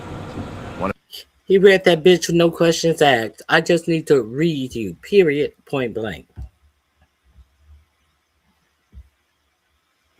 Yes, ma'am. Thank you. Let's hear the opposition research. Thank you. That's absolutely right. That they're not running for, he's not running for office again because, well, I don't know why you're not. So she has a reply to him when he asks her no questions, and he's not running for office again because, we have no dirt on him. I don't know why, but bitch, he read you for the facts of your life, and you have absolutely nothing. You come out of the gate fucking stumbling. Running for office again, but after the please. Yes, ma'am. Thank you. Let's hear the opposition research. Thank you. That's absolutely right. That they're not running for, he's not running for office again because, well, I don't know why you're not running for office again, but after the filing deadline, you publicly announced you would not run when your chief of staff, Patty Garcia, announced and took your seat. That's a state matter. That isn't a federal matter. You should investigate crimes. You should investigate violations of the law. The time belongs to the gentleman from Texas. And a little flexibility on the time. I appreciate the chairman. Madam Attorney General, am I correct that under your leadership, the Department of Justice has prosecuted cases of non-citizen? Okay, we are definitely going to go through a Chip Roy. We will definitely ignore him. The link is in the description box under Pam Bimbo. If you would like to see what Chip Roy has to say, you had an opportunity to watch it, but I'm pretty sure you haven't watched it. That's why I brought it here for you today. There.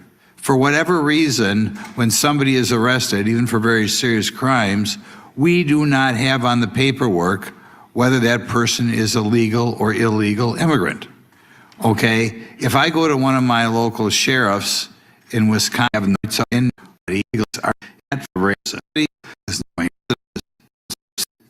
could be something like ICE. From Florida against Southern District Court who has hired. Time the gentleman has expired. Gentleman yields back. Gentleman from New York recognized. Thank you, Mr. Chairman. Ms. Bondi, I went over to the department yesterday for a couple of hours to review some of the unredacted materials. And I am looking forward to your detailed explanation for why you have withheld almost half of the documents, which is required by the bill. Now, obviously, there are 3 million documents, so I didn't get through much. But one thing I didn't see was the client list that you said you had on your desk a year ago. I did, however, find a couple of important documents. An 86-page prosecution memo from the Southern District of New York and a draft indictment from Florida against Jeffrey Epstein's co-conspirators. For reasons that I cannot understand nor are permitted by the bill, they were still redacted, even for members of Congress. So, Ms. Bondi, will you commit right here to immediately providing those two documents in unredacted form to members of Congress? Not a complicated question. Well, I guess it is for you because you have a law degree and those are privileged. Okay, they're not privileged, but we will discuss that later. I also found an email that I have right here from Jeffrey Epstein to Ghislaine Maxwell that was unredacted, and it included notes of statements that Donald Trump made about his prior relationship with Jeffrey Epstein. Now, there is no reason for this to be hidden from the American people. There is no privilege, there is no attorney-client privilege, and I see you're checking with your staff, and I can assure you, staff, this is not under attorney-client privilege because it was sent from Jeffrey Epstein to Ghislaine Maxwell. Will you commit to publicly providing the unredacted version of this so that the American people can understand the extent of Donald Trump's lies about his relationship with Jeffrey Epstein? You're about as good of a lawyer today as you were when you tried to impeach President Trump in 2016. Have you apologized for that in 2019? So will you unredact this? Will you were unredact lead this? counsel on that. Privileged. I'm asking you, will you unredact this? Privileged. Privileged, of course. I look forward to discussing this more. Now, these are obviously improper redactions. And let me stop for a minute. I'm talking. If they're not privileged, quiet. Don't yell at me. If they're not Mr. Chairman, would you stop the clock? This is on your time. It's not on Mr. Goldman. They're not Even though you used your improper redactions. You'll like my answer. To continue to protect time belongs to the member. We'll be happy to release them. Yeah, we'll stop the clock. We'll stop the clock. Time belongs to the member. Go ahead. Even though you used improper redactions to protect Donald Trump and other predators associated with Jeffrey Epstein, you did the exact opposite thing with the survivors and victims of this scheme. So their identification information was really the only thing required to be redacted, and it was not. And it's clear this was not a mistake. This was not by accident. This was not because you only had 30 days when you really used 75, and that doesn't even include all the hours last March that you were redacting it. But I'll tell you why it's clear it wasn't a mistake. There is an email entitled Epstein Victim List. There are 32 names. One is redacted, 31 are not. So someone looked at it and decided to redact something. And I will tell you that that is clearly intentional to intimidate these survivors and victims.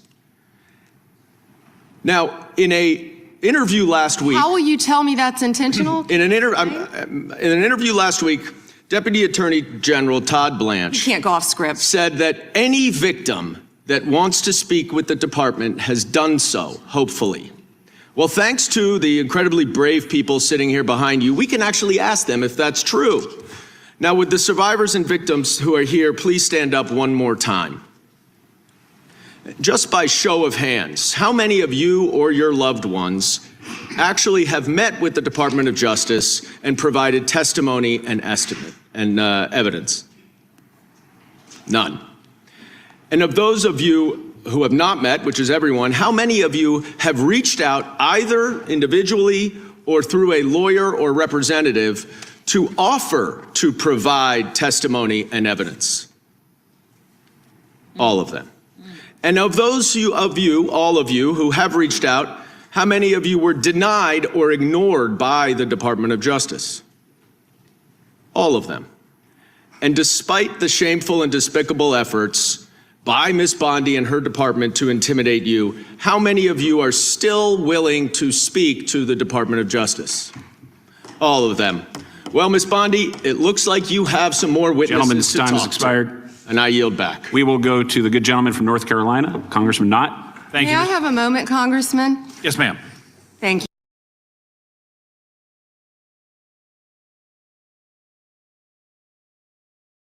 She wants to talk when his time has expired and when she knows that he can't rebuttal her. Why does she get an extra moment to talk when she refuses to answer questions when asked questions of her? So she gets time to freely talk and not be rebutted. Not here. The link is in my description box, and we're not going to go to the guy from North Carolina either. We're going to stop right here. I just built a budgeting app. What? How? Base 44. Look, it pulls all our expenses into one. Know that many on this committee request thank you to the good lady from California, Congresswoman Kamlager-Dove. Thank you, Mr. Chair, and thank you, Attorney General, for being here today. I want to talk with you about an issue on which there is broad bipartisan agreement: the importance of ensuring trust between the American public and those government officials who wield powerful law enforcement responsibilities. So, Attorney General, would you agree that it is important for law enforcement leaders to be honest? Of course, as well as members of Congress. Thank you. And would you include yourself as a law enforcement leader? Of course. Okay, thank you. Thank you. You know, President Trump has also, he has referred to himself as the chief law enforcement officer of this country. So do you believe that President Trump is honest? He is the commander-in-chief of the United States of America, and not only is he keeping this country safe, he is keeping this world safe. Do you believe he's honest? I do. Yes. He is the Okay, thank you. commander-in-chief. Last June, Minnesota lawmaker Melissa Hortman, her husband Mark, and their dog were brutally murdered in their home. And your USA's office in Minnesota investigated this crime and obtained a 6-count indictment of the murder suspect, stating that he had intent to kill, injure, harass, and intimidate Minnesota legislators. And I have the copy right here. I read through it. Yet a few weeks ago, President Trump suggested publicly that Minnesota Governor Tim Walz was behind these murders, posting on his Truth Social account a video raising this conspiracy theory. And it wasn't true. And you know it wasn't true, or else you would not have brought an indictment against the subject. Do you know what else Trump has said? He has said he has cut gas prices by 1,400%. False. That he won the 2020 election. Actually, False. gas is down to $1.99 a gallon, thanks to that President he didn't Trump. know Epstein. Maybe $5 in That he California. it's my time, Mr. Chair. That he sent water to LA during the wildfires. False. That Governor Westmore of Maryland called him the greatest president of his lifetime. False. So many tales, too many to keep up. But I want to go back to what he said about Tim Walz. Do you agree that President Trump undermined public trust in law enforcement by suggesting that Governor Walz was involved in the Hortman murders? I am not familiar with that statement. Well, that is a disappointing response. And it is also why your office and Donald Trump have zero credibility. Because I know, and you know, it was a right-wing extremist who murdered the Hortmans. And you and the president are being dishonest with the American people. Last fall, after the horrific shooting of Charlie Kirk, President Trump was asked if there were extremists on both the left and the right. And his exact words were, "I'll tell you something that's going to get me in trouble, but I couldn't care less. The radicals on the right oftentimes are radical because they don't want to see crime. The radicals on the left are the problem, and they're vicious, and they're horrible, and they're politically savvy." Do you agree with this statement? Hey guys, is your tire pressure light stuck on even when your tires are fine? I had the same headache until I You're taking too long, Madam Attorney General. But you know the answer because your own department has addressed the question. In 24, the DOJ's research arm issued a report on domestic terrorism stating that the far number of far-right attacks continues to outpace all other types of terrorism and domestic violence extremists. The DOJ published the report, and after the president made those comments, the DOJ took the report down. And I sent you a letter asking you a simple question. Why did the Justice Department remove the data that shows right-wing extremists have killed more innocent people than left-wing extremists? Did you refer to immigration enforcement as domestic terrorism? You should answer my answer is question. yes. You're on my time, but you won't. And what I am asking you to do is put the report back, restore the data. Stop scrubbing important data from your website. Stop taking down reports that you know the American people need to know about. There are violent, dangerous people out here with real threats. And the dishonesty from your agency comes from the covering up of these threats that could hurt American people and put our lives at rest. Do better. And with that, I yield back, Mr. The lady yields back. The gentleman from North Carolina is recognized. May I have one moment? You may. No, you cannot have one moment. You had the opportunity to answer questions, and you sat up there because the question was right-wing terrorists killing more people in the United States than left-wing killings. So you sat up there and refused to open your mouth and pretended to be engaged in some reading material, bitch. No, you cannot have no extra time. But of course, no showing up for his subpoena as Jim Jordan is going to allow you to have uninterrupted time as much as you want. Her district includes Culver City, and she's not talking about any crime in her districts, nothing about helping crime in her district. You're not talking about any crime in Culver City also. Her district includes Culver City. Well, that was supposed to be what she thought that her saying the words Culver City was gonna mean to America.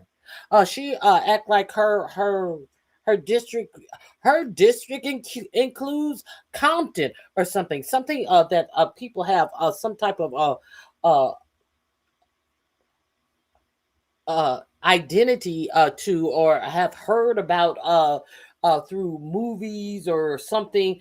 Her district includes Culver City. Oh, what, her district is making movies and things like that? Is that what you're saying about what are you saying about Culver City? And she don't want to talk about that. What would she be saying about Culver City? What? And she wants to take up extra time. She has absolutely nothing to say about Culver City. A whole fucking stupid ass bimbo is over the Department of Justice. But she don't want to talk about Culver City. You talk about it then, ho. Let's see what this hoe has to say about Culver City. Not even worth getting into the details. Well, thank you. It's not even worth getting into the details because there are no details, bitch. There's nothing to talk about Culver City. It's just not even worth getting into the details. You held up extra time for something that's not even worth getting into the details, and you over the Department of Department of Justice, bitch. May I have one moment? You may. Her district includes Culver City, and she's not talking about any crime in her districts, nothing about helping crime in her district. She's not even worth getting into the details. Well, thank you, Madam Attorney. She's not worth getting into the details. There are no details to get into. But you're not even worth getting into the details because this is not a expedition into crime. This is exposing the Epstein cover-up and the Epstein files. Bitch, why would she be talking about crime in Culver City when you can't even think of any crime to mention? Your motherfucking researchers didn't find anything to ping her about Culver City. Girl, bye. This is amazing. Attorney General, and we are grateful to have you here today. And let me just. The February. An IQ of 85 to 115 is considered average in the U.S. And 9th, there were nearly 10,000 arrests. General, did you have anything further to say? Texas convicted of homicide. Cecil Joseph. General, did you have anything further to say? Texas. Another example. This shows no used to track ISIS that y'all on. And Gentlelady is recognized. Thank you. I seek unanimous consent to introduce into the record the research that Representative Kamlager-Dove and I referenced concerning the threat of right-wing domestic terrorism, which the Department of Justice scrubbed from its website in September. Without objection, the gentlelady from Thank Texas you. is recognized. thank you so much, Mr. Chairman. And to be clear, I'm not going to ask any questions of this witness because this witness has revealed that she has no intentions of answering questions. But instead, I'm going to ask some very basic questions really quickly of my colleague, Becca Ballant, if she will answer right or wrong, raping children. Wrong. Right or wrong, killing random citizens.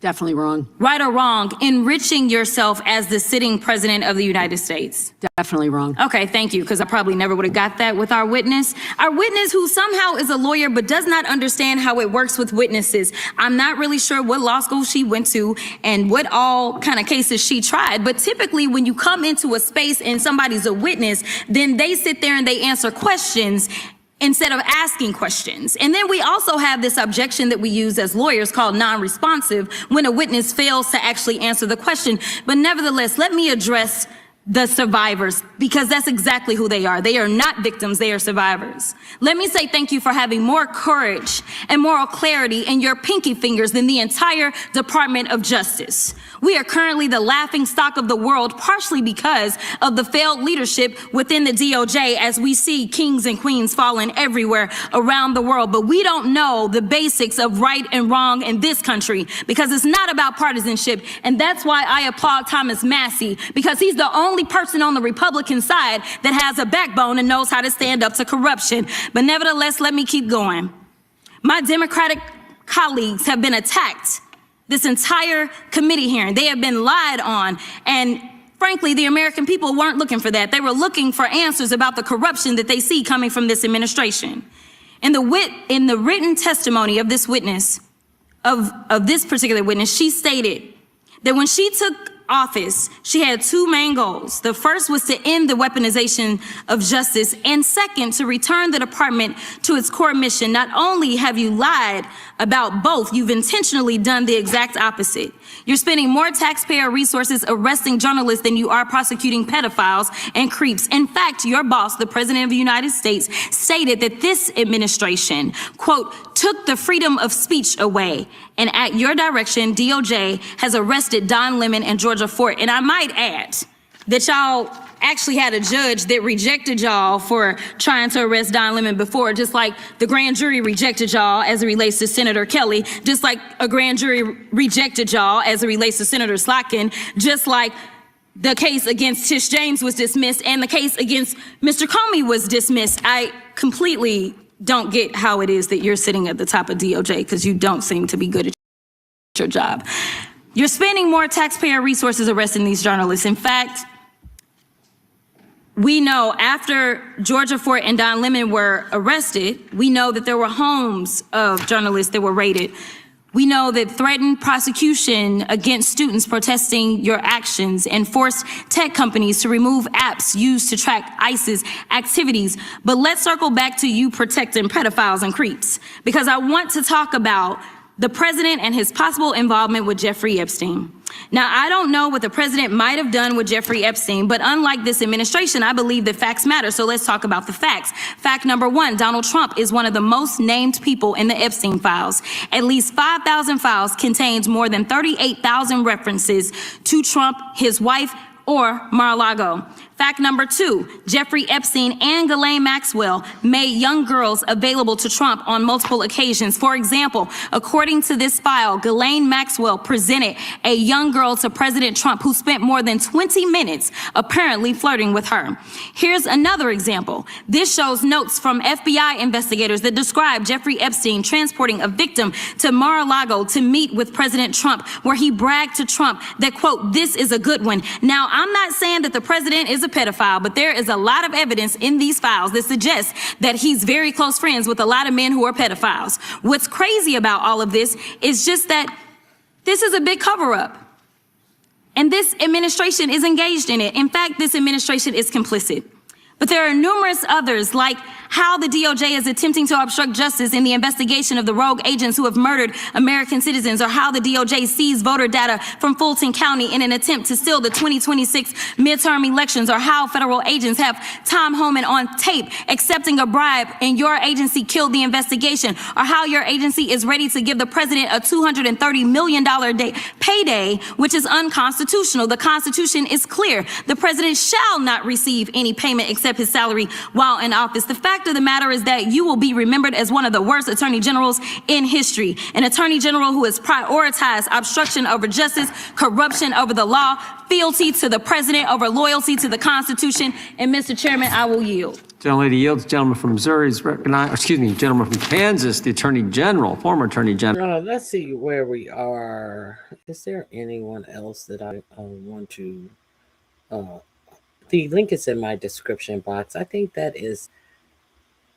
these are the ones that I was interested in. So let's move forward. Where are we now, you may ask, in the Epstein files? And there are 3 million more pieces of the files that Pam Bimbo refuses to release. Let's go right here. We have seen some pathetic stunts out of Pam Bondi's DOJ to cover for this administration's Epstein connections, but none as shameless as this. The DOJ just sent Congress a 6-page letter explaining their redactions to the Epstein files, and buried in that letter is a list of all government officials and politically exposed persons who appear in the release materials. But what they decided to do was combine those who are implicated with Jeffrey Epstein's crimes with those who are just in the files because of a passing mention or because of their efforts to actually expose Epstein's crimes. The DOJ explicitly states that people appear on this list if their name shows up at least once in the files. But what that could mean is they had extensive direct email contact with Jeffrey Epstein himself, or, and this is important, it can mean they were mentioned only in a portion of a document, including press reporting that on its face is unrelated to the Epstein and Maxwell matters. Which is to say, if a newspaper article that mentioned Epstein also happens to mention, say, Barack Obama in a completely unrelated context, Obama's name goes on the list. That's it. Your name could appear in a flight manifest metadata. You could be referenced in a customs document. You could be mentioned in passing in an email about something else entirely. And congratulations, you're now on this big bombshell Epstein list distributed by Pam Bondi's Department of Justice. In other words, it was a deliberate effort by the DOJ to muddy the waters under the guise of transparency. Yet another red herring thanks to Trump and the rest of these pedophile protectors in his administration. So let me be crystal clear about something. This list is not a list of co-conspirators. It is not a list of people who did anything wrong. It is simply a list of every name that appears in the thousands of pages of documents. And the DOJ is using... Okay, I've added that to... I've added that video. I'll go over to Brian Tyler Cohen. That the video is also under the Epstein files. Let me move on. Since we see how seriously this administration is taking violence on women, violence on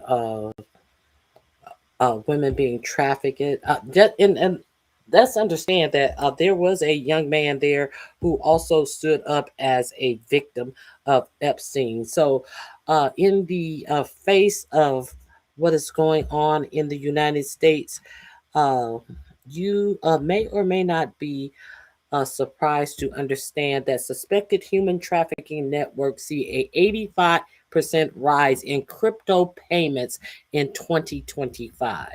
So, the unregulated crypto business that 4547 wants to make sure that even states won't be able to regulate. No, that's AI. The unregulated crypto business where people can change money and you don't know where the money came from. You don't know what it's for. You wash my back, I wash your back. Type of payments. Uh,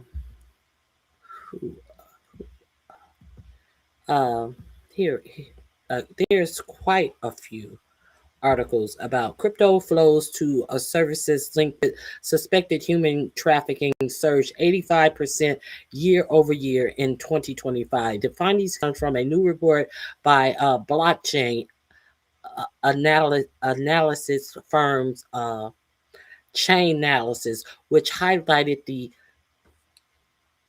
intersection of cryptocurrency and suspected human trafficking expanded markedly last year.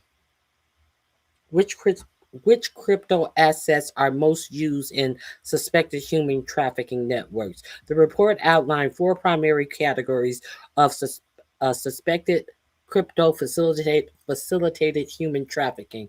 This includes Telegram-based international escort services, forced labor recruitment linked to scam compounds, prostitution networks, and child sexual abuse material vendors.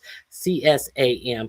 The intersection of cryptocurrency and suspected human trafficking intensified in 2025 with total transaction volume reaching hundreds of millions of dollars across identified services, an 85% year over year increase. The dollar amount significantly understate the human toll of these crimes, which the true cost is measured in lives impacted rather than money transferred.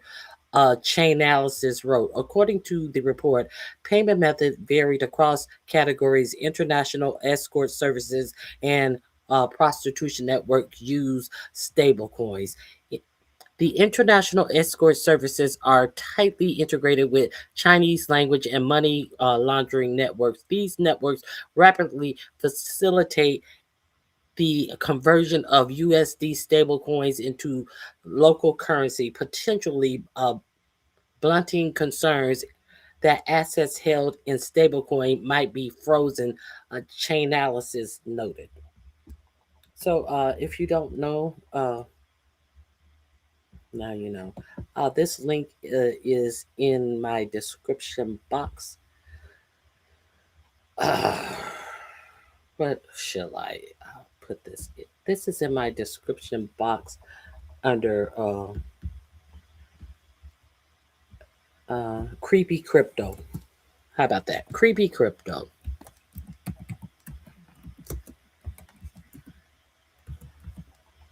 Okay, so you can read that story there.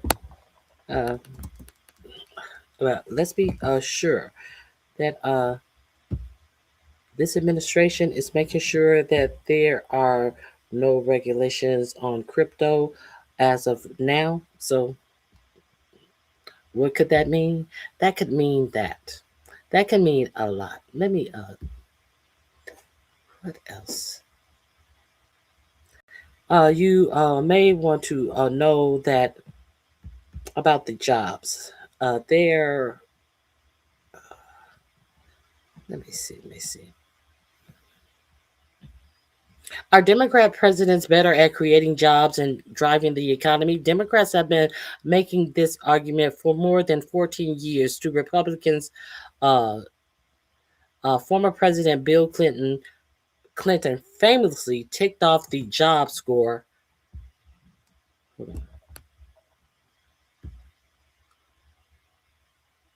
Hold on. Famously, let me see where. Ticked off the job score favoring Democrat presidents in his 2012 Democratic National Convention speech. We got the latest iteration on X in a post by Simon Rosenberg, a longtime Democratic strategist in Washington, D.C. Since 1989, a new age of globalization began. 51 million jobs have been created in America, 49 million jobs, which is 96% of the jobs, have been created under Democratic presidents. Rosenberg wrote in a March 8 post, essentially all of the jobs over the past 35 years that have been generated in the United States have been generated by a Democratic president. So, as we do know, that this administration wants bragging rights over the jobs that it has stripped from the American people. So that link is right here. I'm dropping it right here in the chat. Go over there and peruse it for yourself. And speaking of this administration bragging about the jobs that it has taken away from the American people, I will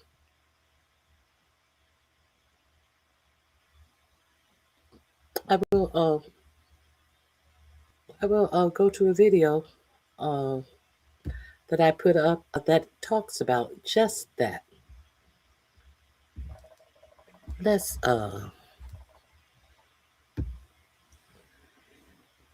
peruse the video.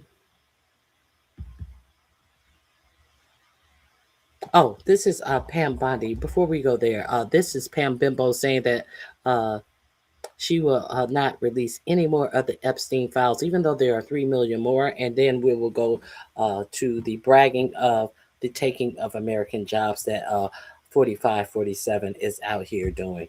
That's the Happy Monday. Have an amazing show for everybody today. What do we have, Crystal? Indeed, we do. So Pam Bondi says we are not getting any more Epstein files. We'll see if she holds true to that. There's also a bunch more developments there, including revelations about significant allegations against President Trump. So we'll break that down for you. Marco Rubio gave quite a speech in Munich calling for a full-on return to colonialism. Trita Parsi is going to join to talk. A full-on return to colonialism. A full-on return to this sphere of influence where if you are in a certain sphere, kind of like what they did to Venezuela, a sphere of influence. So if you are unaware of the speech that Marco Rubio did in Munich, you may want to go over to Breaking Point. But I am going to the Pam Bimbo portion of this video. Here we go. With a friend, it really helps other people find the show. But let's go ahead and get to that Pam Bondi letter, which was released on Saturday. Let's go ahead and put this up here on the screen. So there had been some rumors. There were some 3 million more emails and files that were to be released by the DOJ. But Attorney General Pam Bondi is saying, whoa, whoa, whoa, not so fast. So all of this was in a letter that was sent to the Senate Judiciary Committee in response to a request for more information. Pam Bondi writes that all Epstein files have been released consistent with Section 3 of the Epstein File Transparency Act. Quote, in accordance with the requirements of the Act and as described in various department submissions to the courts and SDNY and related orders, the department has released all records, documents, communications, investigative materials in the possession of the department that relate to any of the 9 different categories. The letter then listed some 300 high-profile names, many of which were already known. And in accordance with the Files Act, the list of names includes all persons that were a government official or politically exposed person. Their name appears in the files released under the Act. Some of the names mentioned had extensive direct email contact with Epstein or Maxwell. Others were mentioned in a portion of the document. So basically what this says is that the broad range of materials that were required released by the law have now been released according to the law, and that's it for now. Thomas Massie was reacting to some of this, as well as the general handling of this by the administration over the weekend. Let's take a listen.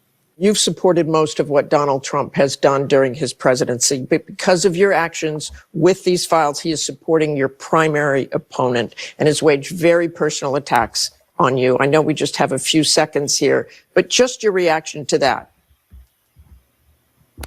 Look, this is about the Epstein class. The people who are funding the attacks against me, they may or may not be implicated in these files, but they were certainly rubbing shoulders with the people who are in these files. They're billionaires who are friends with these people, and that's what I'm up against in Washington, D.C. Donald Trump told us that even though, he had dinner with these kinds of people in New York City and West Palm Beach, that he would be transparent, but he's not. He's still in with the Epstein class. This is the Epstein administration, and they're attacking me for trying to get these files released.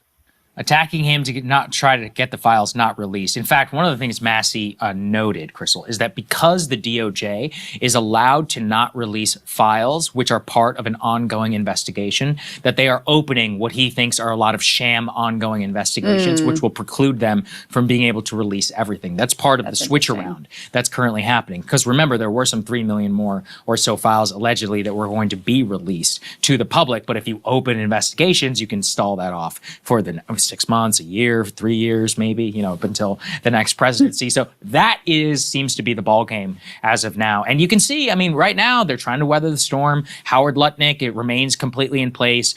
All of the accountability in our society is held right now in the private sector. Yeah. It's like Peter Attia maybe got in trouble or not. He seems to have kept his gig now for now. Casey Wasserman, a Hollywood agent, is going to sell his agency. He lost Chapel Roan as a client. Like, fine, okay, cool. That's nice to see, I guess. Kathy Rumler. Yeah, Kathy Rumler, the Goldman Sachs lawyer. But that's all in the private sector. Like, why is it only in the private sector? It's actually at the government. These are the people who are supposed to be most responsible. They're facing nothing, and everybody's corralling the wagons around them. Pam Bondi, her disastrous press conference. By the way, as we predicted, Trump loved it. Right? He was like, she did a phenomenal job. Would. Stood up for her. He stood up against the... Okay, this link is in my description box. Go over to Breaking Points. I am going to put this link in my chat as well. If you haven't gone over to Breaking Points, they give the two sides to every to the stories they report. But sometimes both sides agree. Sometimes you have people who are really concerned about their own lives and how this country is being run, and how the running of this country affects how you live your life and your family live your lives. And then you have some sycophants who are just wanting to feel like winners at any cost. So they will go with the hyperbole and the bullshit and the cheerleading and lies of this MAGA coalition, and try to pretend like they are successful people and living a successful life in this fucked up economy that this administration has turned the United States into. Now, I think it is here. I want to share. No, that's not here. I want to share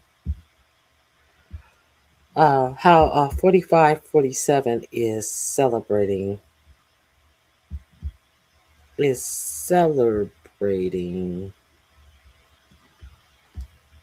job losses in the United States. Let me stop sharing for a second.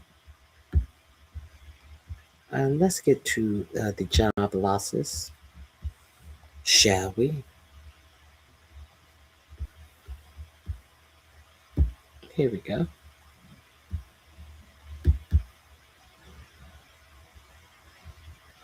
And then we will end with who is benefiting from this economy.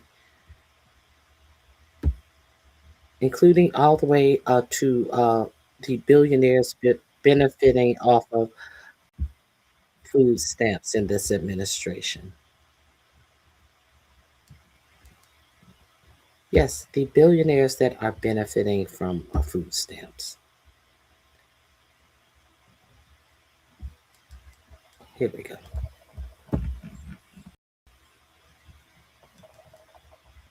Let me share my link with you.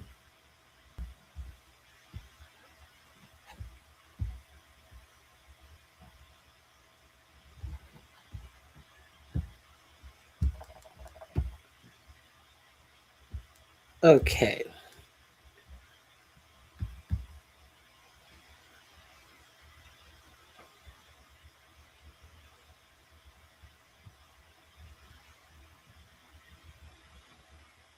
Hmm.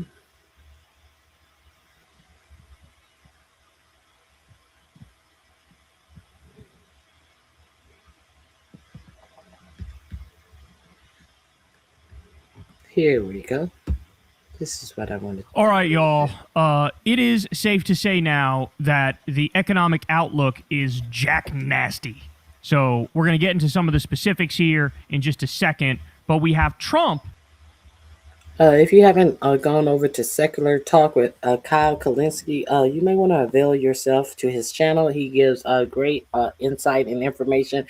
And Kyle Kalinske is actually married to the crystal ball from Breaking Points. The last video I shared with you, they're actually, I think they're married. They're definitely, I think they're married.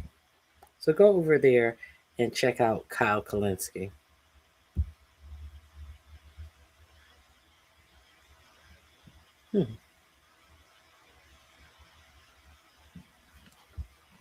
Okay, let's get to it.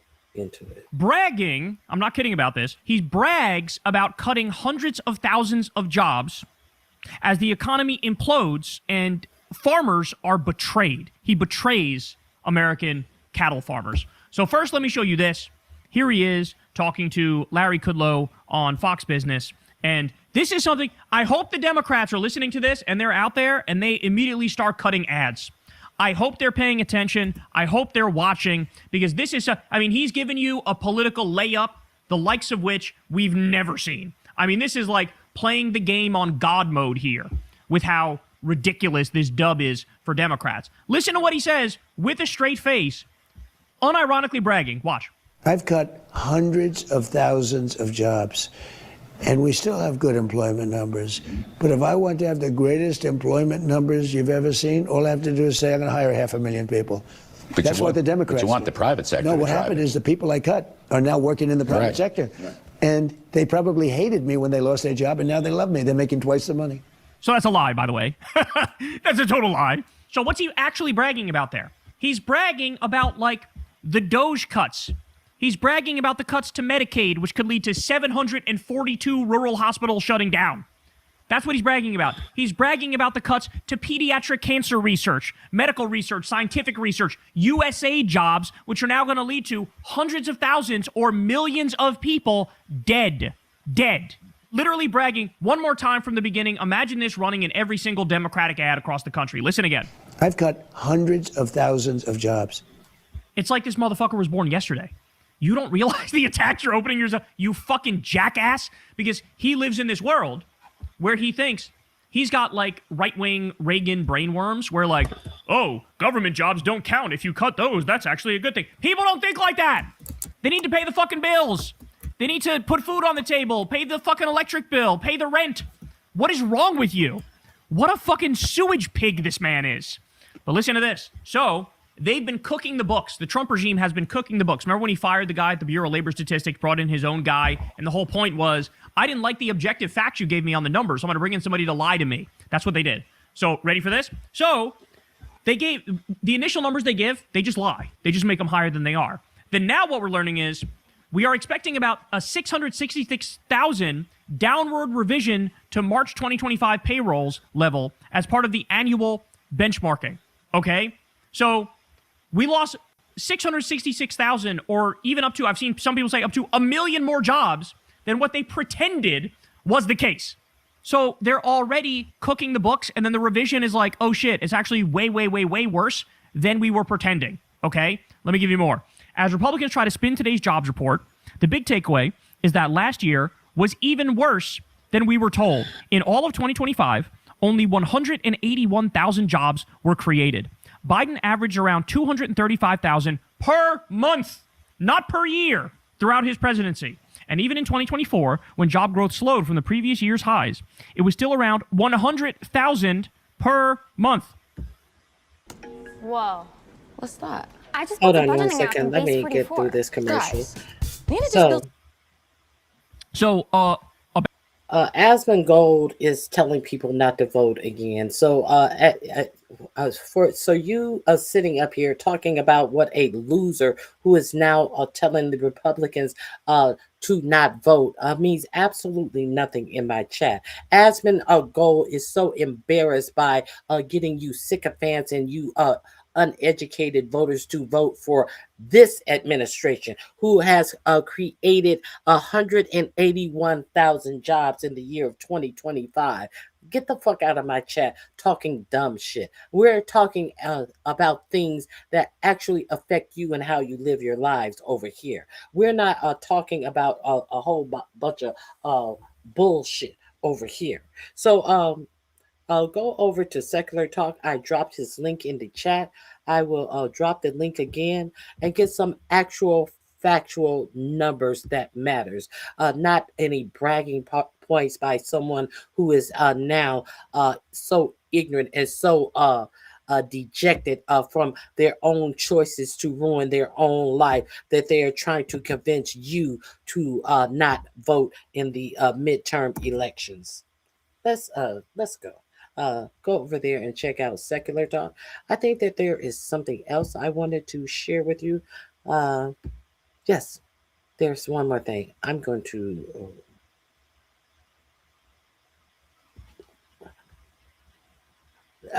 We have our Treasury. So things are getting nasty. We have our Treasury Secretary, Scott Bessent, is begging other countries to buy our assets. This is how bad things are in America, because you understand that they're not buying our Treasury bonds. So Scott Bessent is trying to figure out a way why he is not going to have to start reprinting money, printing money that is worthless and that is going to skyrocket our inflation. And really desperate in the markets. Over the past month, we have seen a big repudiation or rejection from investors in US assets. More specifically, the US bond market is getting pummeled. Demand for treasuries from central banks is starting to fall. The absolute number might be going up, but the percentages are dropping. You cannot afford for your bond demand to collapse and still hope for a strong dollar down the road. Now, the biggest buyers of US bonds in 2025 are from the G7, but Canada is moving away from the US economy, so that number is going to fall. Japan is facing a currency collapse, so they might become net sellers instead. Only the UK is left. Meanwhile, the biggest growing economies belong to BRICS. China, Brazil, and India, they are all dumping their holdings. They sold almost $200 billion worth of US bonds, and in 2026, they will probably start dumping even more. There are multiple reasons why countries are selling. China obviously wants to de-dollarize and reduce the risk of sanctions. They don't want to be another case study like Russia that moved too slow. Now, India has denied selling treasury bonds, but the sale numbers are solid. New Delhi is selling to bolster their own currency during this trade war. Brazil is also dumping because their China trade is booming, and when bilateral currencies are being used, holding US debt becomes less needed, it becomes unnecessary. But the biggest hurdle facing US assets is the dollar collapse. In just 2 months, the dollar is down again by 1.5%. Now, the Nasdaq that tracks US tech stocks is also down by almost 1%. So if you're a foreign investor, you have lost 2.5% in total. The weaker dollar just amplifies your losses. And over the past 12 months, it is down by over 10%. This is a huge reason why money is afraid to flow into US assets. As the dollar continues to fall, it's making stocks and bonds toxic. If this doesn't reverse, the only buyers left for them will be domestic US investors. That's going to increase domestic inflation and is going to hammer the currency down even further. It's so bad that Scott Bessent just gave a public service announcement. He's trying his best to defend the dollar. He's trying to tell everyone, begging global investors to return to US assets, and that the reserve currency will be staying strong. Get asked, what does a strong dollar policy mean? And it means that we want to have the fundamentals to keep the dollar strong. So in terms of whether it's FDI or portfolio flows, we want to make the U.S. the most attractive place for capital, which I think we've done. We have regulatory certainty. As I mentioned, I think now this administration... We have regulatory certainty where? With all this flip-flopping and up and down with these tariffs. We have the least regulatory certainty in the world, Scott Bessent. You don't even know what one day to the next is going to hold in this administration because 45-47 is such a nut bucket. For every one new regulation has cut 23 regulations. The problem, Mr. Bessent, isn't just about regulations. That's a red herring. The problem is the collapse of US industries and the manufacturing sector. The US just isn't exporting out enough to the world because of the tariffs. They can't justify a strong dollar. When your inputs now cost 30 to 40% higher, everything becomes uncompetitive. Exports collapse, and as a result, people start losing their jobs. It's not rocket science. In the latest BLS report, US manufacturing's decline is worse than we all expected. Since 2023, the sector has lost more than 300,000 jobs. The biggest decline came, of course, after Liberation Day when the tariffs went up. It's not a coincidence. Trump's trade war is sparking global boycotts, especially up north in Canada. Even if countries have no trade barriers on US goods, just the price tag alone is a turnoff, which means demand for dollars is dropping. Lose 45 pounds and become unrecognizable by... Okay, if you want to this, the link is in my description box because I noticed that the for-profit media is a mom on this type of stuff. Do you know the shit that is really going to affect you and how you live your life? Let's get into... I want to... Argentina, who Trump says they're dying, they need our help. Oh, and when he bailed out Argentina to the sum of 40 billion American dollars, while our farmers were they were dying, they need our help, and he gave the farmers a month later $12 billion. He bailed out Argentina in the middle of our government shutdown where we couldn't do anything. We couldn't even bail out our farmers because the Democrats had the government shut down. He gave Argentina 40 billion US dollars to bail them out because they were suffering. So what is the latest? How did that help Argentina? You may ask. Let's go over and see what Argentina is up to now. Where is it? Where is it? Where is it? It's somewhere near here. I apologize. Argentina has just extended the work hours for the people in their country from 8 hours to 12 hours. You do understand at this time, Argentina, a lot of their people are getting food out of the trash cans still. So the good friend to your president just said, hey, well, we will increase the work hours in Argentina. Where is it? Where is it? Oh, maybe it's further up. I don't know where it is. I'm going to have to bring that to you tomorrow. It looks like. Maybe I'll have to bring that to you tomorrow.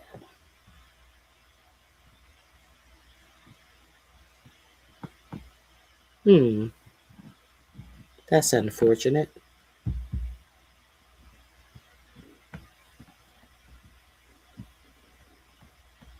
One more time.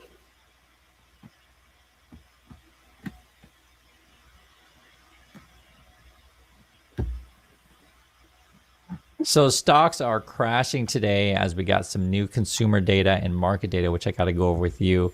And this is from Financial Times. It says U.S. stocks fall sharply as tech sell-off resumes.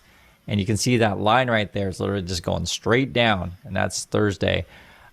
Basically, we're in an AI bubble. And effectively, people are trying to figure out, okay, who's going to be the winners of this AI thing? Who's going to be the losers? And also, even if you are a winner, a lot of this stuff is based on debt and a lot of really, really big promises. And at the moment, maybe there are going to be more losers than winners. I mean, just having this massive sell-off. Some of the market data, this was a big one, was real estate, which we'll go into some of the details in a moment here. But real estate report, quote, a new housing crisis as January home sales tank more than 8%. There was an expected downturn this month as cold weather usually buying homes so much, but it's already this big. I think this is like the biggest in 4 years downturn. And then you got Trumpers, right, doing what Trumpers doing. They're going to claim art of the deal. That's according to them. And this is the trade rep, which is Greer and the gang. The deal maker in chief, they say, continues to lock in agreements on reciprocal trade with our trading partners spanning from Buenos Aires to Kuala Lumpur. The best is yet to come, as POTUS tariff program delivers greater market access for American products, securing trade deals covering over half the world's population. So according to Trump and them, it's the art of the deal, President Trump with tariffs, right? That's according to them. You're all awesome and you're all rich. They're also going to claim you're going to save $2,400 per car, according to them, because what they're doing, they're cutting back, they're going to call it red tape, but basically they're cutting EPA, environmental protection. So from the Trump people, you should expect more dirty water, more dirty air. They hate the environment and they love coal. Trump's going on and on about coal and oil and, fossil fuels, this kind of stuff. And for me, this is actually, for me, it's a no-brainer. All of us as human beings should want clean air and clean water. And you will not forget that I talked about that at the beginning of the show. This link is in my description box. Go over and check this out. This is under the link called The Dying Dollar. The reality of what is really going on in the United States, that so little is being talked about. To say billionaires, they are going to have you breathing in subpar air, drinking poisoned water. So billionaires can save a nickel. Let me see. And we ourselves would probably be in, let me see.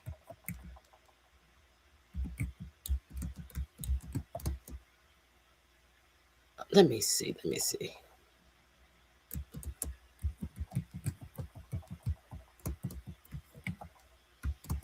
If I can find it. We will probably wind up being like Argentina ourselves here in the United States.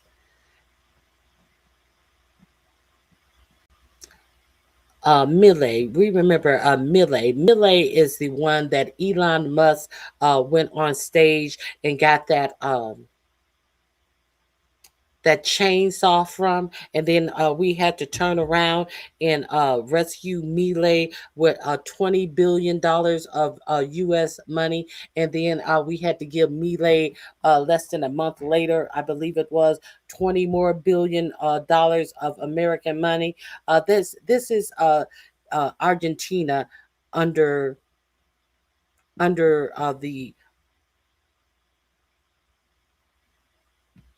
the guide of Milei. So let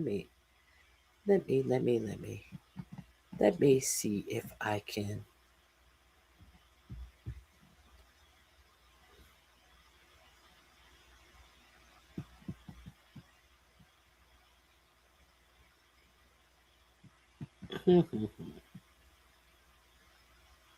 Now, 4547 has also said that the United States is going to have to start buying more of Argentina beef. Fuck the America beef farmer. He has already set up that there is going to be more Argentina beef being sold in the United States. Because what says America first than forcing the American people to have to buy beef from Argentina because they're suffering. Are the American farmer not suffering? Okay, so let me give you.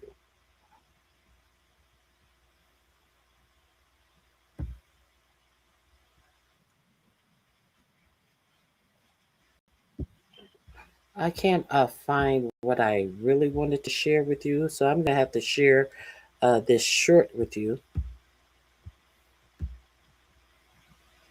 about Milei increasing the work hours.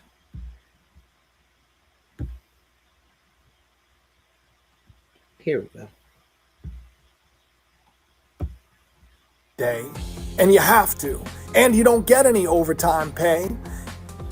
Could you imagine that would have to be the way it is? Could you imagine you having to get up and be to work, of course, 15 minutes early no matter what, to leave your job and to get back home and only have about 10 hours of the day left for yourself to sleep?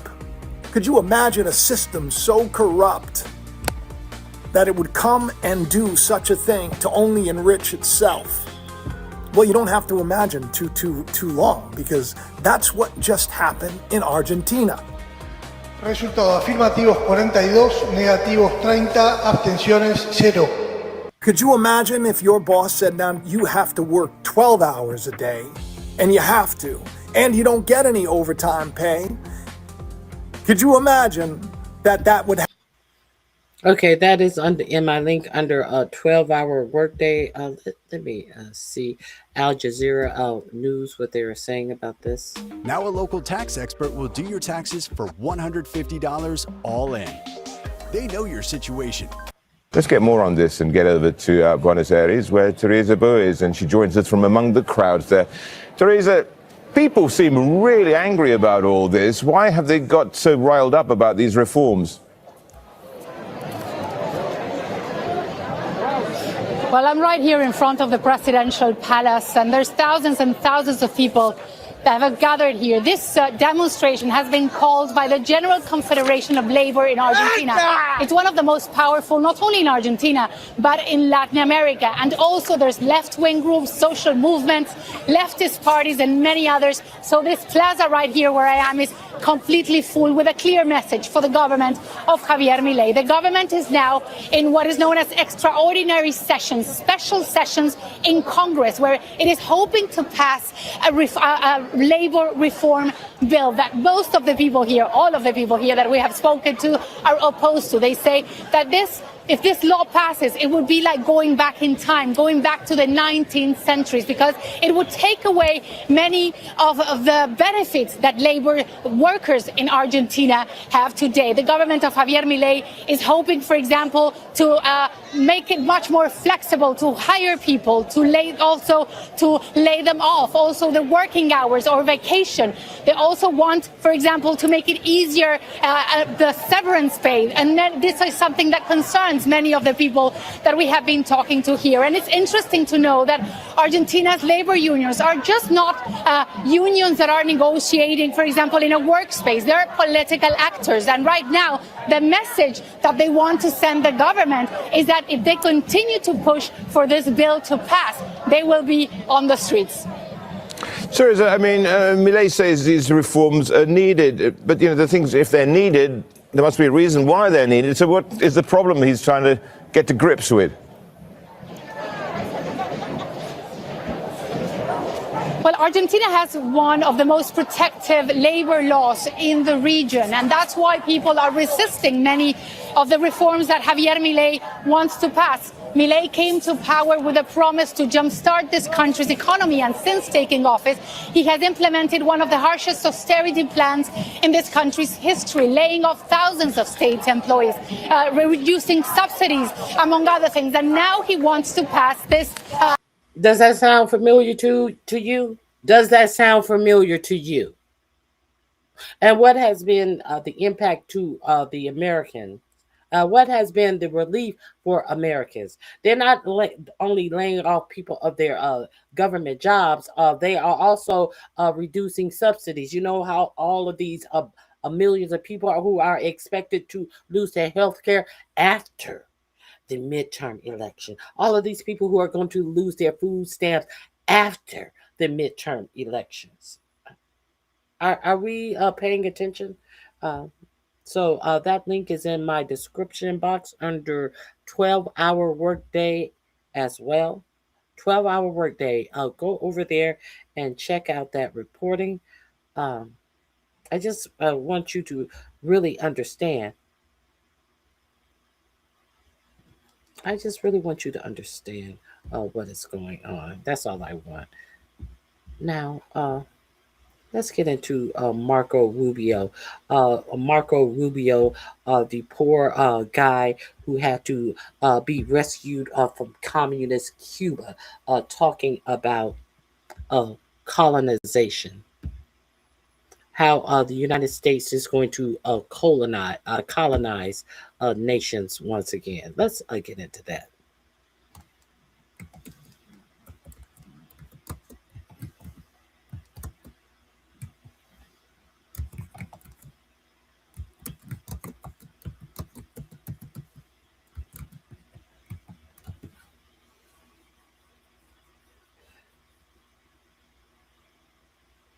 Oh. And also, I didn't even talk about the expected long war that they are expecting with Iran. They are going back into talks with Iran, and allegedly they're trying to put us on a prepare us for a long war with Iran. Let me see. Mm-hmm.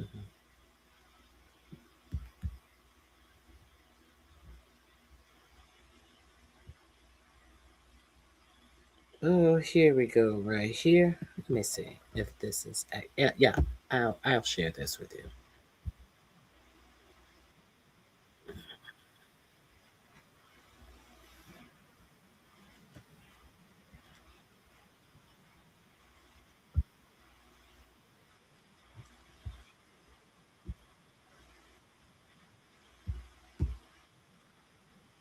For the first time since the age of Columbus, it was contracting. Europe was in ruins. Half of it lived behind an iron curtain. For 5 centuries, before the end of the Second World War, the West had been expanding. Its missionaries, its pilgrims, its soldiers, its explorers pouring out from its shores to cross oceans, settle new continents, build vast empires extending out across the globe. But in 1945, for the first time since the age of Columbus, it was contracting. Europe was in ruins.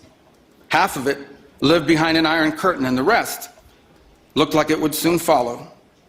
The great Western empires had entered into terminal decline, accelerated by godless communist revolutions and by anti-colonial uprisings that would transform the world and drape the red hammer and sickle across vast swaths of the map in the years to come.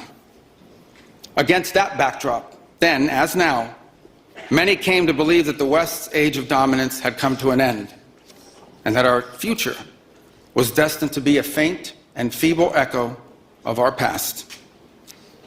But together, our predecessors recognized that decline was a choice, and it was a choice they refused to make. This is what we did together once before, and this is what President Trump and the United States want to do again now, together with you. And this is why we do not want our allies to be weak, because that makes us weaker. We want allies who can defend themselves so that no adversary will ever be tempted to test our collective strength. This is why we do not want our allies to be shackled by guilt and shame. We want allies who are proud of their culture and of their heritage, who understand that we are heirs to the same great and noble civilization, and who together with us are willing and able to defend it. And this is why we do not want allies to rationalize the broken status quo rather than reckon with what is necessary to fix it. For we in America have no interest in being polite and orderly caretakers of the West's managed decline. For 5 centuries before the end of the Second World War, the West had been expanding. So what's going to expand to now?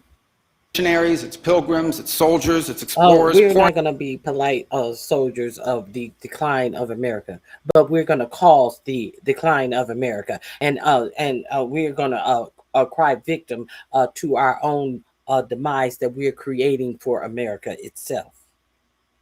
So we're going to go out, and we have been conquerors all our lives, and we have pride in being conquerors. But we can't fix what we break as we destroy our own America. So that's the bullshit that is coming out of the White House via our State Department. You know, the same State Department that I was talking about earlier, who has this white national up for the position right behind Marco Rubio, who is talking about no one, this one and that one, and these people will not replace us on this great replacement theory. This is who is number 2 that they're trying to push through into the State Department. I guess they forgot Marco Rubio kissed our ass so well they forgot he isn't a white man. They was like, oh, wait a minute. Okay, so I told you the story about Argentina. I've been talking to you about Argentina quite a while now. I want to share with you what the American farmer thinks about the bailout that Argentina has been getting by this America First president, and how it has impacted the American farmer, the American, what do you call them? I call them a farmer. Here we go. Let me share this with you. What is the impact of beef imports from Argentina? Let's see. I haven't seen this one. We're going to find out together. Sure, this is shocking for many of there are quite a few articles. We are at a 75-year low on cattle numbers in the United States since 1950. So that being said, obviously our population has grown tremendously since the 1950s. The demand for beef is still there. So we are at record low numbers. It's kind of becomes a supply and demand situation. To account for this gap and to lower beef prices for consumers, President Trump signing an executive order Friday that would bring additional imports of lean beef trimmings to the U.S. from Argentina. This is not your primal cuts of beef or steak, but rather the excess trimmings that are used to make products like ground beef. But these changes may not have a major impact. The import of Argentina beef is less than 10% of our nation's imports throughout the year. So it seems like a big dent in the economy or in the beef industry, but in the big picture, it's really not. It's probably minute. The administration began discussing importing more beef from Argentina in October, sending the market swinging at the time. Now there's been less movement. Before we got to the official executive order, when he just mentioned Argentinian beef, it did kind of send the markets into a spiral that time. But since then, we've kind of corrected, and we really haven't seen a ton of movement here the last couple of days. This order also sending a reciprocal amount of 80,000 metric tons of beef to Argentina. It's kind of at least it evens out that way as far as imports, exports. But again, you know, the less we can have people interfering with the marketplace, that's really what producers want. They just want to be paid a fair price for their product. I'm John Paul. Thanks. They want to be paid a fair price for their product when American beef is at a 75%. There's 75% less American beef on the market to actually sell. I've talked about the problem that the cattle rancher is having to even secure a place to cut up their meat, to sell their meat and get a fair price for their cattle. The cattle rancher is suffering in America. So I just wanted to bring you and remind you of that story. Let me.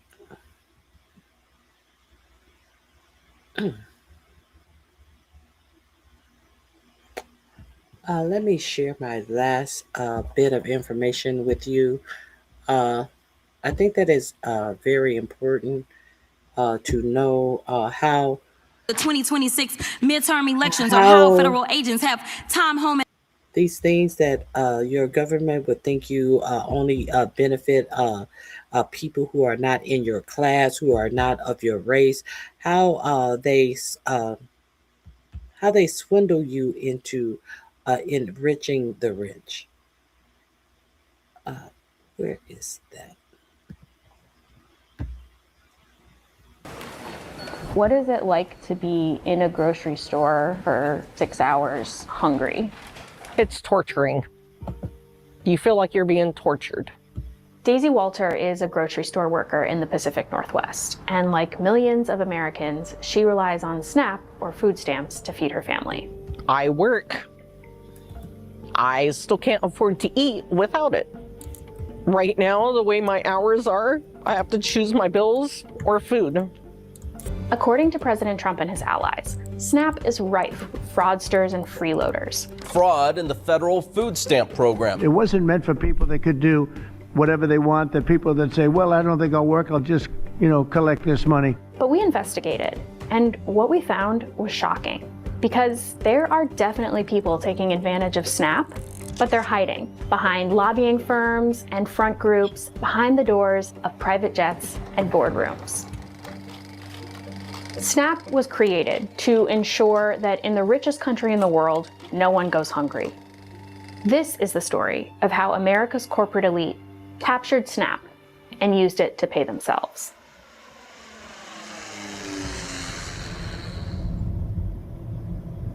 Talking about how you're not being paid enough at your job to feed yourself, that doesn't always feel safe.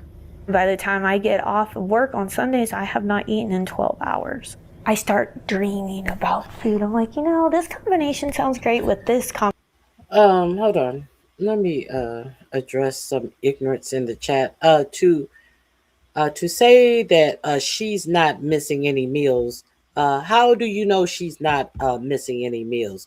The least nutritious meals that people are able to buy on food stamps are the meals full of fillers, full of fat, bad meals. These are the majority of meals. Do you understand that most people who are on food assistance or food stamps, I think it's get $6 per meal, and they want to even cut that amount down from $6 a meal.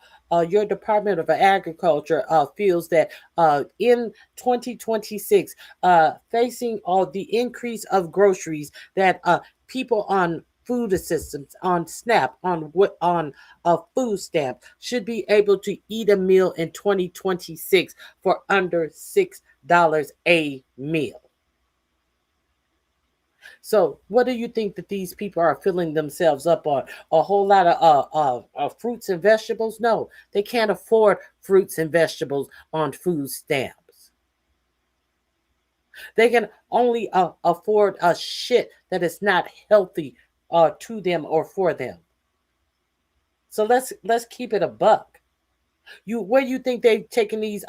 The average person on food stamps gets under $230 a month for food. Where you think they are going? To Whole Foods and getting some of these expensive fruits and vegetables? Huh? Quit playing like y'all all rich. We know that most of you people are just in here talking dumb shit. But it doesn't permeate your mind that this is how American people are forced to live, the richest country in the world, while they are taking safety off of your air and water to help further enrich billionaires. Oh, but they have destroyed the public education system. So a lot of you are too ignorant to even put anything together because you're stupid. A lot of you even voted for this administration yourself in here talking dumb shit. Let me continue my final video and go walk my dog. Combination, and then I tell my coworkers and they'd get hungry too. Before we met, Sarah told me she was worried about retribution from her employer, so she asked that we not film her face. When you see people coming through work buying all these like healthy produce and stuff, and you're like, I can't even do that. I'm lucky if I can buy a bag of grapes once every 6 months if I'm lucky, you know, depending if I can find a good sale for it. As I spent time with Sarah and Daisy, there was something I just couldn't get out of my head. They work for a corporation, Safeway, whose parent company Albertsons made nearly $1 billion in profit in 2024. So why are they on government assistance? Their employees are struggling to live and to survive. My youngest, after every meal, he's like, Mommy, are you still hungry? If there's leftovers and he wants more, and I'll be like, no, go ahead and eat. And that way he can eat, because I know he's not done, and I'd rather be hungry than have my child go hungry. Back in November, we sent out a request to all 50 states. We wanted to know which employers have the most employees receiving SNAP. Getting that data was not so simple. Hi, my name is Liz Shelton. I'm a reporter with More Perfect Union. I'm just calling to check on the status of my Freedom of Information request. You're not in possession of any of those records. So you're saying because I'm not an Arkansas resident, I can't request that data.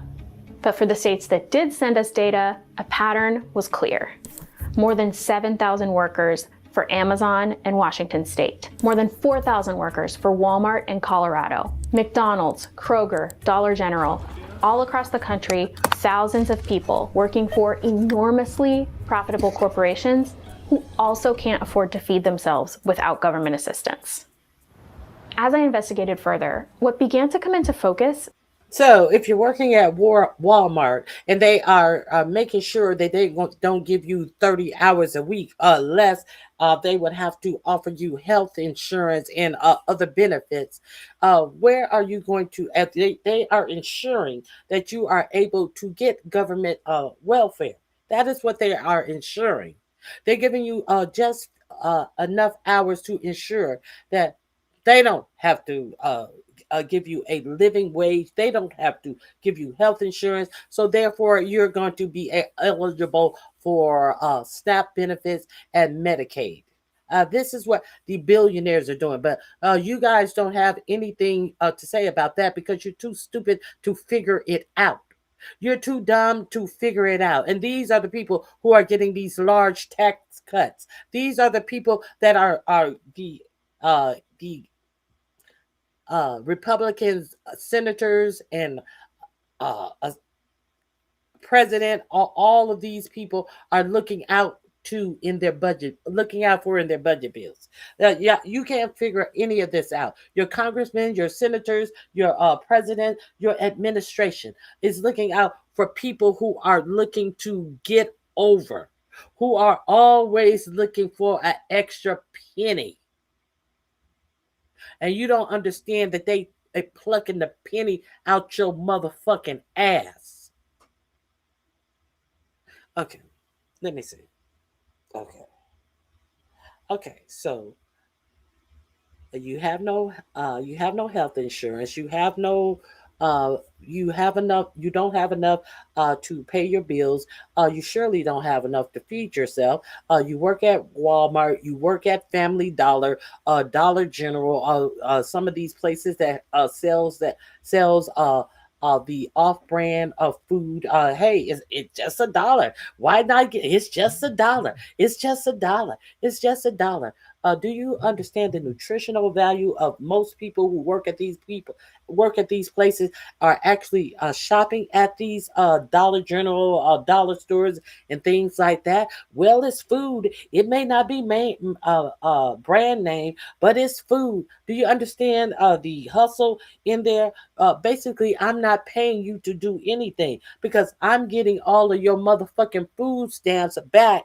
I'm getting probably more food stamps than I'm paying you to work here a couple of hours to make sure that I don't have to pay you health insurance. Oh, but y'all ain't figured that part out. That part didn't strike you. Let's continue. Seems like an intentional strategy to siphon off billions in taxpayer money. Something that Daisy and Sarah both mentioned that really stuck out to me, they both want to work more hours, but they can't get them. When you talk to your manager and say, like, hey, I want more hours, what is their response? He turned and told me I will get more hours once I know the store better. But with 2 days a week, what do you expect? If you were to go to your manager and ask for more hours, what do you typically hear? They try to use excuses of labor and wages are too high for this location. So that's the phrase that you hear quite often. And even if they could, quote unquote, guarantee you more hours, it's still not going to be guaranteed. This isn't a coincidence. Big corporations like Walmart and Safeway have to offer employees health insurance if they work 30 hours a week or more. In some states, they might have to offer other benefits like paid sick time or vacation time. And so by keeping their employees' hours low, these corporations are able to avoid offering those benefits and keep their employees' incomes below the threshold needed to qualify for programs like SNAP or Medicaid. And that way, the government picks up some of the costs. In 2014, the last year we have data for, Walmart alone cost taxpayers more than $6 billion in employee public benefits like SNAP and Medicaid. When you let companies get away with shifting so much of the cost of their employees, just basic, living costs onto taxpayers, we're all subsidizing that. We are subsidizing these fat paychecks for CEOs. We're subsidizing the private jets that they ride around in. We're subsidizing their outer space adventures. So step one of the corporate scam, keep wages and hours low, and SNAP picks up some of the slack. But the scam actually goes even deeper. Take a look at this internal presentation from Kroger, marked confidential from 2017. There's literally a slide in there titled, "Many Kroger associates live under the poverty line." But this is the part that grabbed me. They know a ton of their employees are on SNAP, and they actually highlight how much those employees spend in the store. Nobody has perfected this scheme better than Walmart. A trade group that tracks SNAP spending found that nearly a quarter of every SNAP dollar stores. So the full scam. Pay your poverty wages, knowing SNAP will be there to pick up some of the slack, and save $1. Turn around and collect $1 through SNAP spending, funnel it up to executives, repeat over decades, decimate the working class. The real freeloaders here are the big profitable corporations that are shifting the costs of people's basic needs onto taxpayers. They are the leeches on the system. But this was not what President Trump and Republicans in Congress were focused on when they cut SNAP by almost $200 billion last July, the biggest cuts in the program's history. The people that say, well, I don't think I'll work, I'll just, collect this money. We can't give everything away. They say it's about making sure that people who are on SNAP are working. Brand new work requirements for food stamp recipients. But there's reason to believe there's something else going on here. See, Trump didn't invent work requirements for SNAP.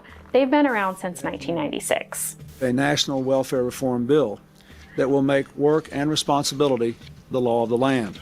And the average payment is $6 per person per day, which is not enough to live on. So by necessity, the vast majority of people on SNAP are working. All the ones who are not working because they have caregiving responsibilities, they're going to school, they have a disability. But there have always been pockets of people who are exempt from reporting those work hours to the government. Parents of young children, the elderly, veterans. But now, President Trump's new rules say that all those groups need to report their hours to the government and way more frequently. Otherwise, they risk losing SNAP.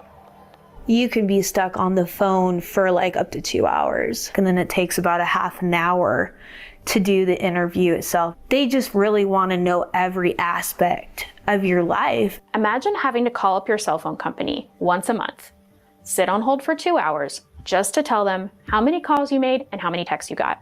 And imagine if you don't do this, there's no cell service next month and nothing you can do about it. The real goal here is just to bury people in paperwork. We're looking at something like 4 million people probably losing access to this critical benefit in the coming years. I think it is a way to try to get people to give up and get off so the money can be saved. That's my opinion. Which begs the question, money saved for what exactly? The cuts to SNAP are part of a bigger package that was about continuing to give huge tax cuts to big corporations and the wealthy. And to offset the cost of that, that's why they're shrinking these social programs for the poorest people. But under the guise of we need to get Americans back to work. Clearly, they've looked at the polling on these issues and know how deeply unpopular it is to cut programs for the poor in order to give tax cuts for the rich. And here's what's so sneaky about this. Here's their tell. Out of concern about how that might affect people's voting in November 2026, they moved the deadline so that the deepest, most painful cuts will occur after people have cast their votes. What would you say to, politicians or whatever who are like, we need to get people off of SNAP. We need to cut this because people are depending on it too much. I think they actually need to take a walk in someone else's shoes that's actually struggling so they can. Okay, so this link is in my description box. Avail yourself to it. I want to end with showing you what they appear to actually have money for.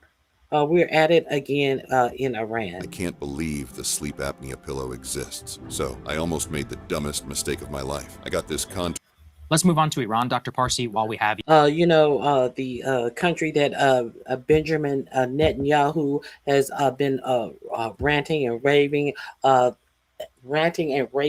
that they are on the eve of getting a nuclear weapon for the past 30, 40 years, and it has never materialized.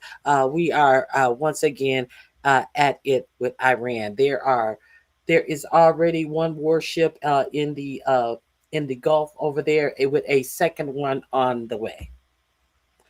This link is in my description box under the heading Money for Wars.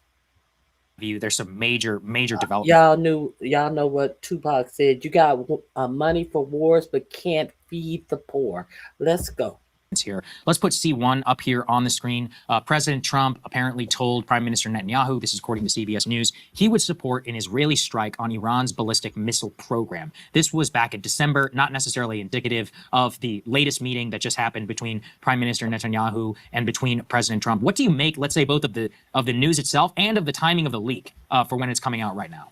Clearly, something happened on December 29th of last year when Netanyahu, almost 6 months to the day, came back to the US and said, hey, let's have another war with Iran. But what we saw immediately after that was not that the Israelis would take the lead, but rather that the US would take the lead. In fact, take a look at Netanyahu's profile on this issue. Since then, up until just a couple of days ago, he was staying completely quiet. He was letting Trump take the lead. He was avoiding an impression that Israel is the country pushing the US into war because Trump essentially took full ownership of was in the lead of doing attacks. So I don't think that is actually what was being said. I mean, it may have been that it was said, but it was not part of the final decision. The final decision was that the United States would take the lead.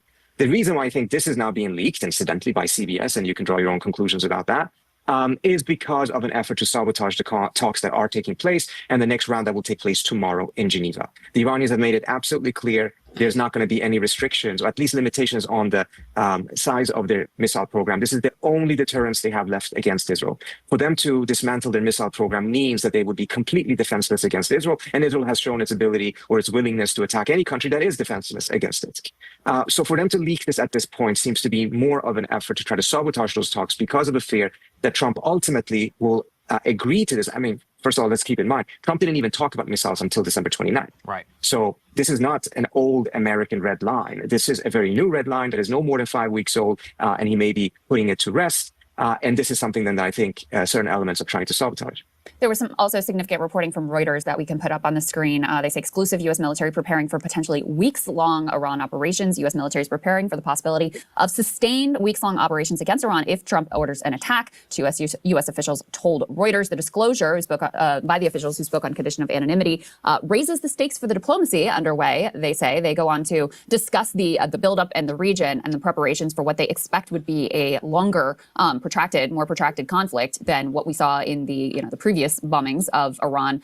What do you make of this development? Because one of the things that we have been hearing is that perhaps the reason for the delay is just further preparation so that it can be a more widespread or more large-scale military action.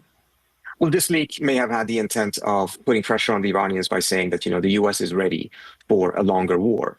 But it may also have had the opposite intent. It may have had the intent of putting pressure on the administration itself, recognizing, which I think many people in the Pentagon recognize, that Trump ultimately does not want to have a long war. He likes quick, glorious successes. And if he gets dragged into something that is longer, what he tends to do is that he cuts them short and he withdraws, which I think is the right thing to do when you're into something that is not working. But that's not something the Pentagon likes. The Pentagon doesn't like to be sent off into a military confrontation and then be pulled back without having succeeding, particularly if it's only after a couple of weeks. So I think this is also a bit of a warning of essentially saying, don't put us into something that you're not intending to finish. And this will not be finished quickly, and it will not be finished easily, and it will probably drag on much more than weeks, probably months. Right. So I think, again, part of the reason why this hasn't happened yet is not that he just didn't have the resources there to pursue it. Even with those resources, we have like a third of the Navy in the Persian Gulf now, or in the Arabian Sea.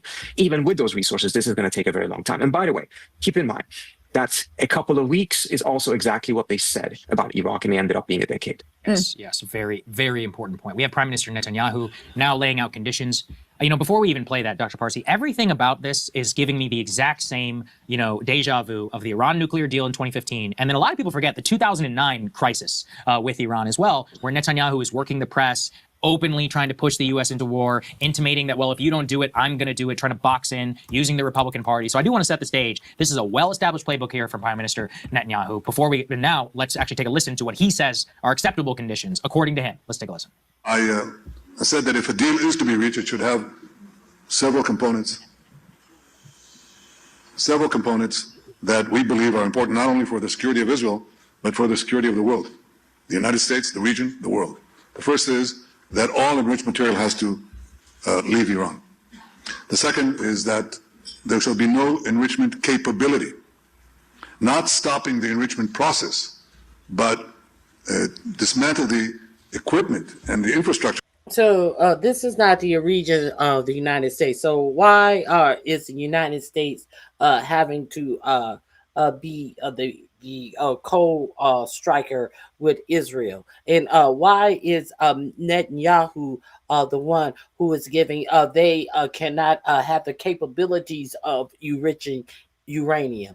Don't you have a whole Palestine to build over the dead bodies of children to attend to, as opposed to sitting up telling other nations? And also, what is going on with the U.S. Strikes in Syria?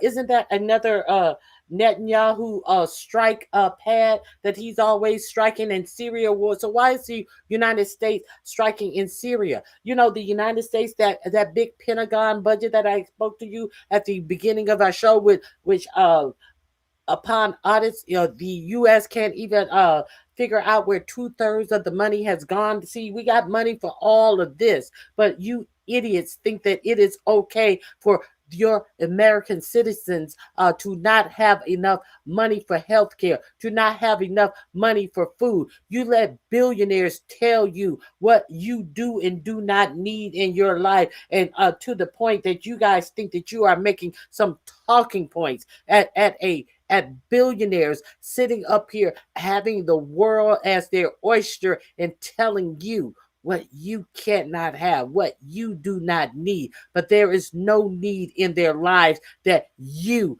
the American people, are not financing with your tax dollars. And we're over here talking about what the fuck is going on in Iran. We ain't got shit to do with what's going on in Iran. Some stupid motherfucker wrote in my chat talking about they say death to America every time. I don't know anything about them saying death to America. That is old. Try something new. And did your mother tell you that sticks and stones may hurt your bones, but words will never hurt you? What has someone in Iran saying death to America, has that ever hurt you in real life, in real time?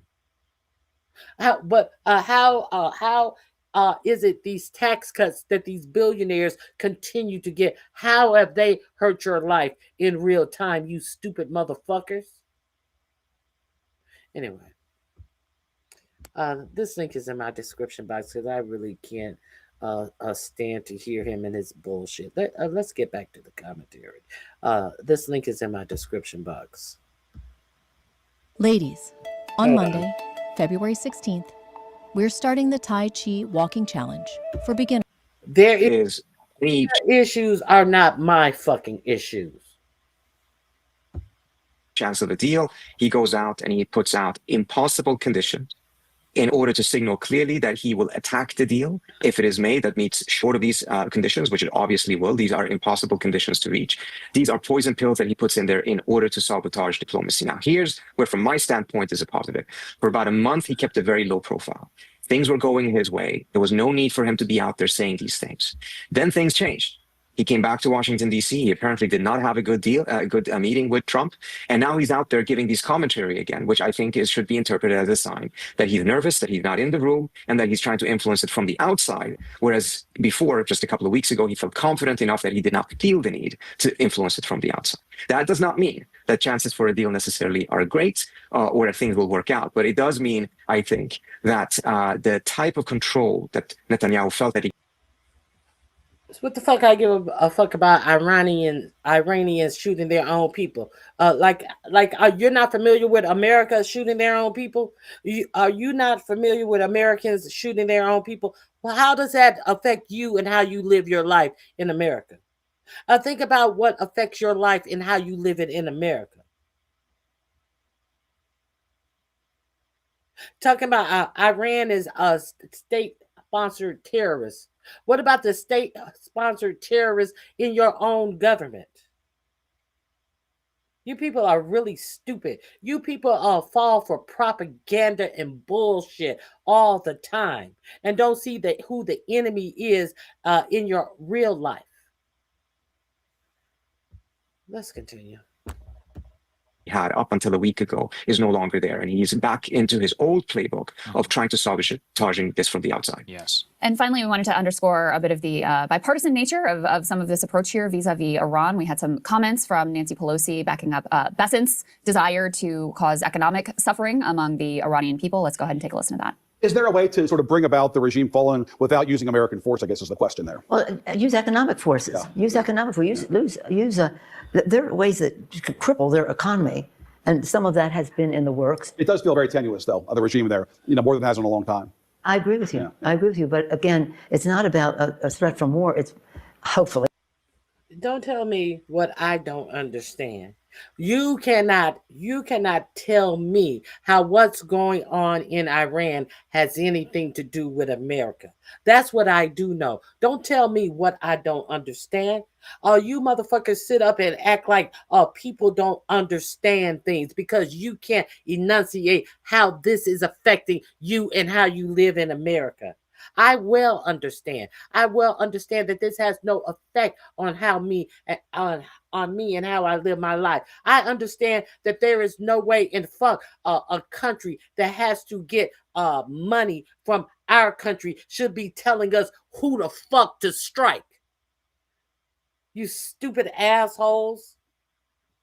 Somebody who's living off the generosity of our tax dollars is pointing us to a new fucking superpower to fight. To someone who as far as Netanyahu says is a hair length away from having their own nuclear weapon. And Netanyahu, who needs our charity, is the one who is telling us to go strike Iran. What kind of sense does that make? That doesn't even make dog sense. Get the fuck out of here. Don't write stupid shit in my chat or you're going to be blocked. It's more about just make their economy, weaken their economy, and that weakens the support they do have, because they do have support in the rural areas and the more conservative imams and all the rest of that. But we have to make them feel the pain as well. Have to make them feel the pain as well. I mean, it reminds of the comments that you just made tying Gaza to Cuba. I think there's a a tie in here as well. Not that sanctions on Iran are anything new. No, and we have to remember during the Obama years, it was called crippling sanctions. Hillary Clinton constantly used the language of crippling their economy. I wrote on Twitter, this was not a slip of the tongue. This is not her accidentally saying that the quiet part out loud. This was always the intent, to get to a state in which you destroy the economy, and as a result, you get people to rise up to overthrow the government. But to do so, you have to make their lives as miserable as possible so that they have no choice but to go out on the streets and risk their lives. But the playbook has been to never admit it, constantly say that the medicine shortage is not because of sanctions, it's because of the regime's incompetence and corruption. And without a doubt, there's a tremendous amount of incompetence and corruption in the Iranian government, for sure. But these type of shortages do not occur by themselves. They do occur as a result of the sanctions. The latest research has made it very, very clear that the sanctions is the triggering thing that really causes the degree to which the economy is collapsing. But you don't admit it until the very end, when you think a regime change is about to happen, because at that point, you want to take credit for it. But up until that point, you do, and you go and you gaslit and you say, well, sanctions have nothing to do with this. Sanctions have nothing to do with the fact that medicine cannot get in. Sanctions have nothing to do with the fact that the currency is collapsing, that the economy is collapsing. But once it does, then you take credit for it because you say that you achieved this. Well said, sir. Well, thank you so much for joining us, for so much of your time. We appreciate your dispatch from Munich. Thank you, sir. Hey, if you like that video, hit the like button or leave a comment below. It really helps get the show to more people. And this video is also in your description box. If you like this video, all of the videos that I shared with you are in my description box. They are titled Avail Yourself to the Video. Please hit the like button on your way out. You are still here, so you must like being here, and I appreciate your support. I will see you guys hopefully on tomorrow. We will go through more. Wait a minute. I think I forgot to share one of the most important things about the election. How can I leave without sharing this information about the election? The SAFE tool. What is going on with the SAFE tools that is supposed to secure our elections?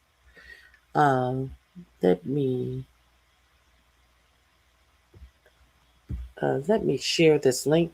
ProPublica did a report about this alleged fear about our elections being overrun with undocumented immigrants fighting for a chance to vote in our election. You know, the farce of a reason why we have to prove citizenship because there's so many undocumented immigrants who are trying to vote. No, the reason why they want you to prove that you are a citizen is because it is a roadblock for actual citizens to get all of their paperwork in order to vote on time. So spare me the bullshit. And here's the link to the ProPublica article. Not ready for prime time. A federal tool to check voter citizenship keeps making mistakes. ProPublica is a nonprofit newsroom that investigates abuse of power. Sign up to receive our biggest stories as soon as they are published. The reporting highlights will be widespread errors and an expanded federal tool for identifying non-citizens on voter rolls is making persistent mistakes, particularly in assessing citizenship for people born outside of the U.S. Banned from voting. In Missouri, state officials told local clerks to temporarily ban flagged voters from casting ballots, even though hundreds turned out to be citizens. Texas confusion. As errors emerged in SAFE data, local clerks said that the state hadn't provided them with clear guidance and are worried about disenfranchising eligible citizens. That is the whole point of this. That is the whole point of this measure. When county clerks like Brianna Lennon got an email in November saying that newly expanded federal system had flagged 74 people on the county's voters roll as potential non-citizens. She was taken aback. Lennon, who had run elections in Boone County, Missouri for several years, had heard the tool might not be accurate. The flag voters registration paperwork confirmed Lennon's suspicions. The form for the second person on the list bore the initials of a member of her staff who helped the man register at his naturalization ceremony. It later turned out that half of the Boone County voters identified as non-citizens were actually citizens. The source of the bad data was the Department of Homeland Security. Of course, they were. Uh, a tool called the Systematic Alien Verification for Entitlements, or SAVE.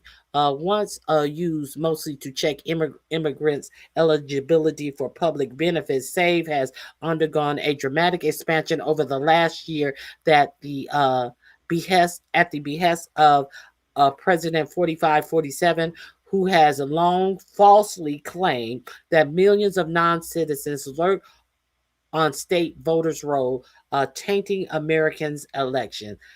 At 4547's direction, Department of Homeland Security has pulled confidential data from across the federal government to enable states to mass verify voters' citizenship status using SAVE. Many of the nation's Republican secretaries of state have eagerly embraced the experiment. Understand this is an experiment, agreeing to upload all or part of their voters' roll. I spoke about this early, but some states said no, you cannot have our voters' roll. Our voter rolls are a part of our state. Our voter rolls are not federal things. You must respect our state over our control of our voters' rolls.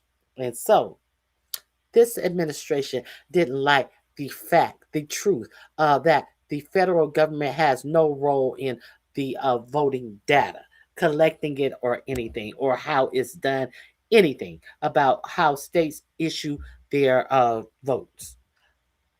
But an examination of safe rollout by ProPublica and the Texas Tribune reveals that DHS rushed the revamped tool into use while it was still adding data and before it could discern voters' most up to date citizenship information.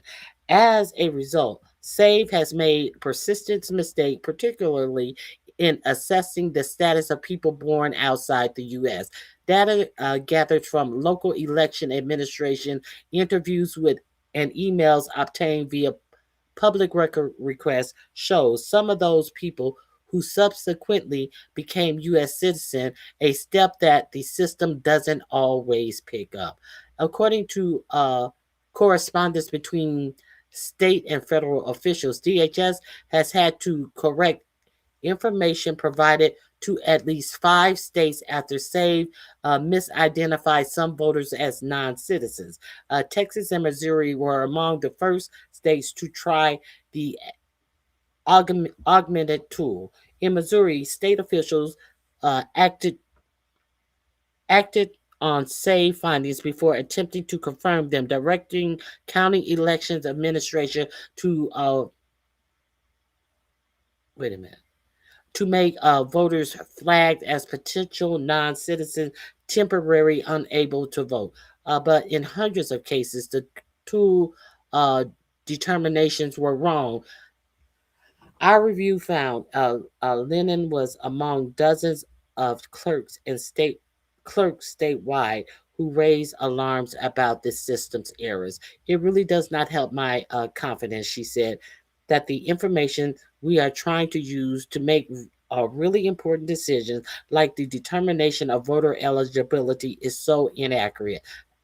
In Texas, news reports began to began emerging about voters being mistakenly flagged as non-citizens soon after the state officials announced the results of running the state's voter roll through a save in October. Our reporting showed that these errors were more widespread than previously known, involving at least 87 voters across 29 counties. Now, we understand that you can lose a vote by under 10 votes. You can lose an election by under 10 votes, I mean. So, this is the report. I really find no merit in any of this, said Bobby Gonzalez, the elections administrator in Duval County in South Texas, where SAVE flagged three voters, all of whom turned out to be citizens. Even counting people flagged in error.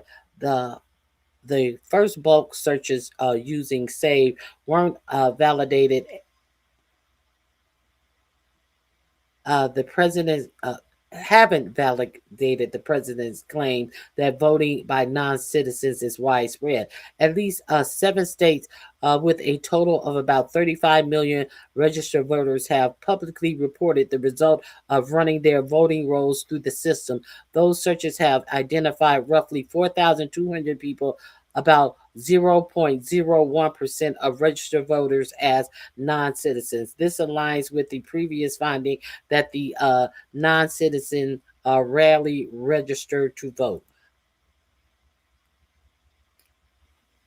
Brian Broderick leads the verification division of the U.S. Citizenship and Immigration Services, the DHS branch that oversees SAVE. In an interview this month, he acknowledged that the system can't always find the most current citizenship information for people not born in the U.S., but he defended the tool, saying that it was ultimately up to states to decide how to use SAVE data. How come the states can't decide that they're not going to use the SAVE data? Okay, so we're giving a tool to these folks to say, hey, if we can verify citizenship, great, you're good. If we can't, now it's up to you to determine whether to let this person on your voter rolls vote, he said. So, kind of like everything else in this administration, haphazardly put together and not ready for prime time. So, here is it in my description box. It will be in my description box for you. Let me see. Let me put it in my description box. I apologize. And that's it for me. I hope you guys have a fabulous remainder of your day.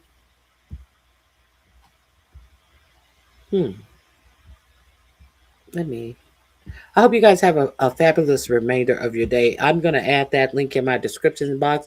All of the links to my videos are in my description box. Go over there and peruse them if you will. And I'll see you guys tomorrow. I thank you all for showing up, for being here. My mods, the people who participated in the chat, the people who didn't, the people who were mad, the people who weren't. This is what we're here for, to go over some things that are in the news, and a lot of stuff that may not be in the news that you I see, because a lot of stuff is being ignored that affects you and how you live your life. And these are the things that I try to get out to you, things that I don't see reported in the media that affect me and how I live my life, or the people in my life, people I know, people I care about, people I love.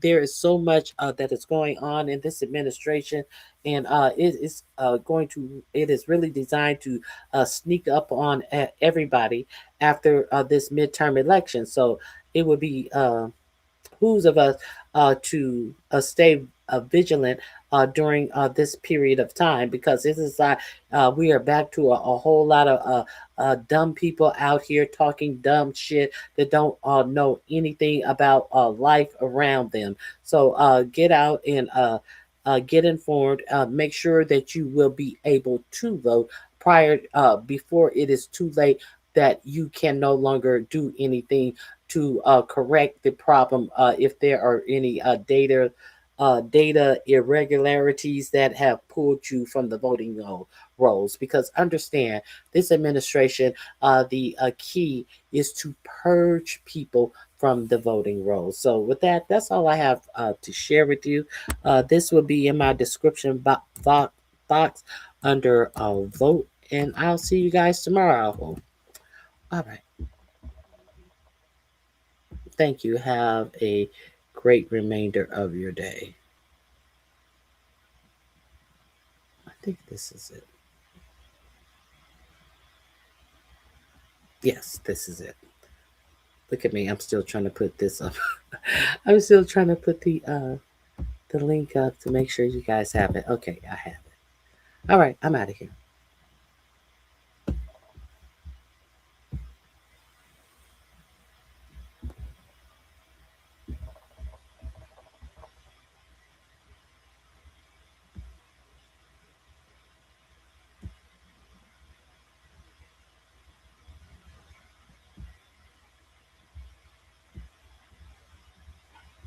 Bye, Very Carrie. Thank you for being here. I appreciate your help. All right.